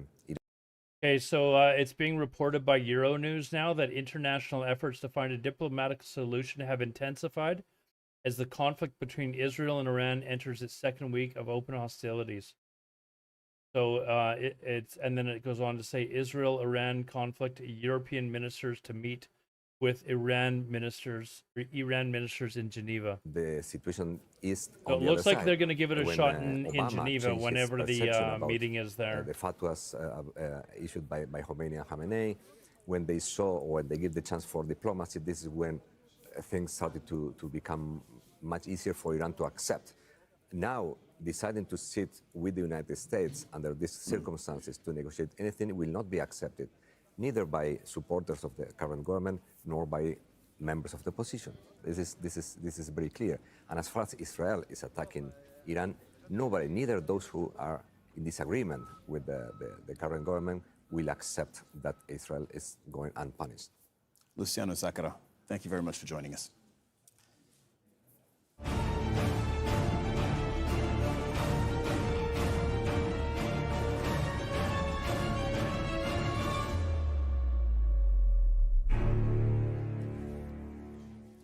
At least 50 Palestinians have been killed by Israeli forces in Gaza on Friday morning. Most of them were waiting for food parcels near the Netzarim corridor. Jesus, man. On More? Thursday, 16 Palestinian aid seekers were killed in the same area.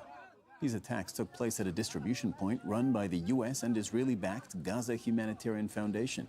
The organization took over aid operations in May after Israel blocked Every all day UN we're agencies hearing from about, delivering food.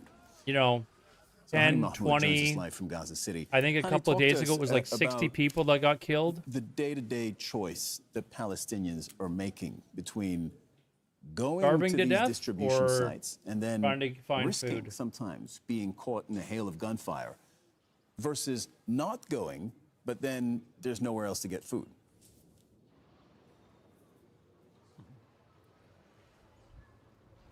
Absolutely. That is the greatest challenge for hundreds of thousands of Palestinians, if not everyone across the Strip, is in dire need of food supplies and survival items and much needed aid at this point of time. More than 3 months now with zero aid coming into the Gaza. Whatever has been allowed so far is just a trickle amount in the oceans of the greater needs and greater demands that be created by months of devastation, ongoing blockade, and not any blockade, further tightened by the devastation and the Israeli army halting the entire humanitarian aid system to get into the Gaza Strip, let alone pushing aside a much efficient, much trusted humanitarian system existed across the Gaza Strip, run and managed by by UNRWA. That's the United Nations for Palestinians Refugee across the Gaza Strip. That has been pushed aside and been handed to a lesser efficient, lesser experienced organization that, as of this moment, your from speech to the text May is 26th, funny. the time the Gaza Humanitarian Foundation started operating, we see I don't on think a daily anyone basis. agrees In with this fact, stuff that's from going day on below one, there. it started This is operating.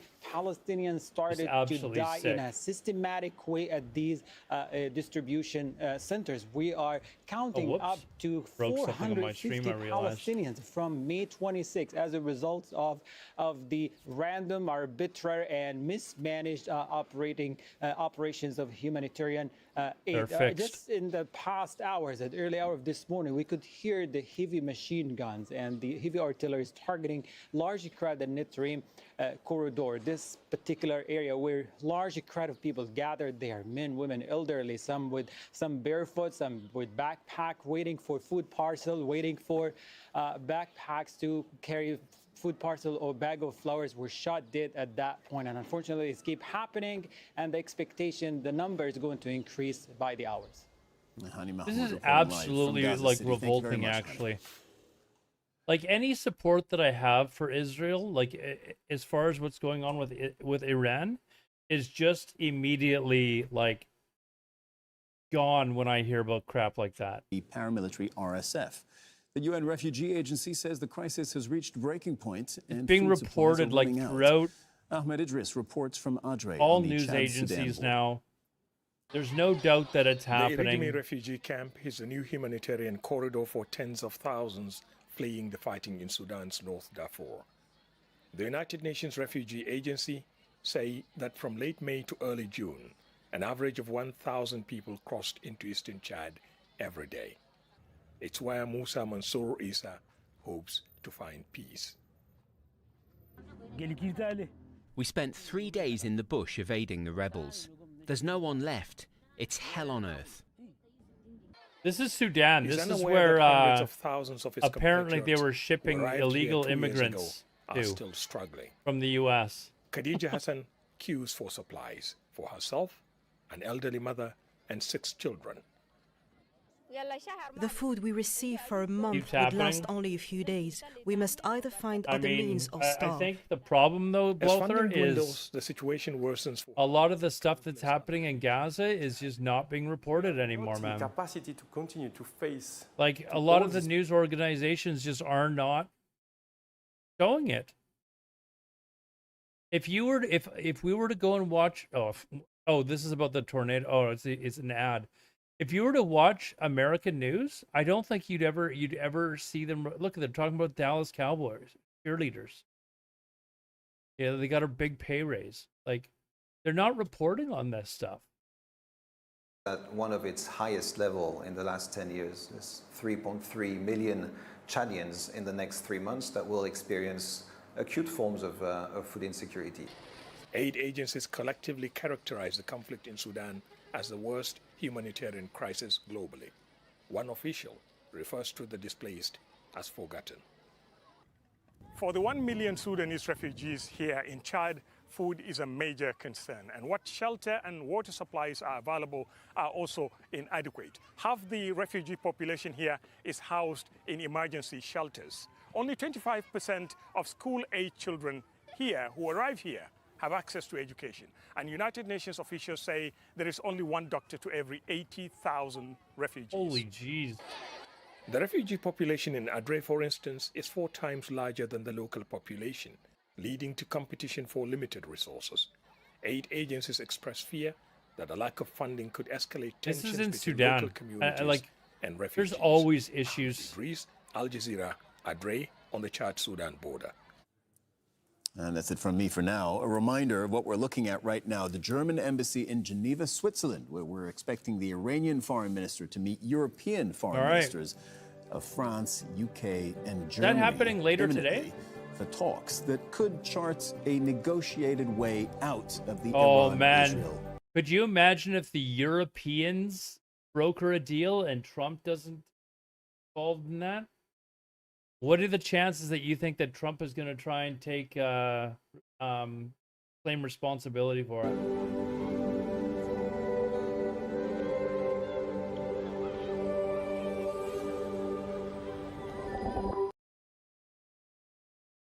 This one right here, warning about the use or sale of illegal drugs, but these signs actually point to a much bigger problem.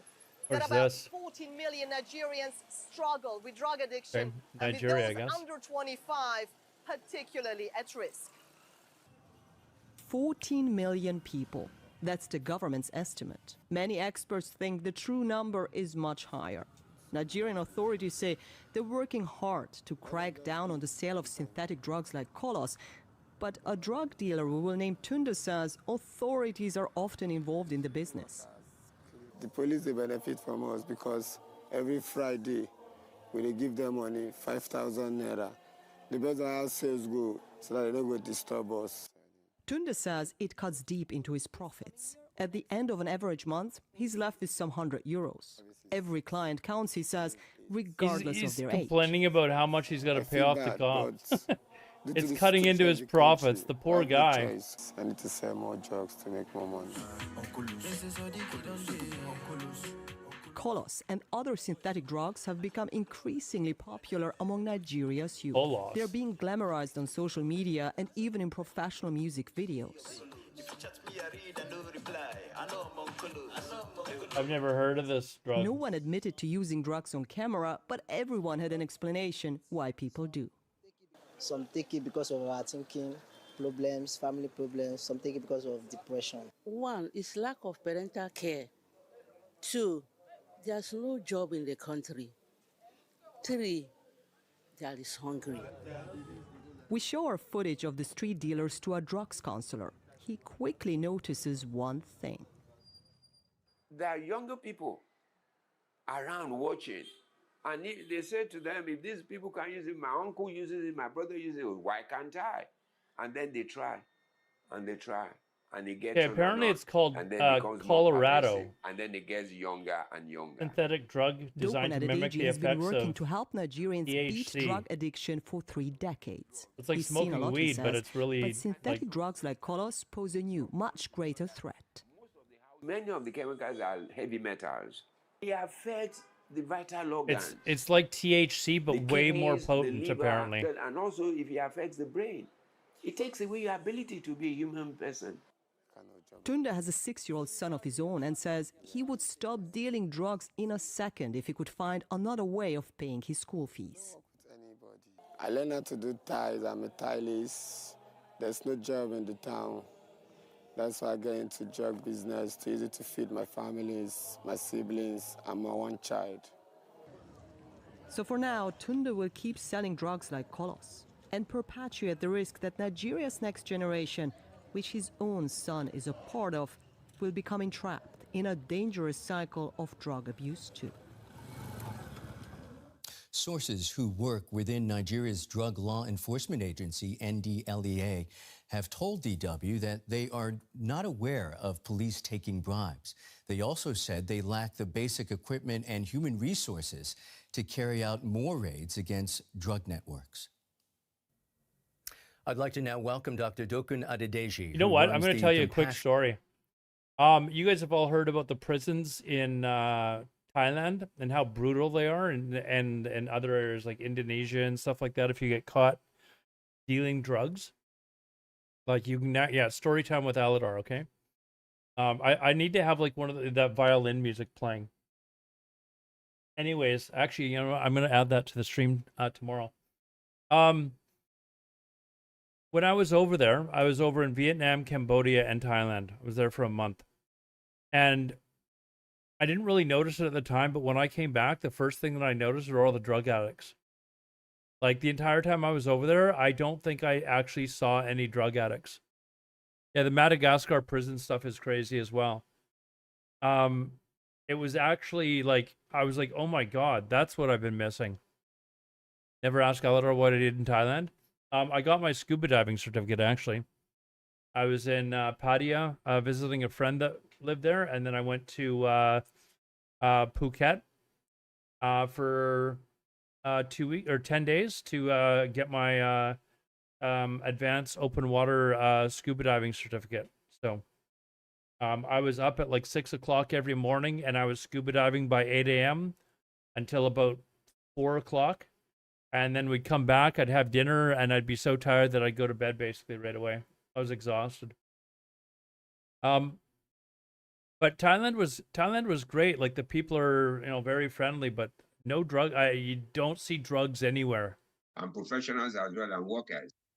But I can tell you from what I have seen that the age of impact that was gotten by UNODC was about 25 to 39. But The two my Trump fear, polls. What two and the Trump fear of polls? many of us is that the age of use is coming down. And then so now I can say there's a widespread distribution in the demography of the people we see. And some of the things they say to me are things that are peculiar to each person.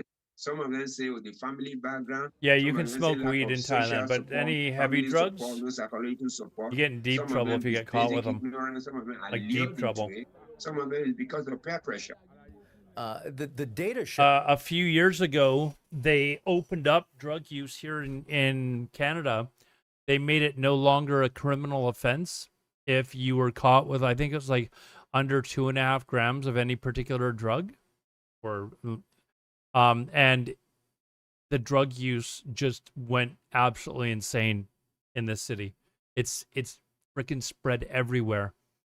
So now I believe they've made it illegal again, but it was the amount of drug use just went up like 1,000%. You see it everywhere now, and people just walk randomly down the street, like, and they'll just be smoking crack, like, or smoking, they'll just be sitting out front of a McDonald's smoking crack openly, like they don't even try to hide it.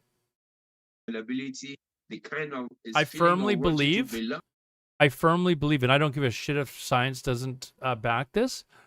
If the police catch somebody smoking crack, they need to immediately, crack, meth, whatever, they need to immediately be put into a institution and forced off the drugs. I don't give a shit if it's a miserable experience for them or not.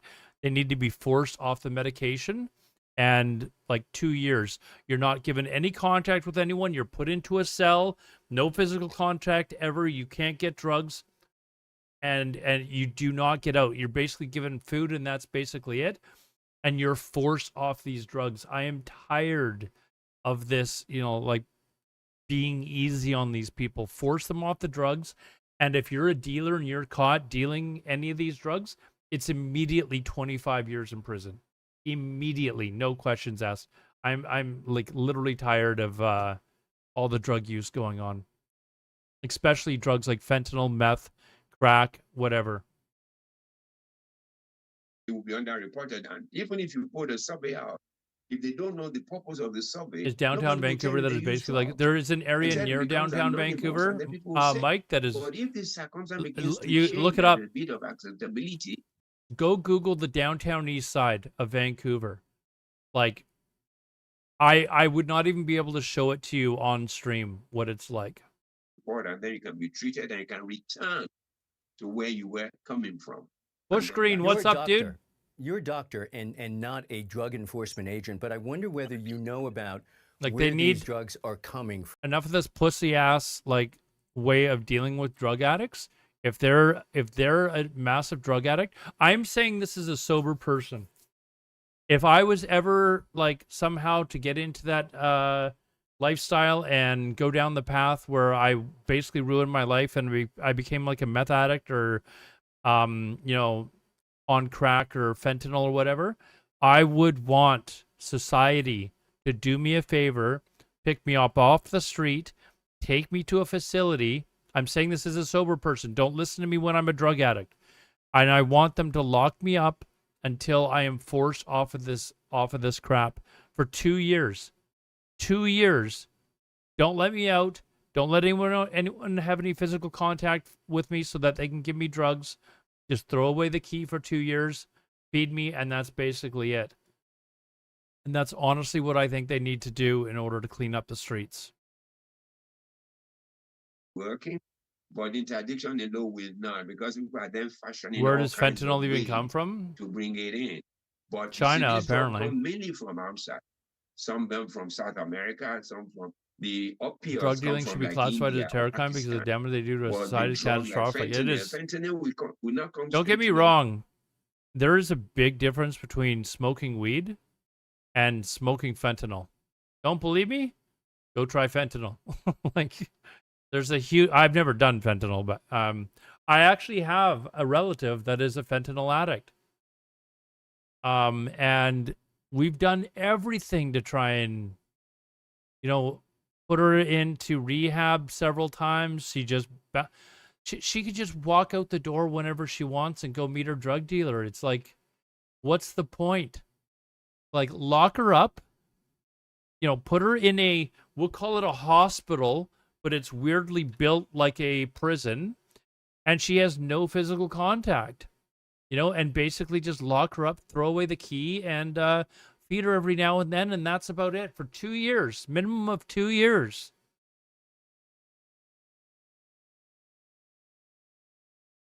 And people begin to own it and do not subject the owner into an agency or to Mike government, then it Rothsburns. works better. She's a fentanyl addict. What do you The think? religious bodies, the institutions, the organization, if we all begin, even as families, begin to own the challenge, then it reduces the encumbrance that it puts on the government.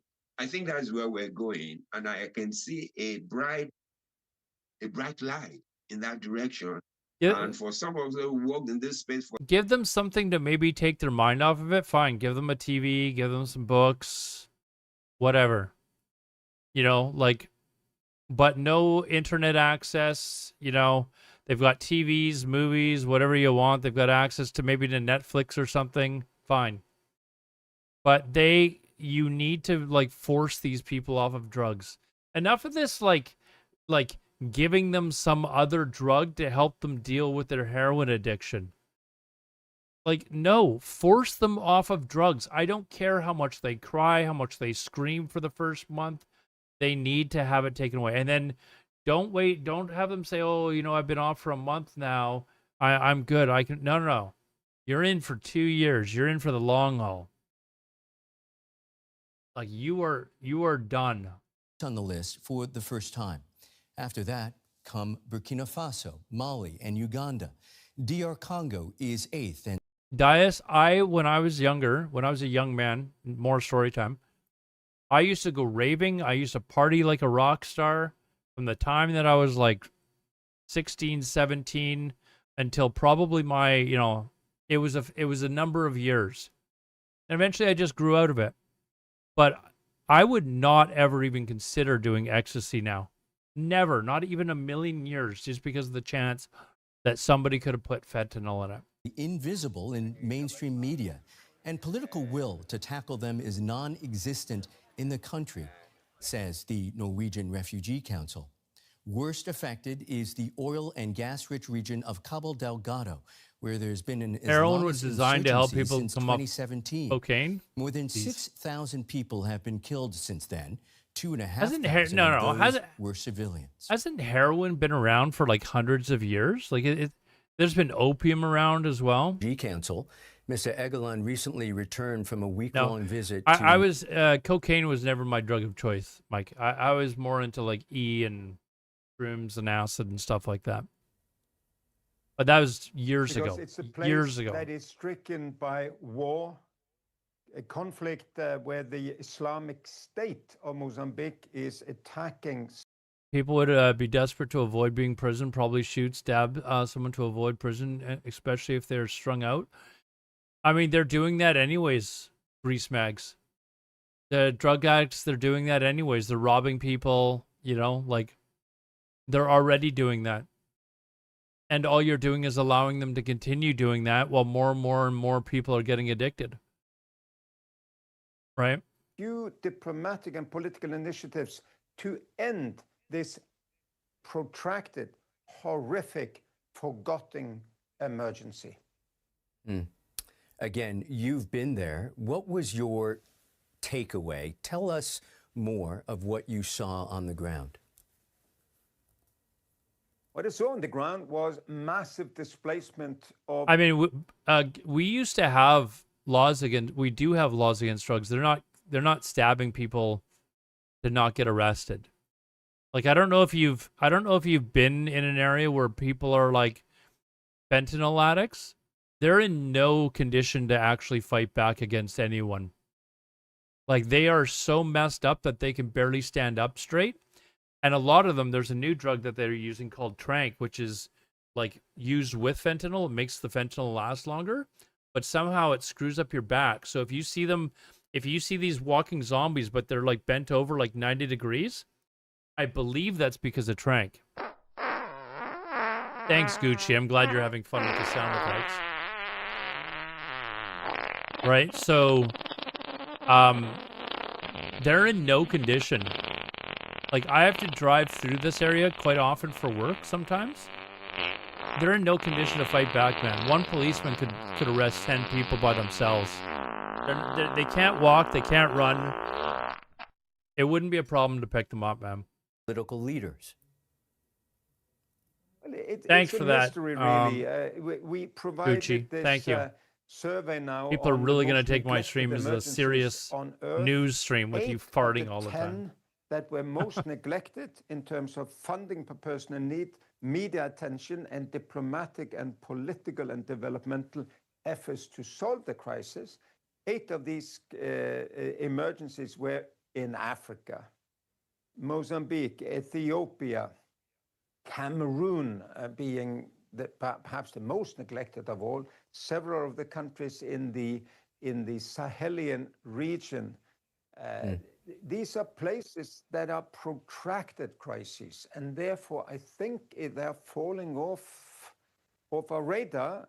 We seem to be only interested in Trump, in the Middle East, in Ukraine, but there are major emergencies in Africa, and if they're not solved, it will come back to haunt us.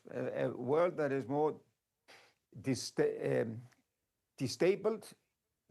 with more migration, with more epidemic disease, and it's bad for the country, for the people, for the region, for the world.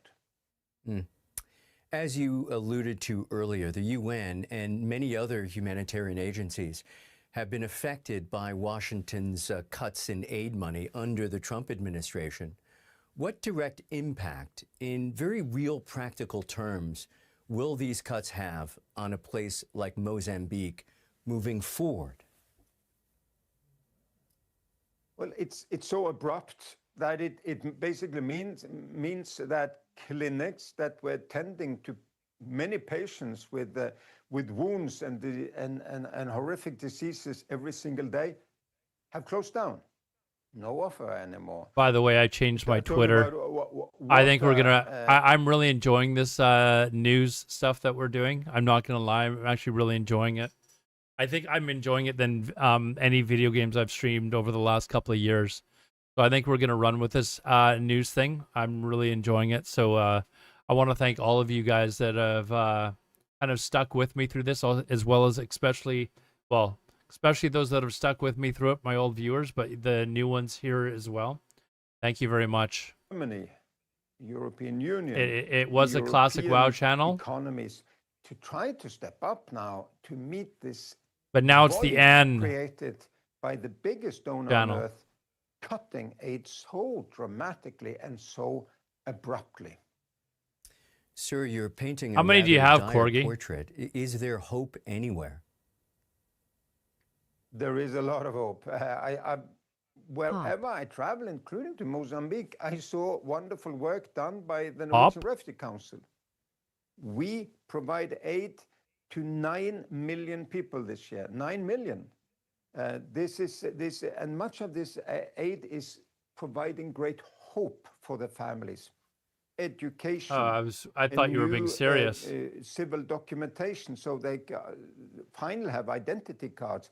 They can apply for work. We provide livelihoods. We provide durable solutions, and we help people home.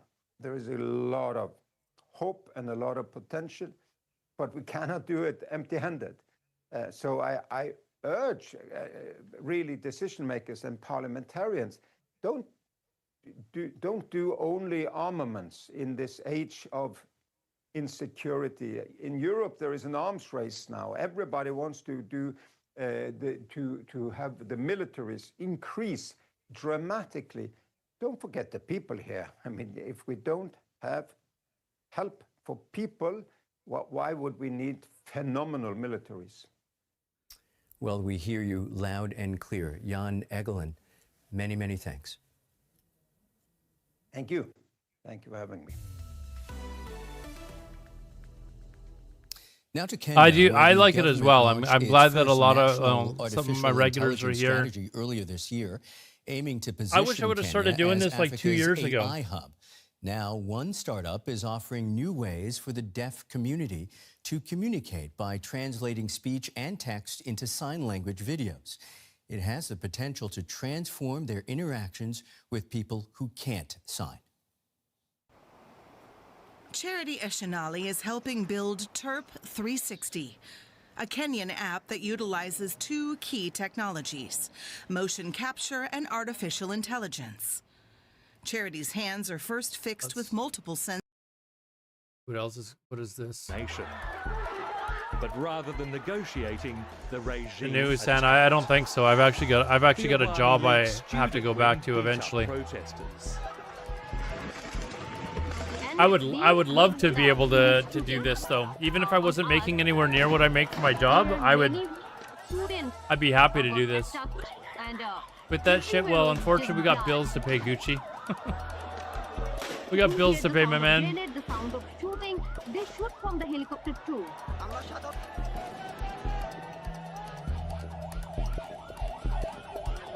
The carnage was so great that bodies started being buried in this mass grave in the main cemetery. The slaughter was meant to stop the protests, but it backfired. The students fought on even harder, and outraged Bangladeshis who'd been watching from the sidelines Bangladesh joined them.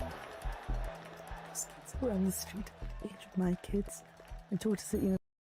Hold on, I think that's actually like a program that I can't restream here.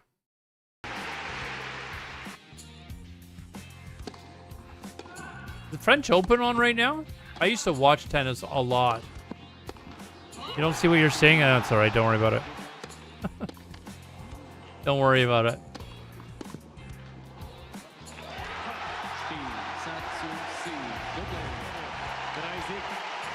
I used to watch the French Open, Australia, like all the majors I used to watch.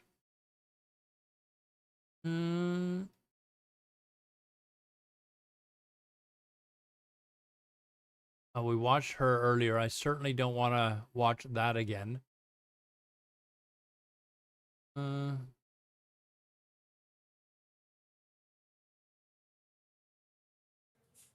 Thanks for being with us tonight. You can watch anywhere, anytime on the free. That's Canadian news. Let's see if there's anything new on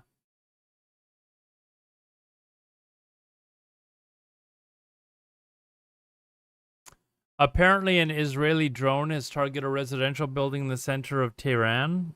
There's no video of this though, of course, because Iran's taken down the internet, so there's nothing getting out.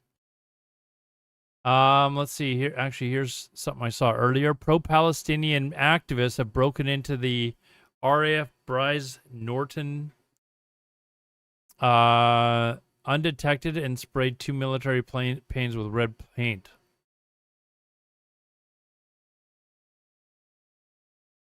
Okay. From now on, this person is calling Donald Trump Donald 2 weeks. Oh, here's a picture of the Israeli strike that hit a residential building in Tehran. So this is actually a picture. I'm not sure how that got out, but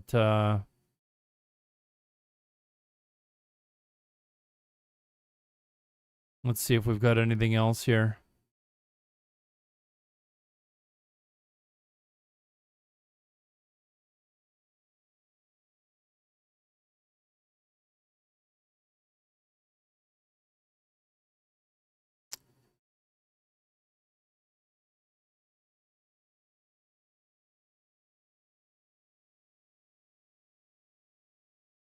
France always stands on the side of international law. What is this? This is this is a Russian tank was spotted with improvised anti-drone protection. This is supposed to protect you against drones. There's no way. This has got to be a joke. That's got to be a joke. There's no way. There's probably Starlink. That's the new meta now. Has Starlink actually been sent over to Iran?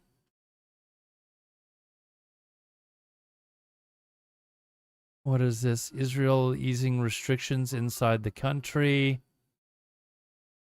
I gotta wonder, since Iran has mentioned that they're not going to negotiate if Trump's going to come in, and unless Israel stops attacking, if Trump's going to come in and demand that they stop attacking. And I wonder if Israel will listen.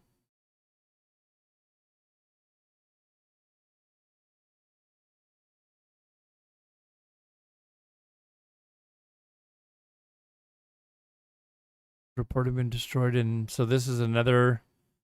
A radar station has been destroyed, apparently.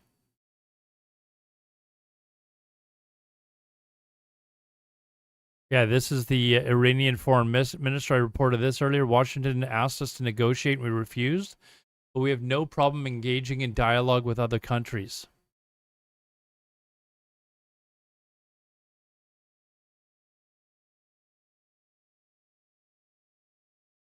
All right, guys, we're going to call it there. I wasn't even sure. Oh, old Draenor's here now, too.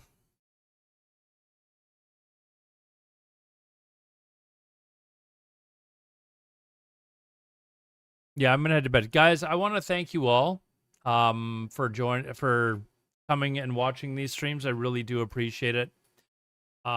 This is probably going to be what I am doing going forward. There's just not really any video games I'm interested in, and I'm actually having a lot of fun doing this. So for those of you that joined me for these streams, I do really appreciate it. Thank you very much for all my old viewers and all my new viewers. I will be back tomorrow. I'm going to try and start getting up earlier so that I can start doing these streams earlier in the day. Oh, we got our first follow of the night, too. What was that? Neo, thanks for the follow there, dude. If you haven't followed already and you like the content, please follow. It's free. Doesn't cost you anything. Not asking for subs. Nothing. Just follow on YouTube, follow on Twitch. You know, I would greatly appreciate it if you're watching on YouTube, or if you haven't followed on YouTube, please go over and follow my YouTube channel. I believe it's hold on. I'll give you the link to the live stream. But yeah, definitely go follow my YouTube. I would greatly appreciate that as well. Gotta start wearing suits now. I don't think we're quite at that level. If we ever turn this into an actual like job, maybe I'll start wearing suits. But did you guys like the ticker that I've got now? Did you guys, I that's one of the reasons why it took me so long to get started. Old man Aladar had to figure out how to make a ticker. Do you like that addition to the stream? You guys good with that? I like the ticker. Anyways, guys. Thank you very much. Have a good night. 07's in the chat.